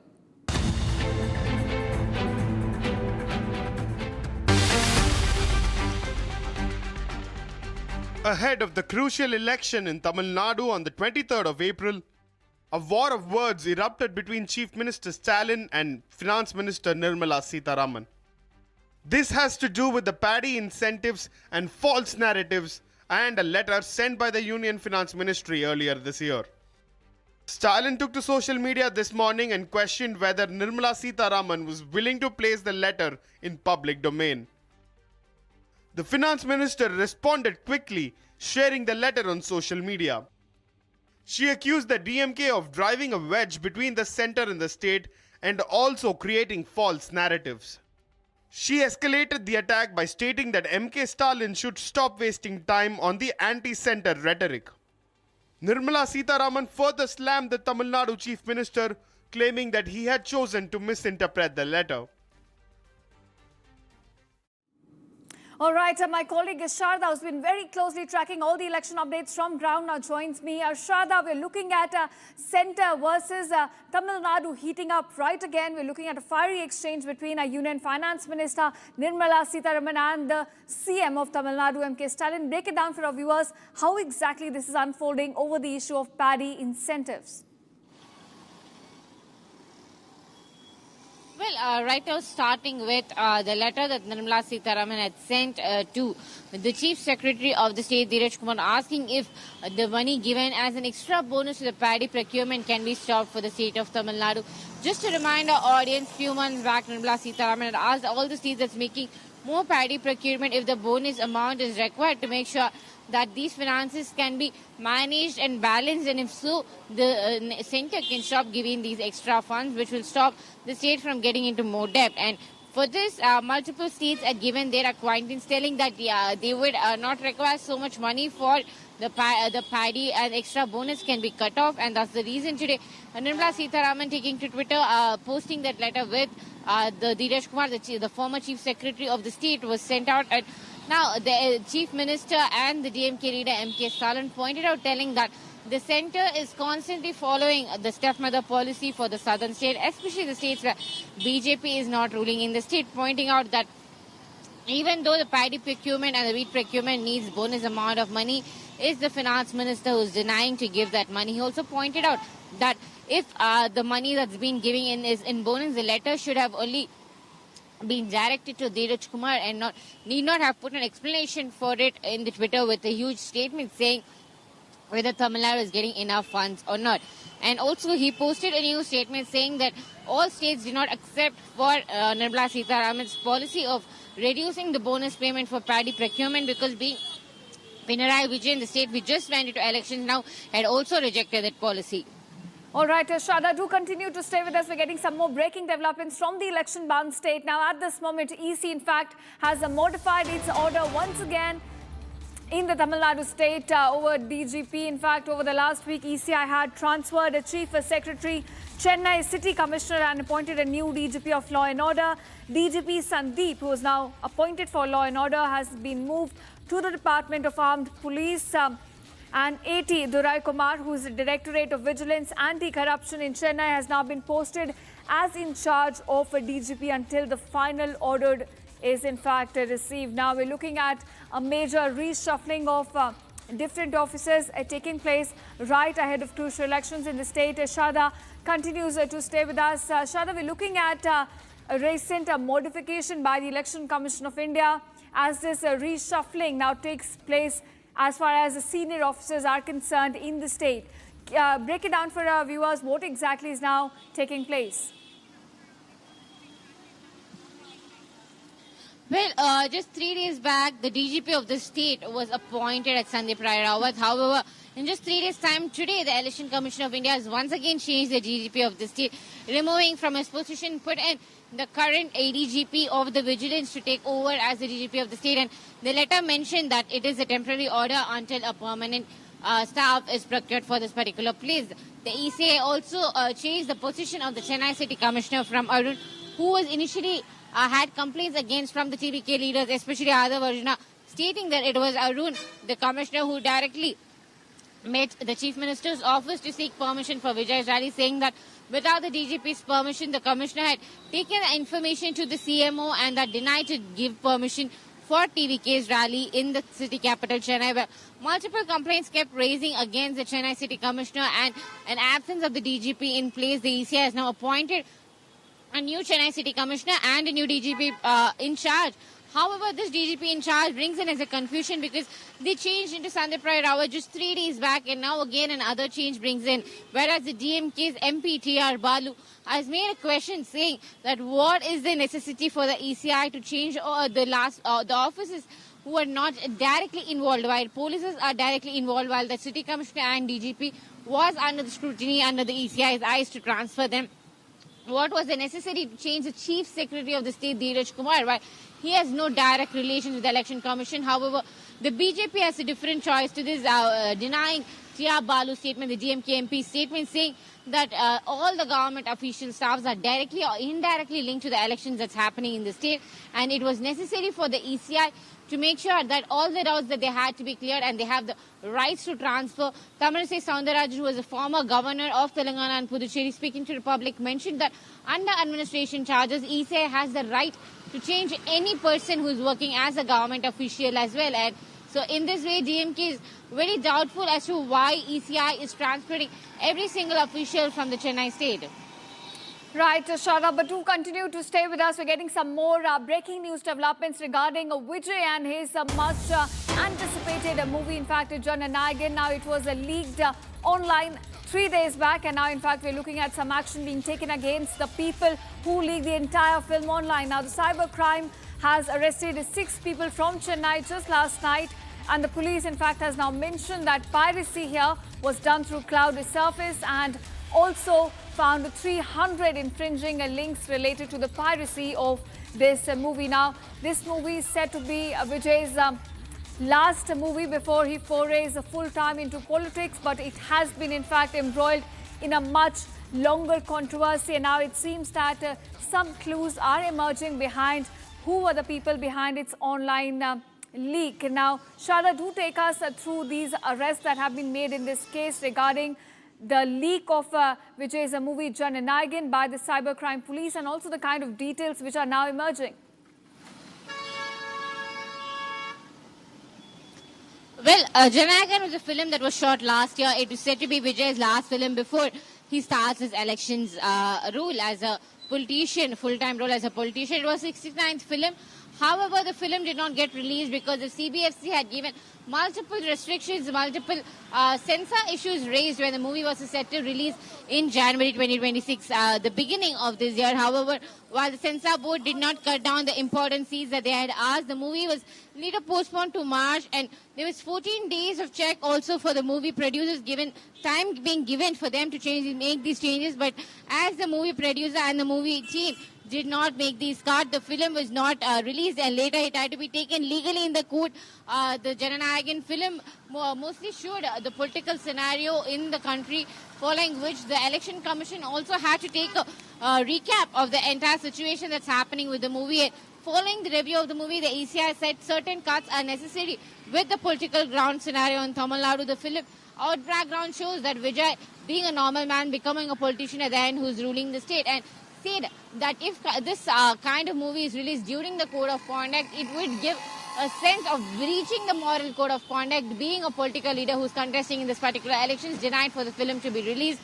It was earlier expected to be released after the elections in the April last week. April 23rd is the Tamil Nadu elections, and around April 28 or 29 the movie was set to be released in theatres. Meanwhile, now just 4 days back, the parts of its films were leaked online, and there were 300 infringement links that are the entire film. Now, following the complaint from the producer and the movie makers and the entire team saying that the piracy was not allowed for the film, and it coming right at the time when the elections is happening, there were blames on both sides. There was one team that's blaming the TVK leader Vijay and his general secretary Adar, telling that it was their own team that leaked the film online to make sure that people's eyes are turned on them, whereas the other saying that the piracy was not an option for the TVK and was DMK's and BJP's doing to release the film and leak the film online to make sure that the producer and the movie team makes a huge loss. While Jananayagan, the film is entirely focused on Tamil Nadu politics. It was not allowed to release right before elections, and now the police have arrested 6 people and have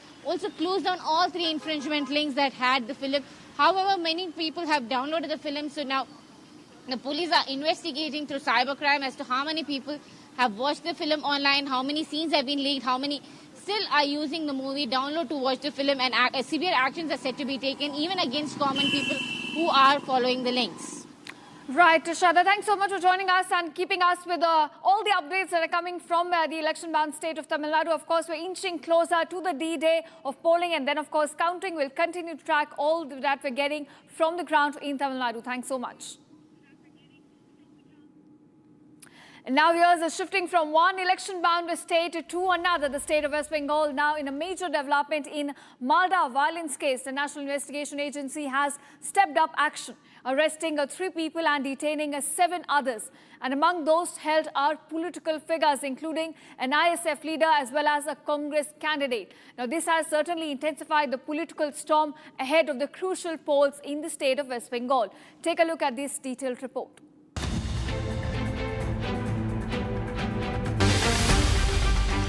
In the latest development on the Malda violence case, the National Investigation Agency has made 3 arrests and detained 7 more.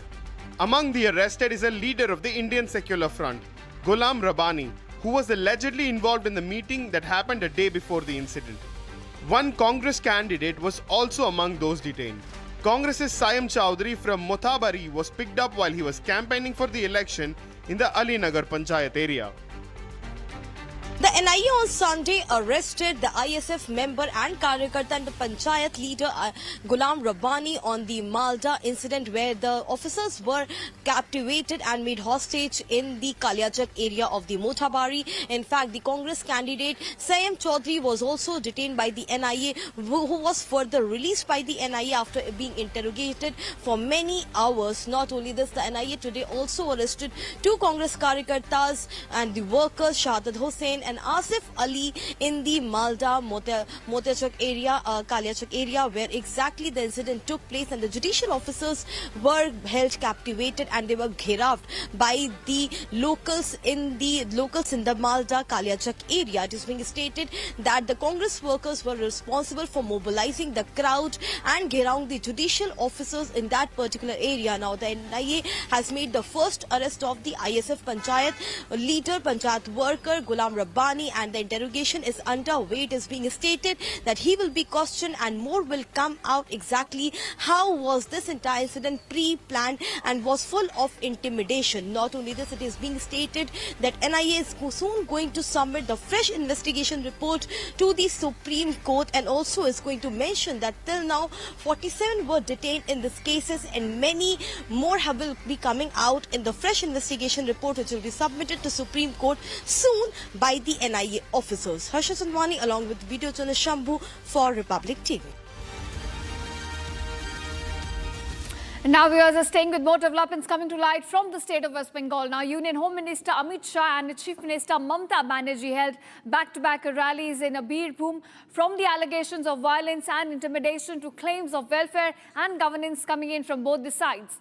Now both the leaders sharpened their attacks, setting the tone for a fierce electoral battle that we're staring at in a 2-phase election from April 23rd and April 29th. That's when the polling will happen, and the counting, of course, will happen on 4th of May. Here's a detailed report on what's happening on the ground as the campaigning intensifies on ground. Addressing a rally in Birbhum, Amit Shah attacked Mamta Banerjee's government, accusing her of fostering a culture of violence in the state. Shah said the people of Bengal are no longer afraid and will respond to bombs with ballots, asserting that democracy will defeat intimidation. He warned that those involved in political violence would face strict action and even jail time if the BJP comes to power in West Bengal. Targeting the TMC leaders, Amit Shah alleged that goons operating under political protection have terrorized voters and said that this culture would be dismantled. He also urged the citizens to vote for BJP, promising what he described as development, security and justice under the BJP rule. In a direct attack on Mamta Banerjee, Shah accused her of trying to intimidate the majority community through her speeches. दीदी का एक भाषण सुन रहा था, वो यहाँ के बहुमत समाज को डरा रही थी, अगर टीएमसी नहीं होगी तो बहुमत समाज का अस्तित्व नहीं होगा। अरे दीदी, सदियों से हम यहाँ रह रहे, आप कौन होती हो हमें डराने वाली? आपके शासन में मुर्शिदाबाद में दंगे हुए, आप कहां गई थी? आपके शासन में रामनवमी पर हमला हुआ, आप कहां गई थी? He also cited incidents like Murshidabad violence and the Ram Navami clashes, accusing the TMC of failing to maintain law and order. Meanwhile, Chief Minister Mamta Banerjee also hit back strongly during her rally in Birbhum, projecting herself as the defender of Bengal's people.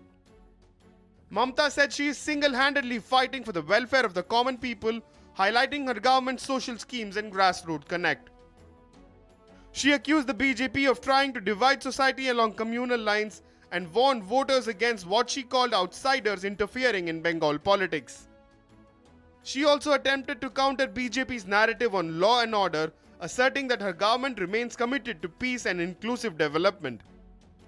With both leaders throwing sharp accusations, the Birbhum rally has emerged as a key battleground in the Bengal election.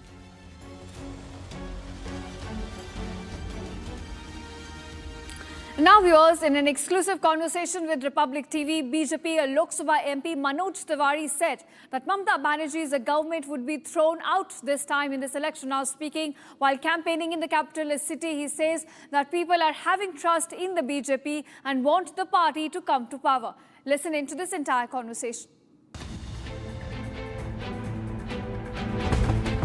हवा निकल पड़ी है Bharatiya Janata party की तरफ।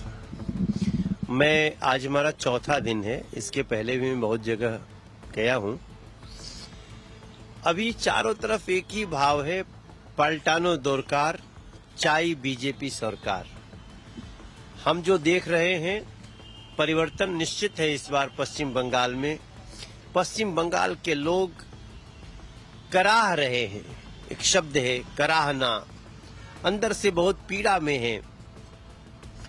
माँ, माटी, मानुस तीनों कराह रहे हैं और अब उनको आशा कहीं से है तो नरेंद्र मोदी के डबल इंजन से है और वो अब पश्चिम बंगाल में होने जा रहा है। नहीं, हम तो पंडित हैं और बिहार के पंडित हैं, तो हम तो बिना माछ भात के हमारा खाना ही नहीं होता है। हम तो जब भी उत्सव होता है तो माछ भात के साथ उत्सव होता है। आप मिथिला का रीत जानते होंगे।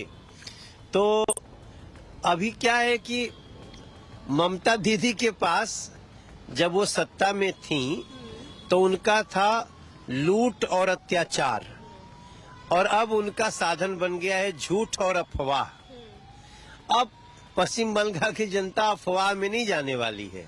उसको पता चल गया है कि दीदी ने जितना भी लूटना था, चाहे वो सिंडिकेट के तरीके से, चाहे वो क्या बोलते हैं उसमें कट मनी के तरीके से। आप सोचिए यहाँ के लोगों को 7वां वेतन आयोग नहीं मिल रहा है क्या जी? बताइए, हमने निश्चित कर दिया है कि सरकार बनते ही पहले तो जो 7वां वेतन आयोग है वो लोगों को मिलेगा।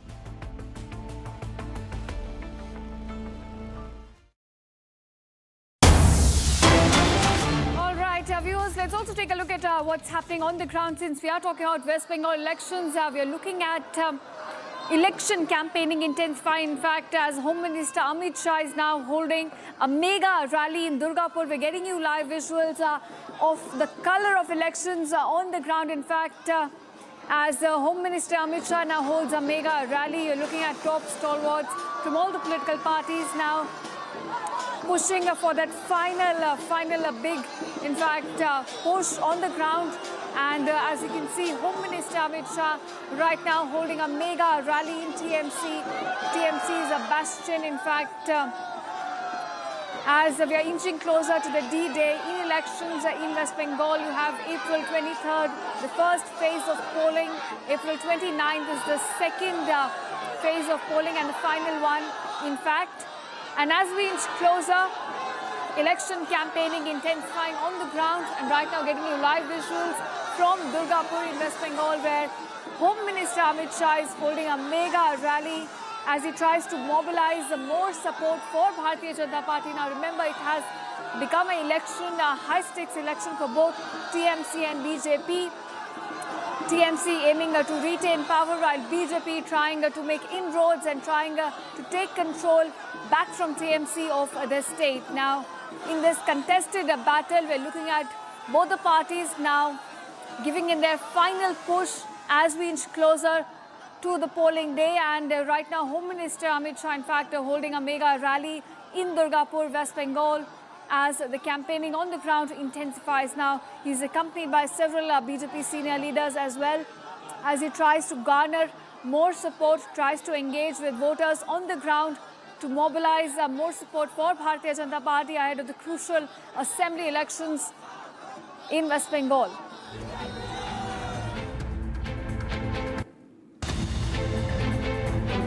All right, viewers, now slipping into a very short break, but don't go anywhere. On the other side, we get you all the updates from the election-bound state as Amit Shah holds a mega rally in Durgapur.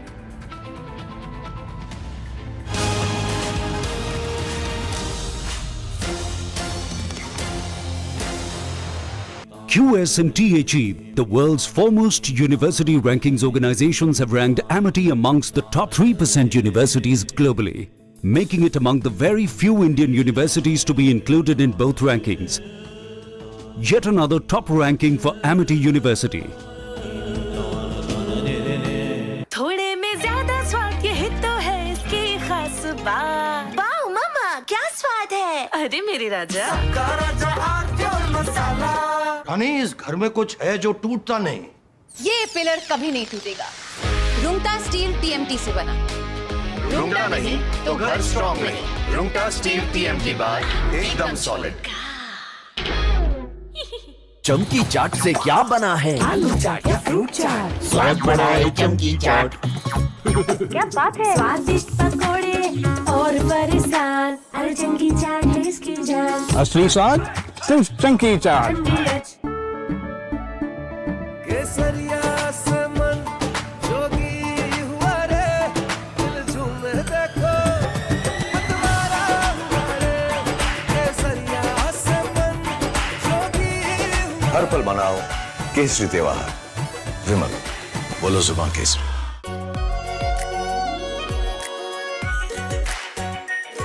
Pure shahi paneer masala, delicious, healthy every day.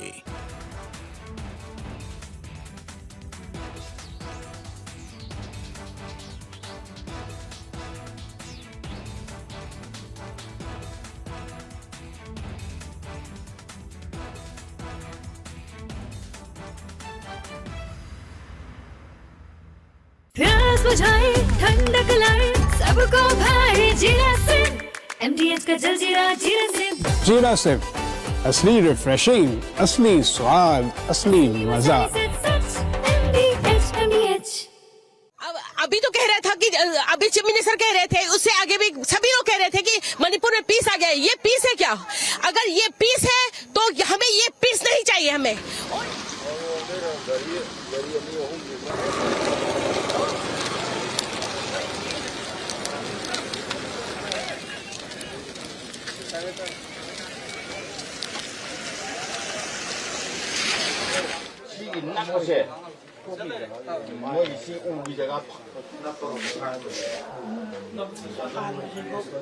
ये bomb blast 1:05 में हुआ है।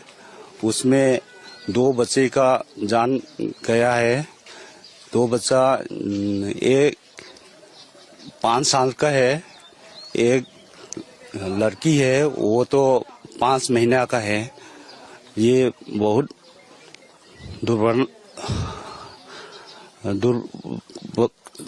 छह incident है। उसका माँ भी अभी इंजर्ड है, हॉस्पिटल में ट्रीटमेंट के लिए घायल तरीके से इंजर्ड है। ये आतंकवादी लोग हम लोग को टारगेट कर रहा है, मैतेई लोग को। इसलिए सरकार से विनती है जल्द से।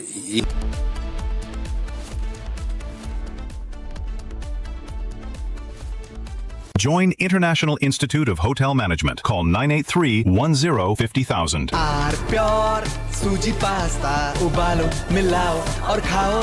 8 मिनट में तैयार। क्या टेस्ट है सबका राजा हार्टफेल्ट मसाला। केसरिया से मन जोगी हुआ रे, दिल झूमे देखो मतवारा हुआ रे। केसरिया से मन जोगी हुआ। हर पल बनाओ केसरी त्योहार। विमल, बोलो जुबान केसरी। चमकी चाट से क्या बना है? सैंडविच लस्सी और छाछ हर घूंट में चमकी चाट। ड्राई फ्रूट और दही बड़े। चमकी चाट से स्वाद बढ़े। असली स्वाद सिर्फ चंकी चाट।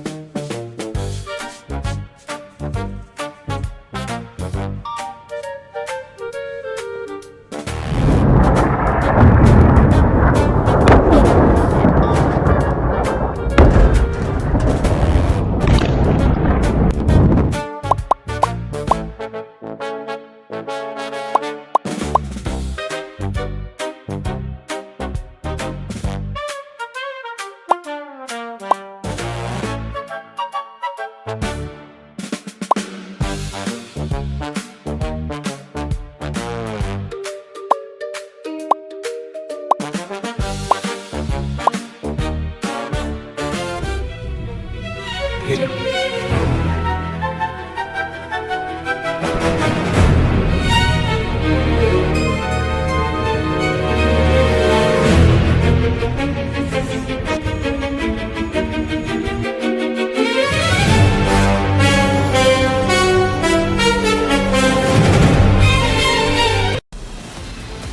Asia's largest news headquarters, setting the agenda for Bharat.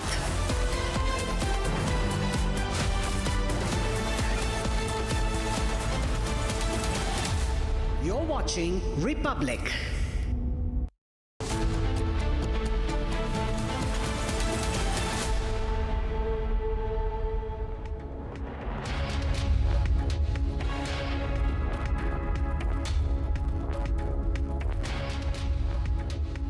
Good evening, welcome to Republic. I'm Rhythm and our top focus today is going to be, viewers, the countdown is now, at this time, US President Donald Trump yet again issuing a threat, this time a naval blockade of Strait of Hormuz. He said US Navy is going to be controlling Hormuz. They will blow up all Iranian mines, and not just this, he's also said which ships who have paid toll to Iran will also be intercepted.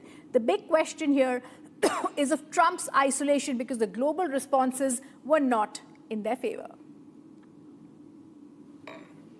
We'll also tell you now, viewers, Australian Prime Minister, viewers, also on the war today, we're going to get you Trump's global isolation of Hormuz threat, as multiple nations now say they won't back Trump's blockade move. And lined up next is Iranian response to Trump's threat. Iran reiterates it's ready for war. If threatened, Iran will blow up all ports in the Gulf.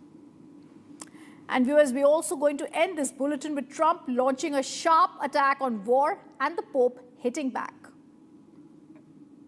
Viewers, the countdown is now, this time US President Donald Trump yet again issuing a threat, this time a naval blockade of the Strait of Hormuz. He said US Navy will be controlling Hormuz. They will blow up all Iranian mines. And not just this, Trump said all the ships who've paid toll to Iran will also be intercepted. The big question now is of Trump's isolation, because the global responses were not in Iran's favor.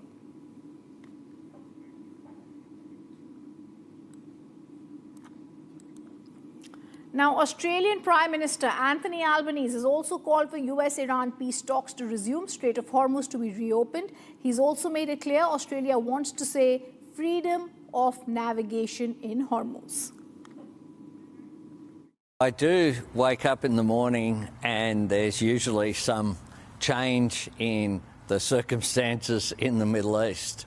And what I want to see is to wake up in the morning and see that peace has broken out on a permanent basis, that we have de-escalation, that we have an end to civilian loss of life, we have an end to loss of civilian infrastructure, and that, importantly, the Strait of Hormuz is about to be opened with freedom of navigation.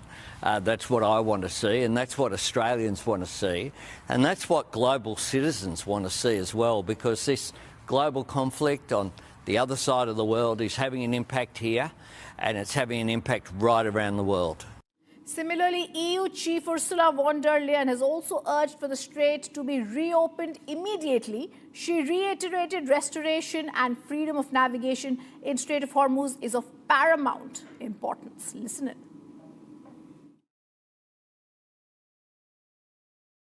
The European Union, as we all know, since 44 days now, once again, the Middle East has been engulfed in war. And these past 6 weeks have reminded us that peace cannot be taken for granted. In recent days, it seemed as if a pause was emerging. A ceasefire has been announced. You all witnessed that. Allow me to say a word of gratitude to Pakistan for the important role they have played to get to this point. But we also know that negotiations have been stalled now, and we have to see how things go on. Any agreement will have to address the concerns raised by Iran's nuclear and ballistic missile program and its actions obstructing the navigation through the Strait of Hormuz. The ongoing closure of the Strait of Hormuz is greatly damaging, and the restoration of the freedom of navigation is of paramount importance for us. I'm joined to understand the situation more about how Trump is isolating on Hormuz. Lieutenant General D.B. Pandey, security analyst, someone who knows the situation, has written about it very critically. Namaste, sir. Jai Hind. The big question here going to be on the Strait of Hormuz. In fact, I was going through what you've yourself written on the platform X. This is exactly what United States wants. Explain this, sir, for our viewers. Yeah, so when I wrote this comment, it is more about directing towards creating a situation of asset denial of energy, essentially to China. That is one part, I guess. And that is what the Americans wanted to control. And if you see in the last about 4 to 5 years, slowly, it is not about Trump. It is about the American whole strategic game in the region. Firstly, ensuring that the Russian gas and oil is cut off to the Europeans. They were isolated through the Ukrainian war. And thereafter, you saw how the Venezuelans were taken out of the scene, wherein about 90% of the oil of Venezuela was going to China. The next level was obviously everybody was looking, at least were reading situation that Iran was next. So this whole Iranian attitude towards nuclear enrichment for weapons program, the ballistic missile system, trying to change the regional balance of power, in which there was very tenuous balance in the Iranian and the Persian Gulf in that area, which was to be actually would have shifted in the favor of the Iranians in case they had got the weapons, nuclear weapon program finishing, and they were quite near to it, which is very evident because their own people have been claiming about it, and then ballistic missile program was, of course, going gung-ho. So this whole issue gave an opportunity to America to come to the region, and they were looking forward to come to this region. And they've ensured that now, and if you see about 3 days back or 4 days back, Trump has shown a picture in which a photograph of a satellite photograph in large number of tankers are going towards the American waters. So it is more about not only making America relevant in terms of oil and gas reliance for the world maximum possible, but also to deny. I think more is to deny to the Chinese. But having seen the views which are emanating that Trump is getting isolated on this with the comments of Australian Prime Minister and the EU President, when you listen to the comments and the comments which are going out, they are not anti-Trump action. Actually, they are very open-ended. The issue that they are referring to is that the Iranian strategic direction towards nuclear proliferation, nuclear program has led to this kind of a situation, and therefore they need to reconsider this and the ceasefire. I guess in a manner that the more Iranians stay steadfast on the course, they will get isolated and not Trump. While what Trump says and writes is also quite jingoistic, it's all slightly more talking too much about while tweeting. But in action, if you see, the Hormuz has been blocked and been controlled by the Iranians. Now it is about rhetoric that we are going to check all the transport or all the oil carriers, the tankers which are coming, have they paid toll or not? Who's going to come and confirm to the Americans that they have paid toll to or a user fee to Iranians? So I guess this is all very ambiguous. What is being treated is different. What is happening substantially on the ground? Iranians have, in any case, blocked it. If you see in last about 45 days, very little has come out from there.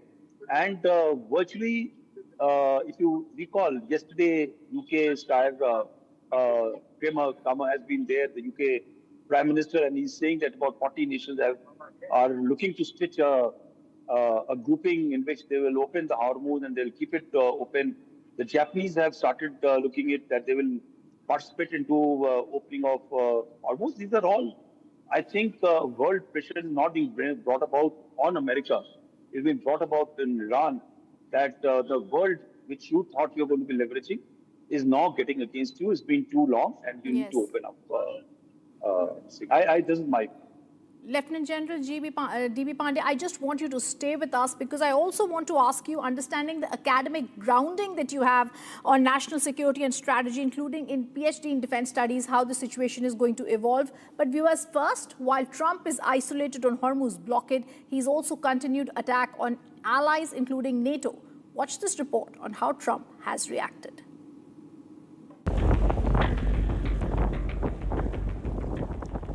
Global tensions are going to escalate tonight. Donald Trump has sharpened his stance on both allies and adversaries and raised serious questions over reliability of NATO alliance. Well, they're coming up. They're going to be coming up. But I'm very disappointed in NATO. They didn't do the. They weren't there for us. We pay trillions of dollars for NATO, and they weren't there for us. Remember what I said. NATO was not there. Now they want to come up, but there's no real threat anymore. But NATO was not there for us. On negotiations, Donald Trump's message was blunt. Oh, I don't know. I don't care if they come back or not. If they don't come back, I'm fine. Their military is gone. Their missiles are largely depleted. The manufacturing capability for missiles and drones is largely defeated. We've been very nice. We haven't ripped down too many bridges. We did one only because they broke their word, they broke their promise. But the bigger headline is the hardening US position on Iran's nuclear ambitions and Donald Trump's uncompromising red line that has now been drawn. And just so you understand, Iran will not have a nuclear weapon. Will not have. There is no way that they're going to get. They still want it. And they made that clear the other night. Iran will not have a nuclear weapon. A sweeping blockade targeting Iran's oil exports is all set to take effect at 7:30 p.m. today. That'll be 10 o'clock tomorrow. Other nations are working so that Iran will not be able to sell oil. And that would be very effective. But what we want to do is we want to, and again, we don't need it. What we notice and what we see and what I think is maybe my idea, maybe not, I don't know. But there are many boats heading toward our country to fill up with oil and then go and take it. So they're not going to go through the Hormuz Strait. If there is a full-blown naval warfare, the pressure is not going to be just rhetorical, but it will be economic and immediate. And viewers, of course, Trump's warning did not go unanswered. Iran has reiterated it's ready for war. It's attacked if no other port will be spared in the Gulf.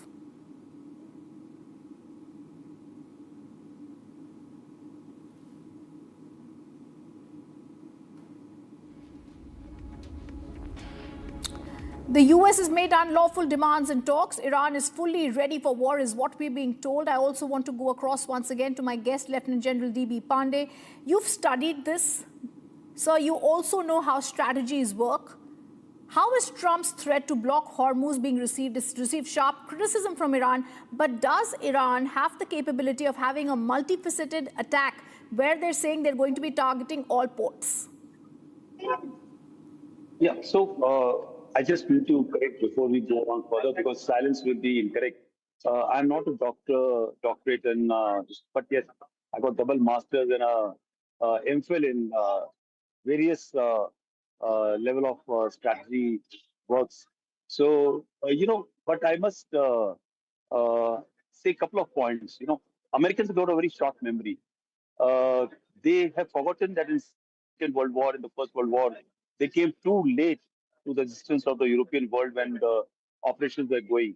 So they are also being returned in some kind of a favor today. The second is that over a period of time, they have virtually taken the security guarantor of the entire Western world of the NATO, deploying assets all over the place. Now suddenly you tell the NATO forces who are truly very, very diminished in terms of, they can't even guard their own borders to ensure that the migrants don't, illegal migrants don't come into the shores. They can't even police that. So their capacity to empower today, there was one ship which sailed in to assist in some form or other from the British side. After a few days, had to actually go back for refits. So that is the state. They don't have the tools and the wherewithal to come out on a short notice to be able to do a fight. This fight started in a very short time. They took a call somewhere about in December. In 3 months' time, these modern armies they don't have ready forces to fight like India or some of the countries have. They take time to prepare and firstly make a ground within their own country that they are willing to go for a fight or not go for a fight. So therefore, this issue they have to be taken into account. The other message we have to see that Trump, when he came with his America First policy and looking at his domestic constituency for economic reasons, he virtually isolated all his allies.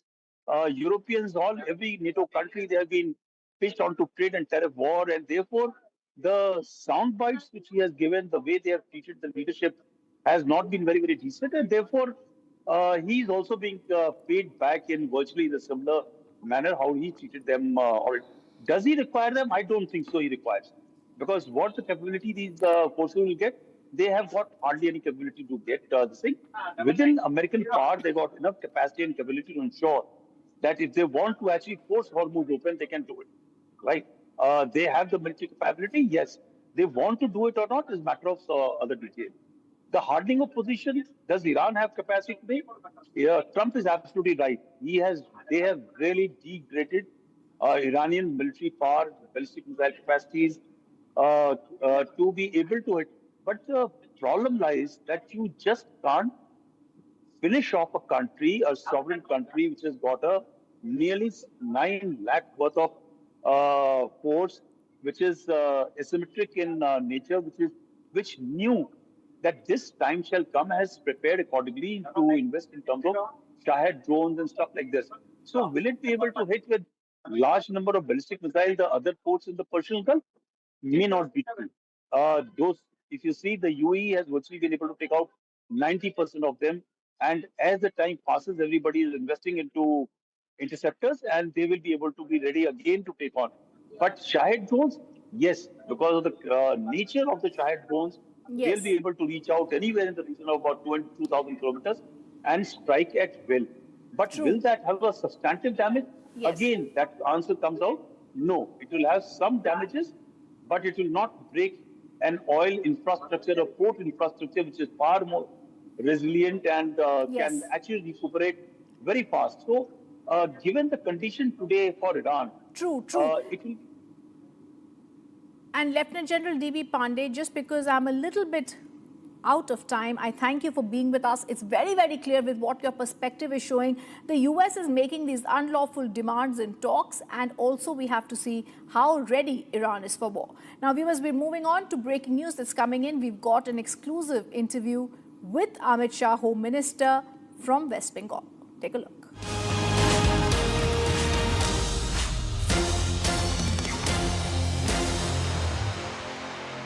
Bengal और देश के लिए घुसपैठ को कितना बड़ा मुद्दा आप मान रहे हैं? देखिए, बहुत महत्वपूर्ण मुद्दा है, राष्ट्र की सुरक्षा से जुड़ा हुआ मुद्दा है, मगर मुझे पूरा विश्वास है कि 5 मई को यहाँ पर भारतीय जनता पार्टी की सरकार बनेगी और हम न केवल बंगाल, देश भर में घुसपैठ को रोकने में सफल होंगे। त्रिपुरा में भाजपा सरकार है, असम में भाजपा सरकार है और बंगाल में भाजपा सरकार आने के साथ ही हम घुसपैठ को पूर्णतः रोक पाएंगे।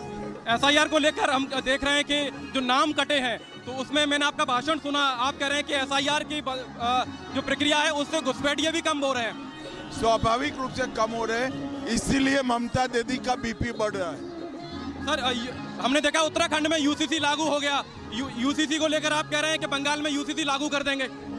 हाँ, हमारा चुनावी एजेंडा है, घोषणा पत्र है कि हम बंगाल में 6 माह के अंदर यूसीसी लागू करें। ममता दीदी कह रही हैं कि एसआईआर से वोट काटे जा रहे हैं, लेकिन हम ये भी देख रहे हैं कि जो एक तरीके से आप आरोप लगा रही हैं, आप लोग बाहरी हैं। और आज मैंने आपको सुना, आपने कहा कि जो उम्मीदवार होगा, जो चेहरा होगा सीएम फेस, वो बंगाल का रहने वाला होगा, बांग्ला बोलने वाला होगा। जी, यहाँ पर का ही लोकल बांग्ला भाषी व्यक्ति बंगाल का नया मुख्यमंत्री बनेगा, भाजपा का हो। बहुमत को लेकर कोई दावा? तो देखिए आप केंद्रीय गृह मंत्री को देख रहे थे, रोड शो है, दुर्गापुर में चल रहा है, काफ़ी भीड़ यहाँ पर है, लेकिन अपनी जीत को लेकर पूरी तरीके से आश्वस्त हैं। और आश्वस्त होने के साथ साथ उन्होंने ये भी कहा कि बंगाल में बीजेपी का मुख्यमंत्री बनेगा और मुख्यमंत्री जो होगा बंगाल का रहने वाला होगा, साथ ही बांग्ला बोलने वाला होगा। बंगाल और देश के लिए घुसपैठ को कितना बड़ा मुद्दा आप मान रहे हैं? देखिए, बहुत महत्वपूर्ण मुद्दा है, राष्ट्र की सुरक्षा से जुड़ा हुआ मुद्दा है, मगर मुझे पूरा विश्वास है कि 5 मई को यहाँ पर भारतीय जनता पार्टी की सरकार बनेगी और हम न केवल बंगाल, देश भर में घुसपैठ को रोकने में सफल होंगे। त्रिपुरा में भाजपा सरकार है, असम में भाजपा सरकार है और बंगाल में भाजपा सरकार आने के साथ ही हम घुसपैठ को पूर्णतः रोक पाएंगे। एसआईआर को लेकर हम देख रहे हैं कि जो नाम कटे हैं, तो उसमें मैंने आपका भाषण सुना, आप कह रहे हैं कि एसआईआर की जो प्रक्रिया है उससे घुसपैठिए भी कम हो रहे हैं। स्वाभाविक रूप से कम हो रहे हैं, इसीलिए ममता दीदी का बीपी बढ़ रहा है। सर, हमने देखा उत्तराखंड में यूसीसी लागू हो गया, यूसीसी को लेकर आप कह रहे हैं कि बंगाल में यूसीसी लागू कर देंगे? हाँ, हमारा चुनावी एजेंडा है, घोषणा पत्र है कि हम बंगाल में 6 माह के अंदर यूसीसी लागू करें। ममता दीदी कह रही हैं कि एसआईआर से वोट काटे जा रहे हैं, लेकिन हम ये भी देख रहे हैं कि जो एक तरीके से आप आरोप लगा रही हैं, आप लोग बाहरी हैं। और आज मैंने आपको सुना, आपने कहा कि जो उम्मीदवार होगा, जो चेहरा होगा सीएम फेस, वो बंगाल का रहने वाला होगा, बांग्ला बोलने वाला होगा। जी, यहाँ पर का ही लोकल बांग्ला भाषी व्यक्ति बंगाल का नया मुख्यमंत्री बनेगा, भाजपा का। बहुमत को लेकर कोई दावा? तो देखिए आप केंद्रीय गृह मंत्री को देख रहे थे, रोड शो है, दुर्गापुर में चल रहा है, काफ़ी भीड़ यहाँ पर है, लेकिन अपनी जीत को लेकर पूरी तरीके से आश्वस्त हैं। और आश्वस्त होने के साथ साथ उन्होंने ये भी कहा कि बंगाल में बीजेपी का मुख्यमंत्री बनेगा और मुख्यमंत्री जो होगा बंगाल का रहने वाला होगा, साथ ही बांग्ला बोलने वाला होगा। We just heard Amit Shah there as the verdict is being looked forward to across India in West Bengal. Now, viewers, the other top focus, Donald Trump unleashed a storm of criticism against Pope Leo the 14th, labeling him weak on crime and terrible for foreign policy. The outbursts have followed recent remarks from Pope criticizing the West Asia war. Pope Leo issued a direct rebuke of Trump's threat to destroy Iranian civilization, calling it unacceptable and imploring global leaders to end the conflict. Having previously questioned Trump's administration hardline immigration policies, the Pope was ultimately warned by Trump not to cater to the radical left. Watch this report.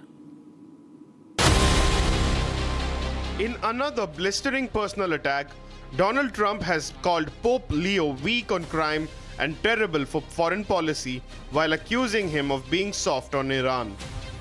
We don't like a Pope that's going to say that it's okay to have a nuclear weapon. We don't want a Pope that says crime is okay in our cities.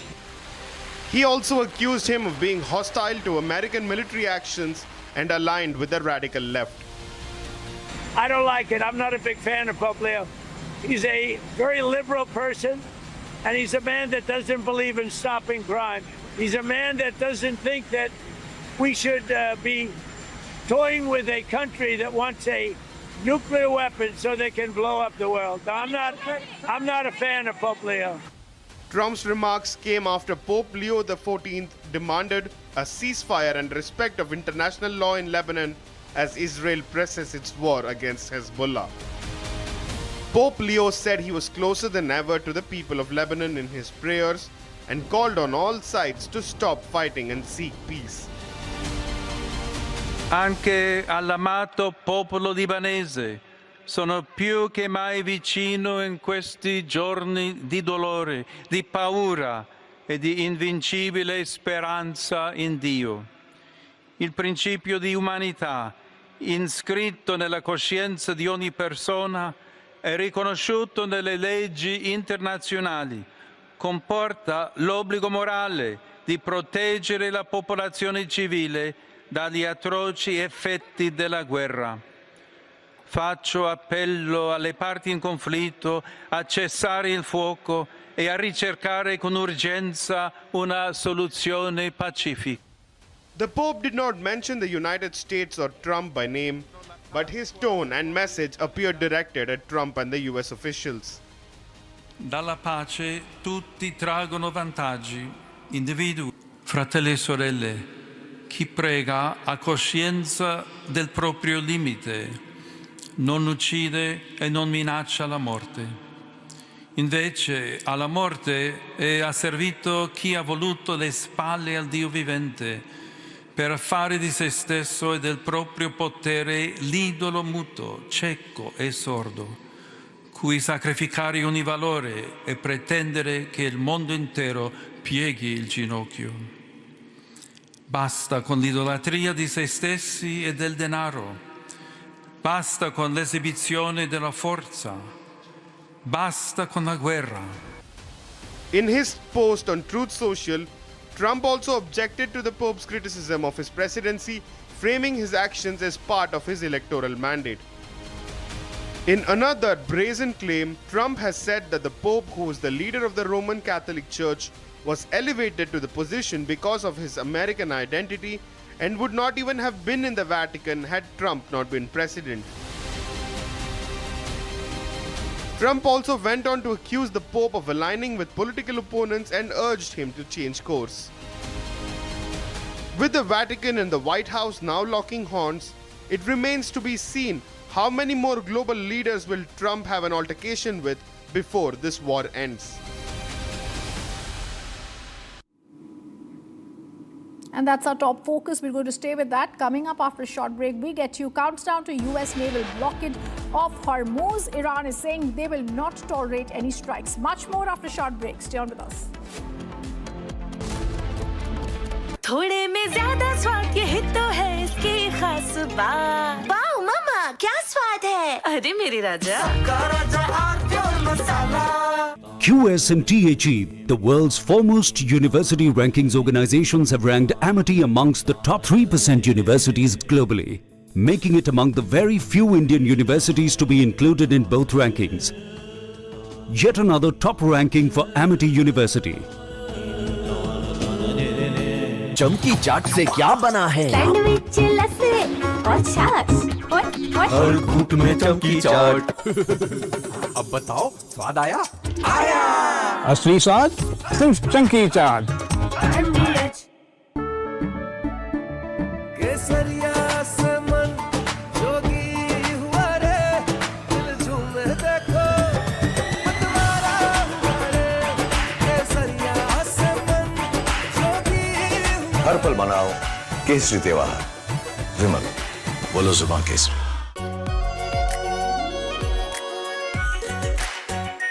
Are pure shahi paneer masala, delicious, healthy every day.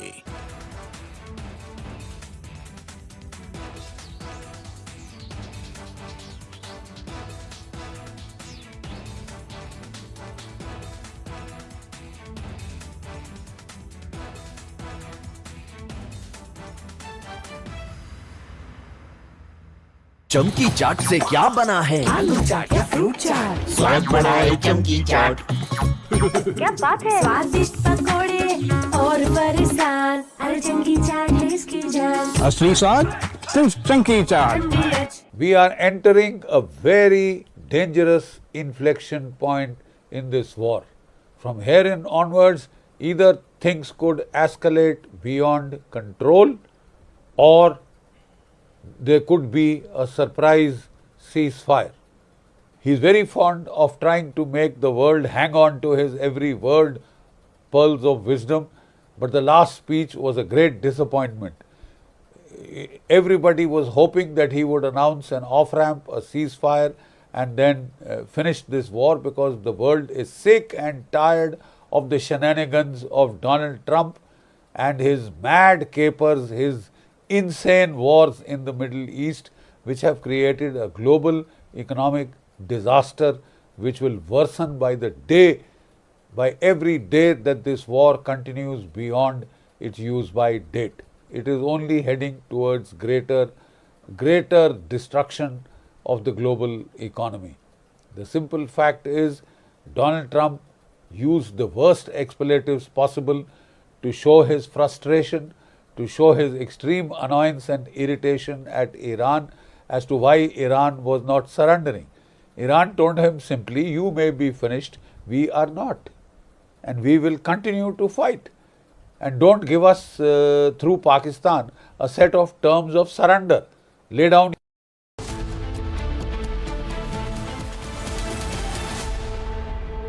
Join International Institute of Hotel Management. Call 983-10-50,000.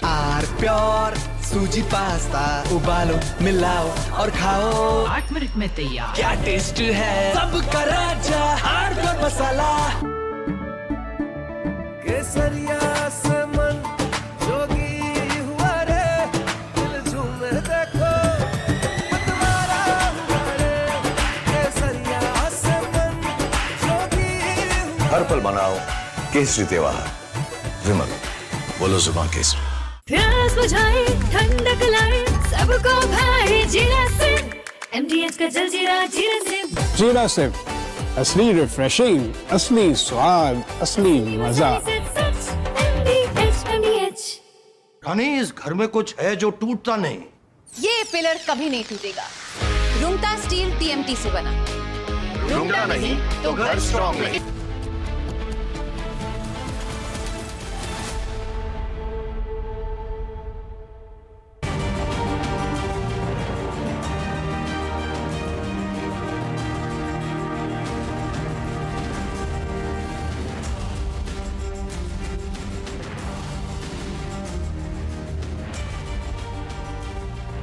Hello, welcome. You're watching the Monday edition of This Is Exclusive with me, Shavan Singh.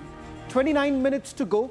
Trump vows to block all Iranian ports starting around 7:30 this evening. Now, was this a plan that was done at the last moment, or was this a plan devised by the Pentagon much earlier? And this is one option that is now being played right now. In fact, over the next couple of minutes, we're going to take you through all the details, all the options that are basically available before the Pentagon at this point in time. And what does this essentially mean? Does it aggravate the energy crisis? Joining us tonight on This Is Exclusive is a top American voice, a man who was with the Pentagon in the past, who is now essentially indicated that this was always a plan available before the Pentagon. All this and much more. Up first, let me take you through the headlines we are tracking at this hour.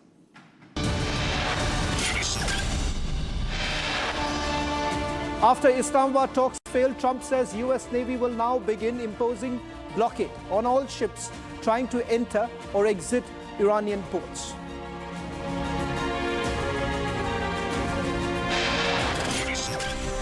Trump launches an attack on the Pope, says he's weak on crime and terrible for foreign policy.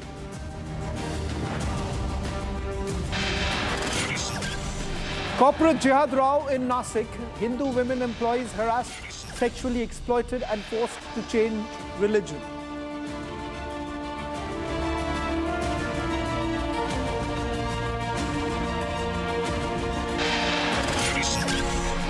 हम न केवल बंगाल, देश भर में घुसपैठ को रोकने में सफल होंगे।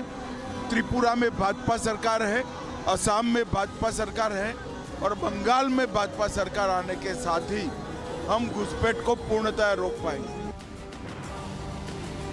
Amit Shah speaks to Republic ahead of Bengal poll, says confident BJP will come to power in Bengal.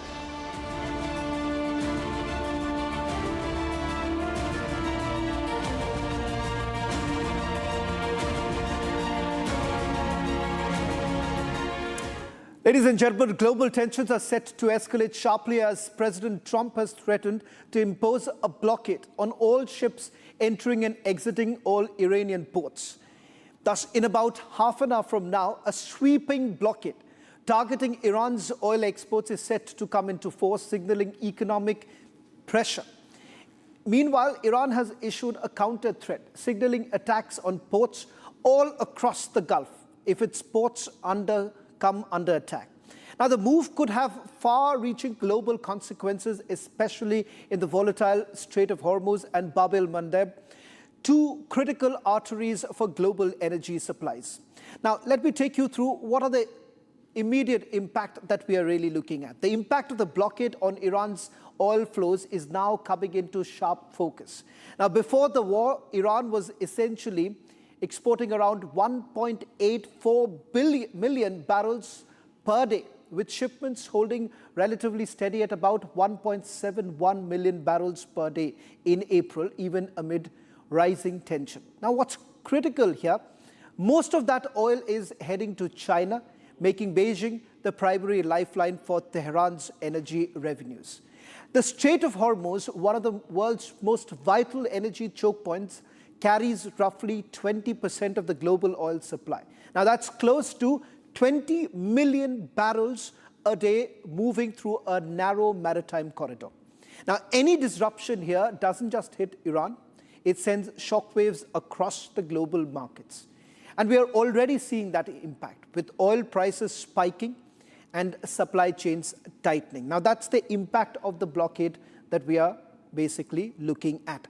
Let me also bring in my colleague Gesu right now to take you through what are the options, what are the possibilities that we are essentially talking about. Is it just about the Strait of Hormuz or the Bab el-Mandab, which has always been one critical artery that was always an option before the Iranians, and the fact that Houthis could actually come into play. Let's look at the possible scenarios and what are the options really available, because in a short while from now, Gesu, this is the question I also asked one of the former secretary from the Department of War, and they said that this was always an option available before the Pentagon, and that has now been exercised. Let's now take our viewers through which are the ports which are basically at risk, Gesu. So we're going to be looking at two different waters here. We're looking at the Persian Gulf, and these are a number of Iranian ports that remain under strike also amid the ongoing escalations, and also the ones that could possibly be struck. We have seen Lavan being struck time and again over their oil refineries. We've seen Bandar Abbas not just being struck, but also key military leadership being downed in Bandar Abbas. We have seen the Karg Island, one of their most vital ones, come under attack. We've seen Bushehr also come under attack. Khurram Sheher has also been struck in the ongoing war that began on the 28th of February. Apart from that, in the Persian Gulf, we have Mashhar and Imam Khomeini. These are the islands that we have in Persian Gulf. And of course, near the Strait of Hormuz remains the Chabahar port, one of the key ports for oil imports and exports from Iran to the world. Let me just quickly add that what you're essentially looking at this entire narrow part, which is now the most critical aspect of the war, because this is what is being blocked right now, and any vessel which is essentially passing through here would be paying a tax. Now, that's what the Iranians have proposed, that this was also part of the condition that was laid out by the Iranians during this entire talk that was taking place in Islamabad. And also, this is just 33 kilometers at its narrowest point between Iran and also Oman, and their navies take control of this entire region. But yes, like you said, let's take a look at the scenarios of what these blockades can mean. Well, let's begin with the Strait of Hormuz blockade. Now, this is one aspect which has been seen as the most contested in this entire war. And the reason why, for the long time, the Iranians have largely argued that all this while, this was essentially an international waters, and that is the reason why it was free to move around. But this is exactly why they believe that this is the turning point in the war, because they believe that unless they control this, they're not going to be able to take this forward or perhaps put more pressure as far as the Americans are concerned. Definitely, and also it's important to look at the numbers of what happens when the Strait of Hormuz is blockaded. If we go forward in the scheme of these graphics, we also realize that 20 million barrels have already left the waters of the Strait of Hormuz, and this already puts the markets in a frenzy. And now a prolonged shut could drive Brent crude up to $170 per barrel. Now, Shravan, we remember that Brent crude surpassed about $120 per dollar per barrel, and now we're eyeing at another surge in case there is a blockade that lasts longer. Traffic has dropped by 95%. Fertilizer prices have shot up by 40%. Is there also a change in the movement of the traffic? Because, Gesu, you have been tracking this very closely. What do you really see from the maritime real-time traffic? What's the movement like right now? Definitely. In fact, you'd be very surprised to know that while 80 to 90% of all supplies from the Strait of Hormuz are headed to Asia, it also draws in a very good link between Asian and European markets. But since the truce was announced first, if you remember, on the 8th, since then the traffic has gone lower than what it was because the attacks on Lebanon have increased. Right. So 11 ships before truce, 8 during the day of the truce, and post that barely 2 ships have crossed through the Strait of Hormuz. Now we're going to be looking at the second scenario as well, the Bab al-Mandab that remains. Well, in fact, this is something that most experts have been talking about, that this was the last trump card available before the Iranians, because another good 20%, if I'm not wrong, 20% of the oil flow basically moves through this very small, narrow path that you actually see, which is bordering Yemen, controlled largely by the Houthis, which again happens to be the Iranian proxy. Over to you, Gesu, to take it forward. And definitely, if we look at other points, about 10 to 14%, like you also said, global maritime trade goes through it. About 20% global oil goes through just this one strait. And this is also seen as an alternate strait that continues to connect to the Suez Canal, becoming a jugular vein for Asian markets. Now, 4.2 million barrels of crude pass through the Bab al-Mandab on a daily basis, supplying global oil markets. Now, it is also, like we pointed out, a primary route that links the Asian and European markets. Now, remember,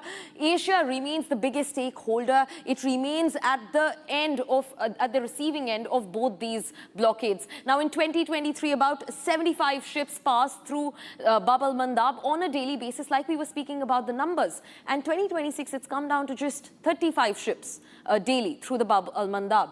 Now, we're also going to be looking at the third scenario of what happens in case both these straits are shut down. So this is where you're looking at both are now becoming the choke points here. You're already looking at roughly about 20 to 21% flowing through the Strait of Hormuz, Bab al-Mandab, another 20%. Now that's again a varying amount that we're looking at. Just imagine if that actually happens, what happens to energy prices and perhaps the repercussion that we're going to see in the markets. Yes, definitely. So 25% surge in oil and gas. I mean, it takes off about 25% of total oil and gas supplies that are available in the global markets, because these two coordinated are responsible for the supply of 25% oil and gas to the entire market. Now, this includes Brent crude, LPG, LNG. Oil prices, of course, will explode. Now, there are reports that suggest that prices will be carried up to about $120 per barrel just by shutting down the Bab al-Mandab Strait. And of course, 20% of world's LNG will remain stranded because there is no alternate route. Now, most of the world's LNG goes through Qatar, Kuwait, and even UAE. And that remains stranded because there is no other route at all, especially, like we said, to connect the Asian and European market. And because of that, the trade obviously collapses.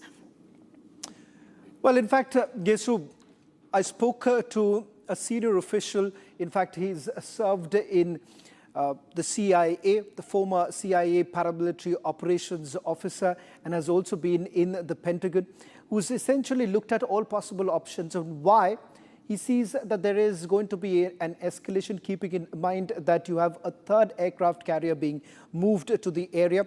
Another Marine Expeditionary Unit is also now reaching Middle East. So are we really looking at a possible ground invasion and an escalation in the days to come? This is what Michael Mulroy had to tell me earlier today.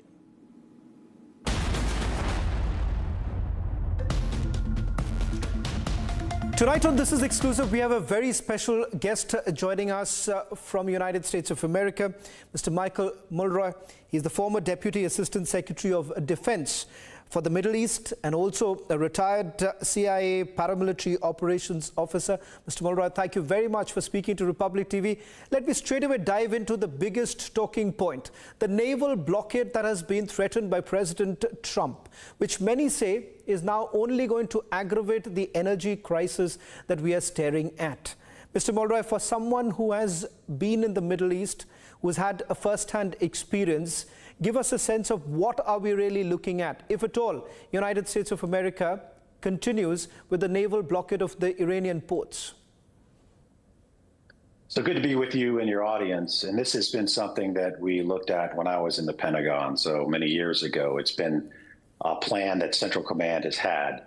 So generally, the idea behind President Trump's blockade is they will block every vessel coming out of an Iranian port, that was clarified by Central Command, from going out to its customers, essentially trying to starve the Iranian regime of any money it needs to actually function. Now, of course, Iran has a boat. They can continuously block any other vessels going through the straits, potentially even add more naval mines. And so we could have a complete blockade of all energy, which is oil and liquefied gas, coming through the straits. So 21% of the world's supply. Of course, the flip side of the Trump plan here is that it will drive up costs of energy around the world. Less energy, higher cost. That's why the U.S. had relieved sanctions on afloat Iranian oil before, not because they wanted, of course, to support Iran, but because they wanted more energy on the market. So this is going to cause probably dramatic increases in oil prices, which is going to, of course, increase prices on everything. So that's the flip side to this, and why many are questioning whether this will work. Mr. Mulroy, is it a Trump's plan, or would you say that this was an existing plan that the Pentagon always had, perhaps devised much earlier and being implemented right now because United States of America is running out of options?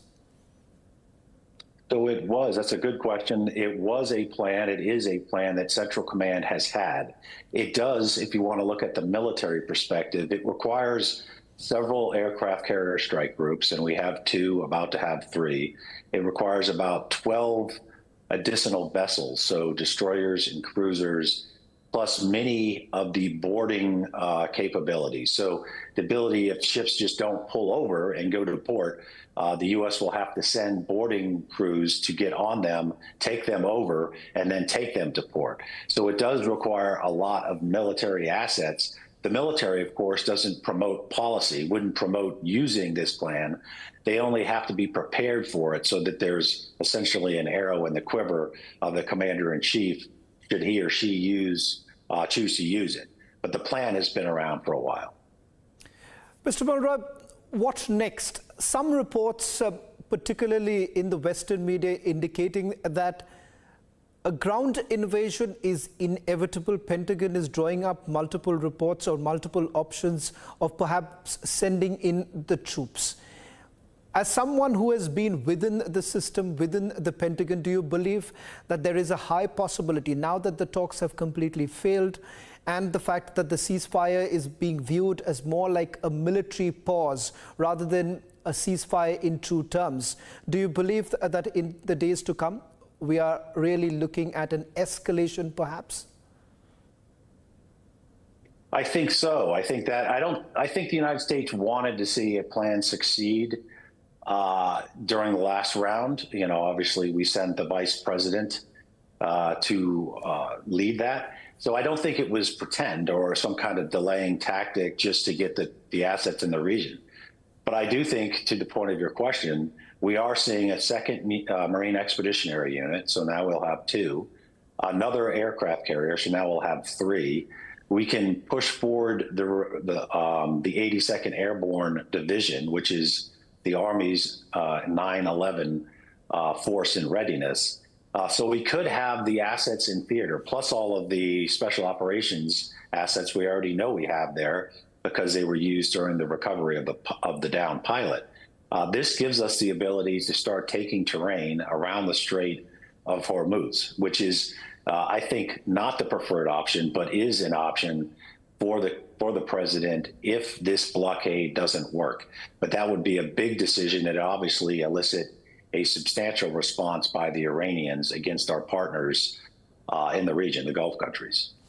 Mr. Mulroy, if at all this does not work, the naval blockade that you pointed out, and the option available before them would only be to send in the troops. Of course, this would have also been mapped, the Iranian response to it. I want to then ask you, the Iranians have been threatening about closing the Bab-e-Mandab through the Houthis. If that really happens, the Strait of Hormuz on the one side and Bab-e-Mandab on the other, what does that really mean? And if that happens, how difficult is it going to get for the Americans? So that is something I think the Iranians have been holding at bay for an ability to escalate. The Houthis, of course, have the ability to strike ships in the Red Sea and potentially close the Bab el-Mandeb. They've shown in the past they have the weapons, they have the reach, and it's very difficult to get up into those very mountainous regions and stop them. So if this happens, that would take the alternate routes for many of these countries, which have alternate routes to bypass the Straits of Hormuz. That would block even there. So it would be a major escalation. It would be a big problem, of course, for the United States because, we chose to start the war. We are affected by it, but so is the rest of the world. So this is going to cause major disruptions in the flow of energy and put even more pressure on the United States to come to some kind of conclusion. So we'll have to see what happens, but it's certain. But we have seen that the Houthis have the ability to do this, and it's only whether they will follow the instructions of Iran, which has been their biggest supporter. That's why we call them proxy forces for many, many years. Mr. Monroe, you must be speaking to several of your colleagues and perhaps putting together the larger picture that emerges right now in America. What does it really look like to you in the days to come? Because it seems that even though politically, perhaps for President Trump, this is getting extremely difficult in terms of military options, he certainly has all the options available, and this perhaps 14-day ceasefire is only going to allow the military to regroup and replenish. How do you really see the road ahead right now? So, and we can see the military replenish. We can see the flow of aircraft steadily because there's public trackers of this out of the United States to the Middle East. So I think we're shifting and making sure that every possible military asset we have is armed and ready. And of course, we're going to have a second view, like I already mentioned, which will be there, plus another aircraft carrier. So I think this is setting up for this conflict to restart. And if there's no breakthrough in negotiations, which it doesn't look like there's going to be, considering there's no actual negotiations taking place, other than maybe back channel between intermediaries, this war is going to restart. And I think Iran is going to want to do something once it realizes that all of its ability to sell its energy has been cut off. That is a substantial cut to the regime that will really damage their ability to function. So I think they'll have to do something to change the dynamics. It might be initiating the Houthis against the Bab el-Mandeb. It might be attacking the oil and gas infrastructure of their neighbors like they already have, or both. One final question. Drawing from your experience in the Middle East, the response that has come in from the GCC. Now, perhaps the GCC countries have done that in the shadows. But do you believe that in the days to come, they will have to come out in the open, perhaps also join the war at some stage? It's quite possible. If the U.S. maintains a ceasefire and goes to its partners in the regions, its allies, for example, in Europe, and says, we are done with our campaign. We have completed our military objectives as regards to their nuclear capabilities, ballistic missiles, and their overall Air Force and Navy. And now we would like assistance in opening up the the Straits of Hormuz and potentially the Bab el-Mandeb. That is something that would change the conversation. It doesn't mean they will join, but they obviously, especially the Gulf countries, have major reasons to want to see that open. So it's a potential that they could join the coalition. Now, the U.S. can do this by itself, and the U.S. Navy is by far the most capable, but having a coalition is very helpful politically. And of course, when it comes to clearing the channel of naval mines, that's really difficult. The U.S. has the capacity. It's unclear exactly where those ships are, and we have decommissioned most of our more capable ships in doing this, but the European nations, several of them, have this capability. So we would need that. to ensure that this is fully clear, because it's not just the military, U.S. military, declaring it clear. It has to be a confidence level that reaches these commercial vessels and those companies that ensure them's level of comfort. So that would be very helpful to have other countries as part of that coalition. Well, Mr. Mulroy, thank you very much for joining us on This Is Exclusive and helping us understand the complexities of this war. Thank you very much. Thank you. Good to be with you.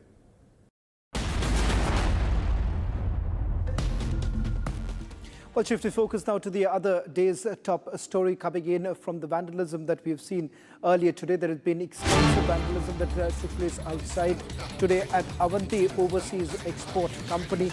In fact, on your screens right now, this is the CCTV footage that has been obtained from one of the companies where you can see the protesters moving in and vandalizing the office. We'll try and get you all the latest details. Saurav is joining us on this broadcast. Saurav, walk us through the details that you're bringing in. Yeah, as you can see in this CCTV footage that there are several people. There is a mob which is breaking the gate of industry here due to the non-increment of their salaries for the past several years. And this protest erupts in Noida Sector 63 area where this industry is situated. And several of the workers have gathered here. First they were protesting just regarding the salary increment, but after that suddenly the mob turned violent and they started breaking the gate of this industry, and after breaking the gate they all went in and they started abusing and physically assaulting the guards present at the industry at that point. This is the latest CCTV footage which the Republic has access for our viewers, and let me tell our viewers that this industry is just not the only place where this vandalism took place this morning. Apart from this, there is another incident which took place at the Maruti Suzuki showroom, which is also situated in 63 area, and more than 5 vehicles were vandalized in that incident. And here on your screens that you can see that there are several people. There are more than 100 of people which are entering in this current industry, and they have broken the gate of this industry and they have broken in and they were abusing and physically assaulting the guards. The police in this regard have taken a strict action, and they have also detained nearly 15 to 20 people in this regard, and the further action will be taken and the investigation is underway. Back to you. Well, thank you very much, Saurav, for getting us the latest details. That's all that we could pack in this edition of This Is Exclusive. I'll see you tomorrow at the same time. Goodbye. Good night.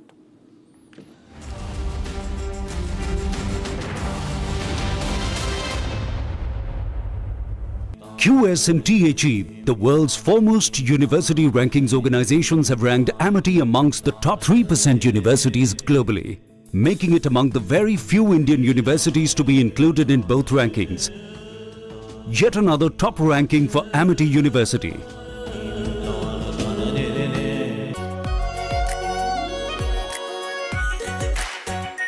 Our pure Shahi Paneer Masala. Delicious, healthy, everyday. यानी इस घर में कुछ है जो टूटता नहीं।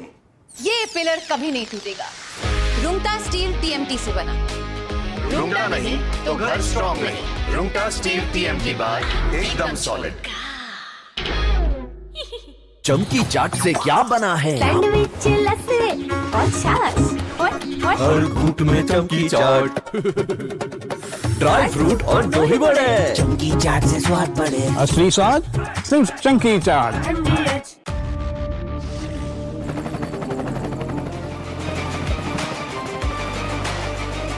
Correct. The taste of success. R pure सूजी पास्ता उबालो मिलाओ और खाओ 8 मिनट में तैयार। क्या टेस्ट है सबका राजा heartfelt masala.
Hello and a very warm welcome. You're watching Republic TV. I'm Gesu Bharadwaj, and in this special edition, we're tracking for you what Trump has said regarding the Strait of Hormuz, as he goes on to say that the US Navy will blockade it in just a few minutes from now. We're unwrapping every detail for you. But first, here's a check on your headlines for the hour. Take a look. After Islamabad talks fail, Trump says US Navy will now begin the blockade of the Strait of Hormuz.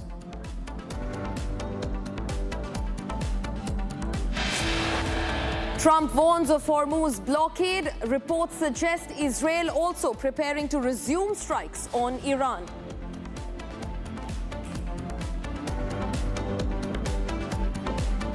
Corporate jihad row in Nasik. Hindu women employees harassed, sexually exploited and forced into religious conversion.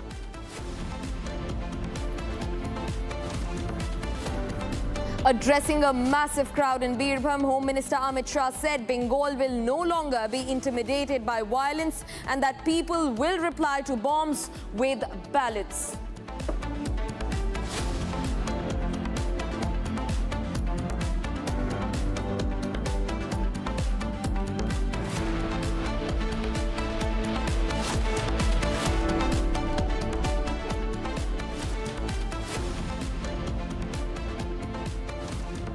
Viewers, now the Strait of Hormuz has emerged as the biggest flashpoint in the US-Iran standoff. After failed peace talks in Islamabad, President Donald Trump has ordered a naval blockade targeting Iranian-linked shipping in the region. Now the move is aimed at preventing Iran from using the strait, which is a key global oil route, as leverage in negotiations. While the US says that transit for other countries will continue, pressure on Iran is set to intensify. Meanwhile, Tehran has called the move illegal and warned of consequences, raising fears of fresh escalation in the Gulf as the fragile ceasefire comes under strain.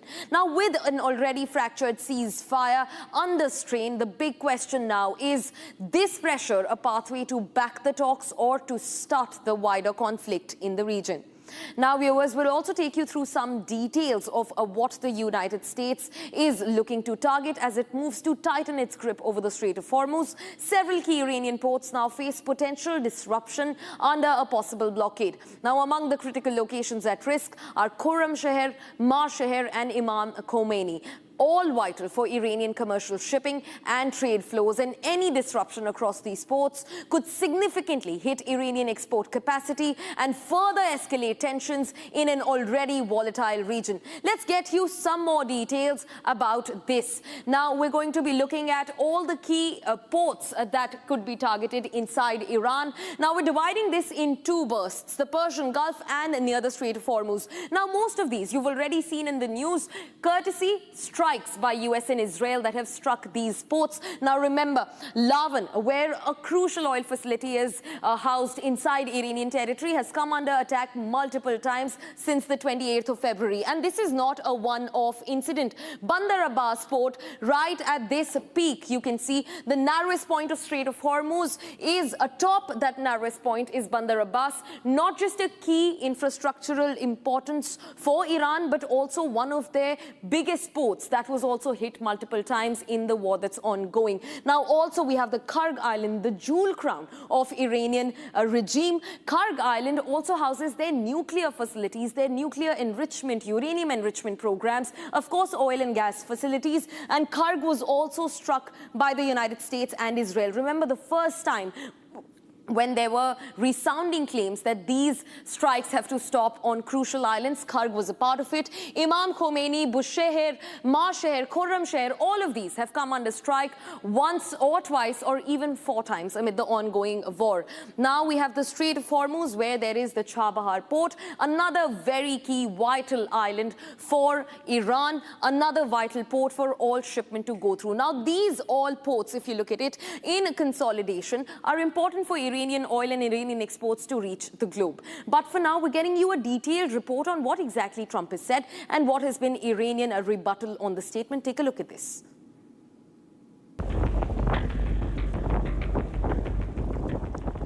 Global tensions are going to escalate tonight. Donald Trump has sharpened his stance on both allies and adversaries and raised serious questions over reliability of NATO alliance. Well, they're coming up. They're going to be coming up. But I'm very disappointed in NATO. They didn't do that. They weren't there for us. We pay trillions of dollars for NATO, and they weren't there for us. Remember what I said. NATO was not there. Now they want to come up, but there's no real threat anymore. But NATO was not there for us. On negotiations, Donald Trump's message was blunt. Oh, I don't know. I don't care if they come back or not. If they don't come back, I'm fine. Their military is gone. Their missiles are largely depleted. The manufacturing capability for missiles and drones is largely defeated. We've been very nice. We haven't ripped down too many bridges. We did one only because they broke their word. They broke their promise. But the bigger headline is the hardening U.S. position on Iran's nuclear ambitions and Donald Trump's uncompromising red line that has now been drawn. And just so you understand, Iran will not have a nuclear weapon. Will not have. There is no way that they're going to get. They still want it. And they made that clear the other night. Iran will not have a nuclear weapon. A sweeping blockade targeting Iran's oil exports is all set to take effect at 7:30 p.m. today. That'll be 10 o'clock tomorrow. Other nations are working so that Iran will not be able to sell oil, and that will be very effective. But what we want to do is we want to, and again, we don't need it. What we notice and what we see and what I think is maybe my idea, maybe not, I don't know. But there are many boats heading toward our country to fill up with oil and then go and take it. So they're not going to go through the Hormuz Strait. If there is a full-blown naval warfare, the pressure is not going to be just rhetorical, but it will be economic and immediate.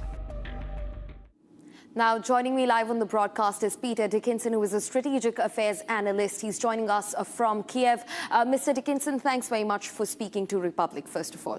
And also, there are about 3 things that can happen if the Strait of Hormuz is blockaded by the US Navy, like Donald Trump has been saying. One, it of course throws off the Asian-European market link to a complete standstill. Second, about 40% of oil supply across the globe is going to be under scanner. And third, this looks like a strategic military escalation in a key oil and shipping route. How do you eye this? And this is supposed to start any time from now. So how big do you think this is going to be? And is this going to stop the war and decapacitate Iran, like US President is saying? Or do you think this is only going to open more and more fronts? Well, essentially, I think what Trump is doing, trying to raise the stakes because he doesn't know how to end the war. He's got into a war that he doesn't know how to extricate himself from, and it's not clear at all how he can pressure the Iranians into agreeing to his terms. It's not even clear exactly what an ending could look like for Trump. So faced with this sort of intransigence, he's trying to escalate. He's trying to create additional economic pressures. But of course, as he pressures the Iranians by threatening to blockade their ports and cut their oil exports, he's also threatening the whole world, because we're going to see another surge. We're already seeing, in fact, today, another surge in global oil prices, which is going to have very, very damaging effects to the global economy. That's not going to win Trump any friends either domestically or internationally. But he really doesn't seem to know how else to get out of this picture he's in. And it's kind of like at the moment what we're seeing is is a game of chicken almost, with the two sides threatening to plunge each other into economic chaos. And frankly, I think that the Americans are a lot more vulnerable to economic harm than the Iranians, who've been living under sanctions for the last 4 decades or more. It's one of the most sanctioned nations on the planet. Yeah. Mr. Dickinson, also borrowing from what you exactly said, Iran is in fact one of the most sanctioned, heavily sanctioned nations on the face of the planet. But also, do you think that it's only the Iranian economy that is going to pay the price for what Trump says is going to happen in just a few moments from now? Because looking at the numbers, US has already lost about $2 trillion with a T, $2 trillion to the war in West Asia. They have no way out. They're trying all possible ways to save face, Islamabad mediation being one. And now they are looking to open another front. They're going to deploy their frigates. They're going to deploy US warships that are already there in the West Asian waters. And of course, more and more troop deployment of their military. And remember, all of this is very well known. These waters are familiar to the Iranians, but not so much to the United States and their military. So what's your take on that also? Well, certainly the pain's going to be spread out, unfortunately. Everybody's feeling it now already. Here, where I am here in Ukraine, petrol prices have massively increased. Across Europe, that's the case. In America, that's also the case. So there's nobody really, I think, who, when oil prices rise at this rate, nobody is immune to the impact. Everybody's suffering. And of course, there are knock-on effects throughout economies. I mean, oil is such a crucial commodity that it has implications for very broad sectors across the global economy. Militarily as well, of course, we're talking about a major escalation here, which will mean a lot of potential conflict at sea and the interception of different ships, many of which are not necessarily owned by the Iranians. So that will also raise the potential for more confrontations or stress points in America's relationship with the international community. Yeah. Right, Mr. Dickinson, thanks very much for joining in on the broadcast and sharing your thoughts with us. And of course, the conversation continues as the moment becomes a lot more precarious, with just a few minutes from now, the US Navy's possible action being unleashed in the Strait of Hormuz. Thank you very much for speaking to Republic. For now, viewers, we'll be shifting focus and taking a look at the other stories that we're tracking at this hour. Now, the truce talks between Iran and the United States have failed miserably in Islamabad. And now Donald Trump has threatened to begin a naval blockade in the Strait of Hormuz. That's exactly what Peter and I were also speaking about. The costs that will be drawn not on just these two warring countries, but also the rest of the group, the rest of the countries and the rest of the globe. Now, the head of the Iranian Parliament, National Security Commission, has said that the comments from US President Donald Trump after the talks in Islamabad are natural for what he called a defeated president. Take a look at this. After truce talks in Islamabad failed, US President Donald Trump has said that the US Navy would immediately begin a blockade of ships entering or leaving Hormuz. This has drawn sharp criticism from the head of the Iranian Parliament's National Security Commission, Ibrahim Azizi. آرزوهای خودش رو به زبون میاره، رویاهای خودش و خواسته هایی که هیچ وقت محقق نشده و نخواهد شد به فضل الهی. این رفتارهایی هم که از یکی چند ساعت بعد از مذاکرات شروع کرده، من در دریای عمان، اقیانوس هند، در دوردست‌ها این میکنم اون میکنم. خب طبیعیه که یک رئیس جمهور شکست خورده دیگه اگر این جملات و این کلمات و این ادبیات رو به کار نبره، من فکر میکنم دیگه فضاحتش برای مردم آمریکا هم غیر قابل قبول میشه. Ibrahim Azizi said that Americans did not come for genuine talks. آنچه که گذشت در طول این 24 ساعت گذشته از مذاکرات نشون داد که اساساً آمریکایی‌ها برای مذاکره نیامده بودن. آمریکایی‌ها به دنبال باز تحمیل اراده بودن بر ملت بزرگ ایران، منتها از مسیر مذاکره و با ادبیات دیپلماسی. According to Iran, the trust deficit was clearly visible in the peace negotiations. با بی‌اعتمادی با شما گفتگو می‌کنیم و به دنبال منافع ملت ایران هستیم در موضوع هسته‌ای، غنیسازی، در موضوع تنگه هرمز، در موضوع تحریم ها، در موضوع غرامت ها، در موضوع خساراتی که ما وارد کردیم هم جدی هستیم. وقتی چنین اراده ای رو به طور طبیعی آمریکایی ها مشاهده میکنن، خب طبعا نمیتونن اون خواست خودشون رو از مسیر میز مذاکره تحمیل کنن، برمیگردن. خب همینطور که معاون رئیس جمهور آمریکا آیه ونس بهش ما هیچ دستاوردی نداشتیم، داریم برمیگردیم. Ibrahim Azizi said that Trump is voicing his own wishes, his own dreams that will never be realized. Viewers, by the side, let's also take a look at what's happening with Lebanon, the one country that's been battered for the last 3 days straight in what was the largest Israeli offensive. Now, on the evening of the anniversary of Lebanon's devastating civil war, Prime Minister Nawaf Salam has issued a plea for national unity as the country prepares for a rare and unprecedented talks with Israel. Now, despite a ground invasion and internal unrest, the government in Beirut is taking its survival on a diplomatic initiative to be held in Washington just this week. However, reports suggest that the push for peace is being met with both hope and heavy skepticism on the streets. There's more in this report. Take a look.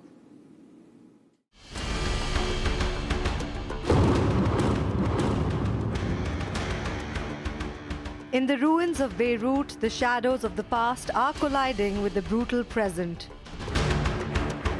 Lebanon's Prime Minister Nawaf Salam and his government is committed to ending the war with Israel through negotiations. ففي الحرب الأهلية تقاتل بعضنا مع البعض ودفع الجميع الثمن.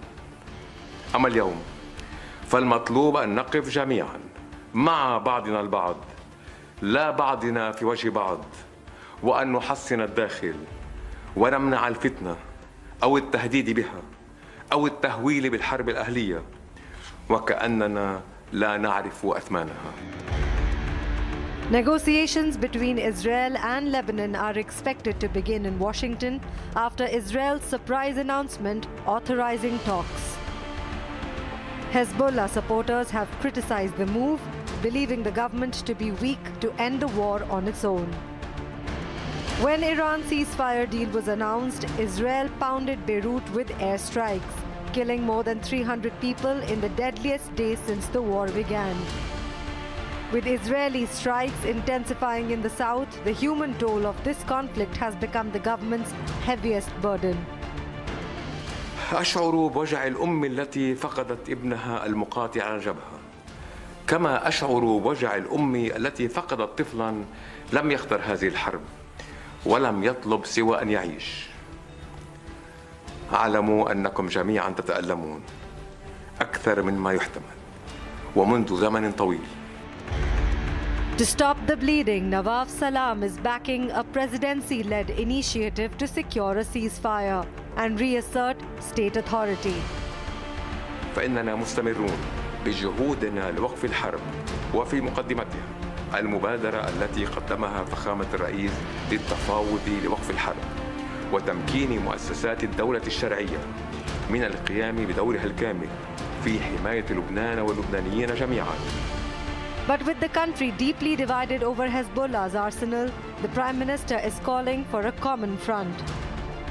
وأدعوكم جميعاً إلى التمسك بما يجمعنا حماية لوطننا ولمستقبل أبنائنا، فلنواجه معاً الأخضار المحتقة بنا بالعقل والوحدة والمسؤولية الوطنية. Whether diplomacy can succeed where decades of conflict have failed remains the ultimate test for a nation on edge. Viewers, that's all that we could wrap in this edition of the News Bulletin, but don't go anywhere. On the other side, our editor-in-chief Arnab Goswami lays open the US's possible naval blockade of the Strait of Hormuz. What are the stakes for the entire globe, and how is the US looking to carry this operation out? This and a lot more on the other side at 8 p.m. on The Debate with Arnab Goswami.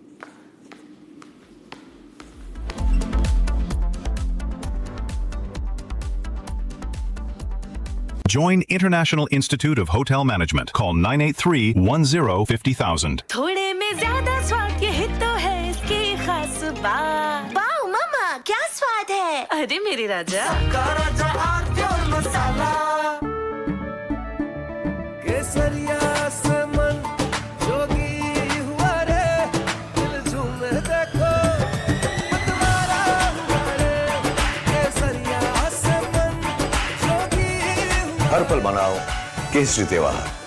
विमल बोलो जुबान केसरी। चमकी चाट से क्या बना है? Sandwich लस्सी और छाछ और हर घूंट में चमकी चाट। अब बताओ स्वाद आया? असली स्वाद सिर्फ चंकी चाट। We are entering a very dangerous inflection point in this war. From here in onwards, either things could escalate beyond control or there could be a surprise ceasefire.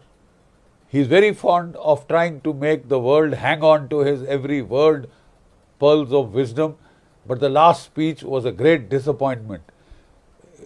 Everybody was hoping that he would announce an off-ramp, a ceasefire, and then finish this war, because the world is sick and tired of the shenanigans of Donald Trump and his mad capers, his insane wars in the Middle East, which have created a global economic disaster which will worsen by the day, by every day that this war continues beyond its use-by date. It is only heading towards greater destruction of the global economy. The simple fact is, Donald Trump used the worst expletives possible to show his frustration, to show his extreme annoyance and irritation at Iran as to why Iran was not surrendering. Iran told him simply, you may be finished, we are not, and we will continue to fight. And don't give us through Pakistan a set of terms of surrender. Lay down your arms, give us your nuclear material, dismantle your own missile arsenal, make yourself totally helpless and dependent so that we can enjoy bombing you anytime we want some diversion or some sport. You know, that is the kind of language that he has used. You expect such a ceasefire offer to be accepted? You must be out of your mind. The simple fact is that Iran said an absolute blunt no. You may be finished, we are not. That is the clear implication of what Iran has said. Now, is Donald Trump prepared to go on? We have had a series of bad news emerging from Iran. The chief of the United States Central Command had said, we have total air supremacy over Iran. We can fly at will, bomb anything that moves, and Iran is totally helpless and supine at our feet. Famous last words. Within days, we found American aircraft getting shot out of the skies. 2 F-35s, 2 F-15s, shot out from the air, 1 Warthog A-10 ground attack aircraft, you see. And then if you count the aircraft on the ground, 1 AVAC Sentry A-3 AVAC aircraft, very, very expensive aircraft worth a couple of almost 300 to 400 million, was shot off at the Al Sultan Air Base in Saudi Arabia, along with 4 KC-135 refueler tankers, Boeing tankers, destroyed on the ground. And pictures of those destroyed aircraft were taken from the satellites and put everywhere.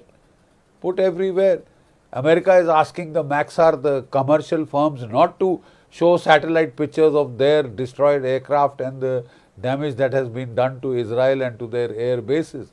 But the Chinese are doing it, and the Iranians are...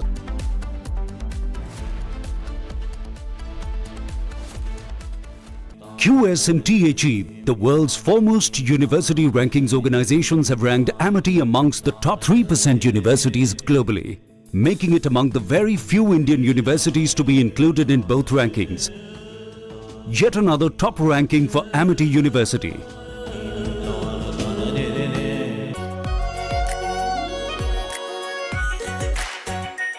are pure shahi paneer masala, delicious, healthy everyday. रानी, इस घर में कुछ है जो टूटता नहीं। ये पिलर कभी नहीं टूटेगा। रुंगटा स्टील TMT से बना। रुंगटा नहीं तो घर स्ट्रॉन्ग नहीं। रुंगटा स्टील TMT बार एकदम सॉलिड। प्यास बुझाए, ठंडक लाए, सबको भाए जीरा से। MTH का जल जीरा, जीरा से। जीरा से असली रिफ्रेशिंग, असली स्वाद, असली मजा। MTH। केसरिया से मन जोगी हुआ रे, दिल झूमे देखो मतवारा हुआ रे। केसरिया से मन जोगी हुआ। हर पल मनाओ केसरी त्योहार। विमल, बोलो जुबान केसरी। आर प्योर सूजी पास्ता, उबालो, मिलाओ और खाओ। 8 मिनट में तैयार। क्या टेस्ट है सबका राजा, आर प्योर मसाला।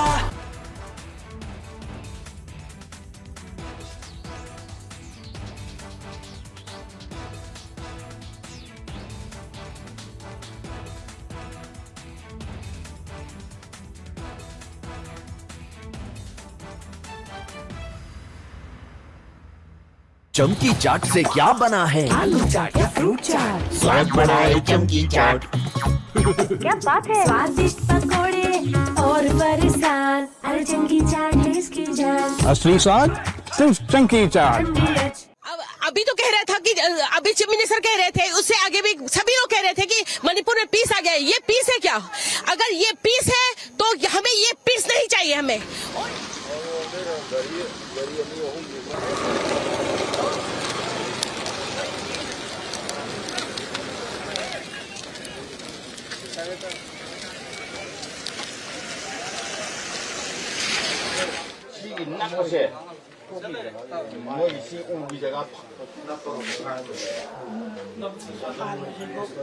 ये बॉम्ब ब्लास्ट 1:05 में हुआ है। उसमें 2 बच्चे का जान गया है। 2 बच्चा, एक 5 साल का है, एक लड़की है वो तो 5 महीना का है। ये बहुत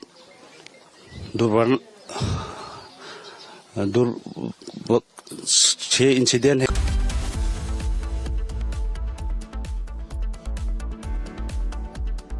Join International Institute of Hotel Management. Call 983-10-50,000. थोड़े में ज्यादा स्वाद, यही तो है इसकी खास बात। वाओ मम्मा, क्या स्वाद है। अरे मेरे राजा। सबका राजा R pure masala.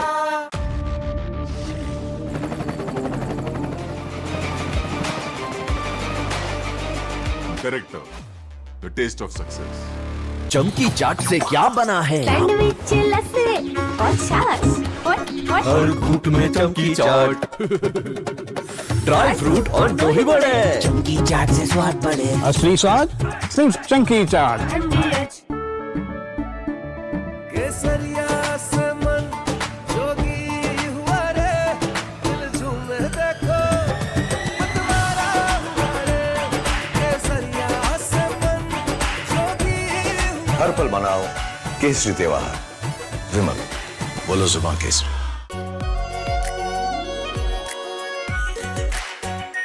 Are pure shahi paneer masala, delicious, healthy everyday.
World versus Trump on Hormuz blockade.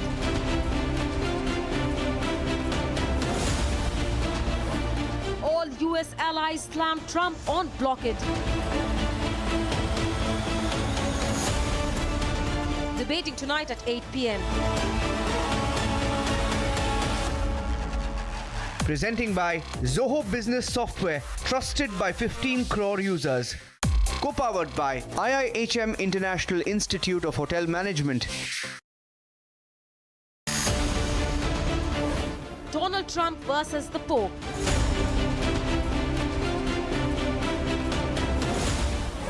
Trump now wants to play Jesus. Debating tonight at 9 p.m.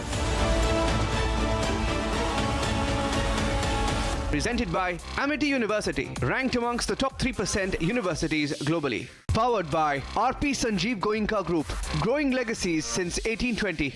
Co-powered by Muthoot Finance Gold Loan, Sona Kya Nahi Kar Sakta.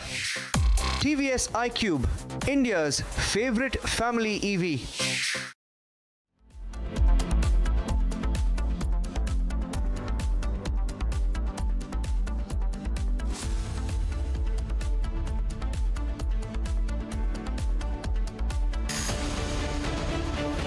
World versus Trump on Hormuz blockade.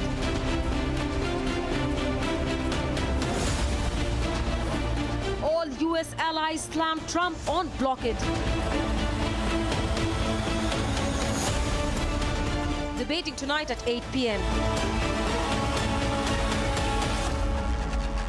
Presenting by Zoho Business Software, trusted by 15 crore users.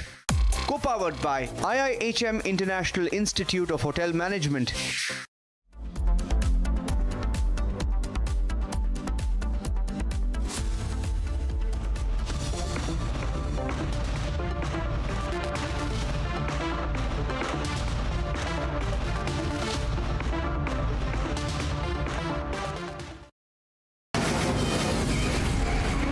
From the Republic Media Network headquarters, it's time for Arnab Goswami on The Debate.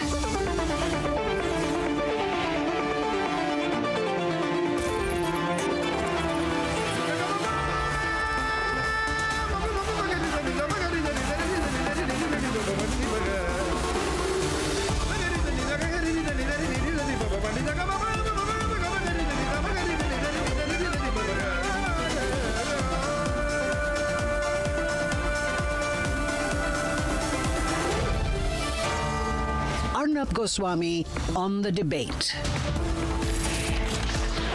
On the show tonight, Donald Trump, after first telling the Iranians not to choke the Strait of Hormuz, says he's going to do that himself.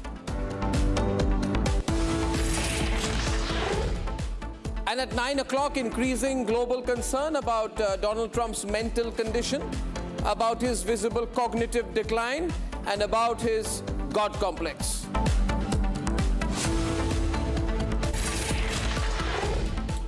It's getting stranger and stranger. Till some time back, Donald Trump was saying to Iran, please do not ruin the global economy. Don't try and blackmail the world. Don't use the Strait of Hormuz as a choke point to blackmail the world. Don't block traffic across the Strait of Hormuz. And all he said till last week was, I'm going to fight to try and open up the Strait of Hormuz. And after that, you see, ladies and gentlemen, he lost the war. He became a failure. He lost. He had to agree on a ceasefire on unconditional terms. And after realizing that he's looking like an absolute fool, he has decided to try and do what he was telling the Iranians not to do, which is why some time back he announced that they are going to do the choke on the Strait of Hormuz themselves. And now it is America which has said that it is going to block the Strait of Hormuz. 21 miles, ladies and gentlemen, 21 miles. That's all of it between the Persian Gulf and the open sea, the Strait of Hormuz. That 21-mile strip is the most dangerous, the most consequential, the most expensive and explosive piece of ocean on the face of the earth. And through that goes 20% of the world's oil, 20% of the global LNG, usually passing normally through those 21 miles, and now not one tanker, not one drop, not one drop of oil is passing through. Ladies and gentlemen, Donald Trump says that the United States Navy will begin the process of blockading all and any ships trying to enter or leave the Strait of Hormuz. This is his declaration, locked and loaded, effective today. Is this escalation or is this a trap? Look around Trump, and there you see him, ladies and gentlemen. A geriatric, lonely figure, invisible, cognitive decline, not in control of his speech, his mind, unable to speak properly, and getting no support from anyone. Today, British Prime Minister Keir Starmer said to him, "We're not supporting this blockade." Look at his words. He did not say, "I'm reviewing options," or "we're not supporting for now." He said, "We're not supporting this blockade." More and more people are coming out and telling Trump to get out. They're showing him his place. That's what Trump needs to be. That's how Trump needs to be dealt with. France's Emmanuel Macron, he confirmed that France and the UK will co-host a conference in the coming days to restore the freedom of navigation. And Macron has called for the peaceful, multinational, strictly defensive mission separate from the belligerents. Separate from the belligerents. You know what that means? That means France will patrol, but without America, not including the country that has announced the blockade. So by blocking the Strait of Hormuz, Trump has declared himself as a global bully, a global blackmailer. Basically, this has always been about Trump's fight with China, viewers. From Venezuela to the threat on Greenland to Iran, his eventual goal is global supremacy vis-a-vis China. Because he has not got the oil, he's now trying to say, "I won't let China get the oil." Because all that oil from Iran, Iranian oil, is given to China through the Strait of Hormuz. Trump is saying, if you're not going to let me have my way, I'm not going to let China have oil. This means that there is a great possibility of a direct America-China battle. Only thing is that the Americans have never imagined a situation where they would go to war with the Chinese. And the Chinese have never fought a war since Vietnam. They have never fought a war. They have an army which they call a defensive army. Will Trump pull them into a more offensive formation? NATO, ladies and gentlemen, Trump calls NATO shameful, but NATO is not supporting his blockade. China has issued its strongest statement yet, saying, and by the way, the foreign ministry spokesperson said, safeguarding the security, stability, and unimpeded package in the Strait of Hormuz serves the common interests of the international community. And when pressed on Trump's tariff threats, Beijing said, our position is very clear. Tariff wars have no winners. Trump is therefore very, very, very, very lonely. Nobody supports him strategically, diplomatically, or personally. The Islamabad talks that J.D. Vance went for have been an abject and absolute failure. There was no deal, no off-ramp.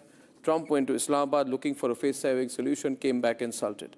Now the petrol prices, now the economics. This is where it starts getting very brutal. Iran's Parliament Speaker Mohammad Bagher Ghalibaf, he did something remarkable today. He didn't give a speech. He gave the world a mathematics lesson, and he put out a particular formula on his tweet. You can see that, ladies and gentlemen. It's a bit of a complicated formula. I don't know if it's visible there very clearly. What is the message?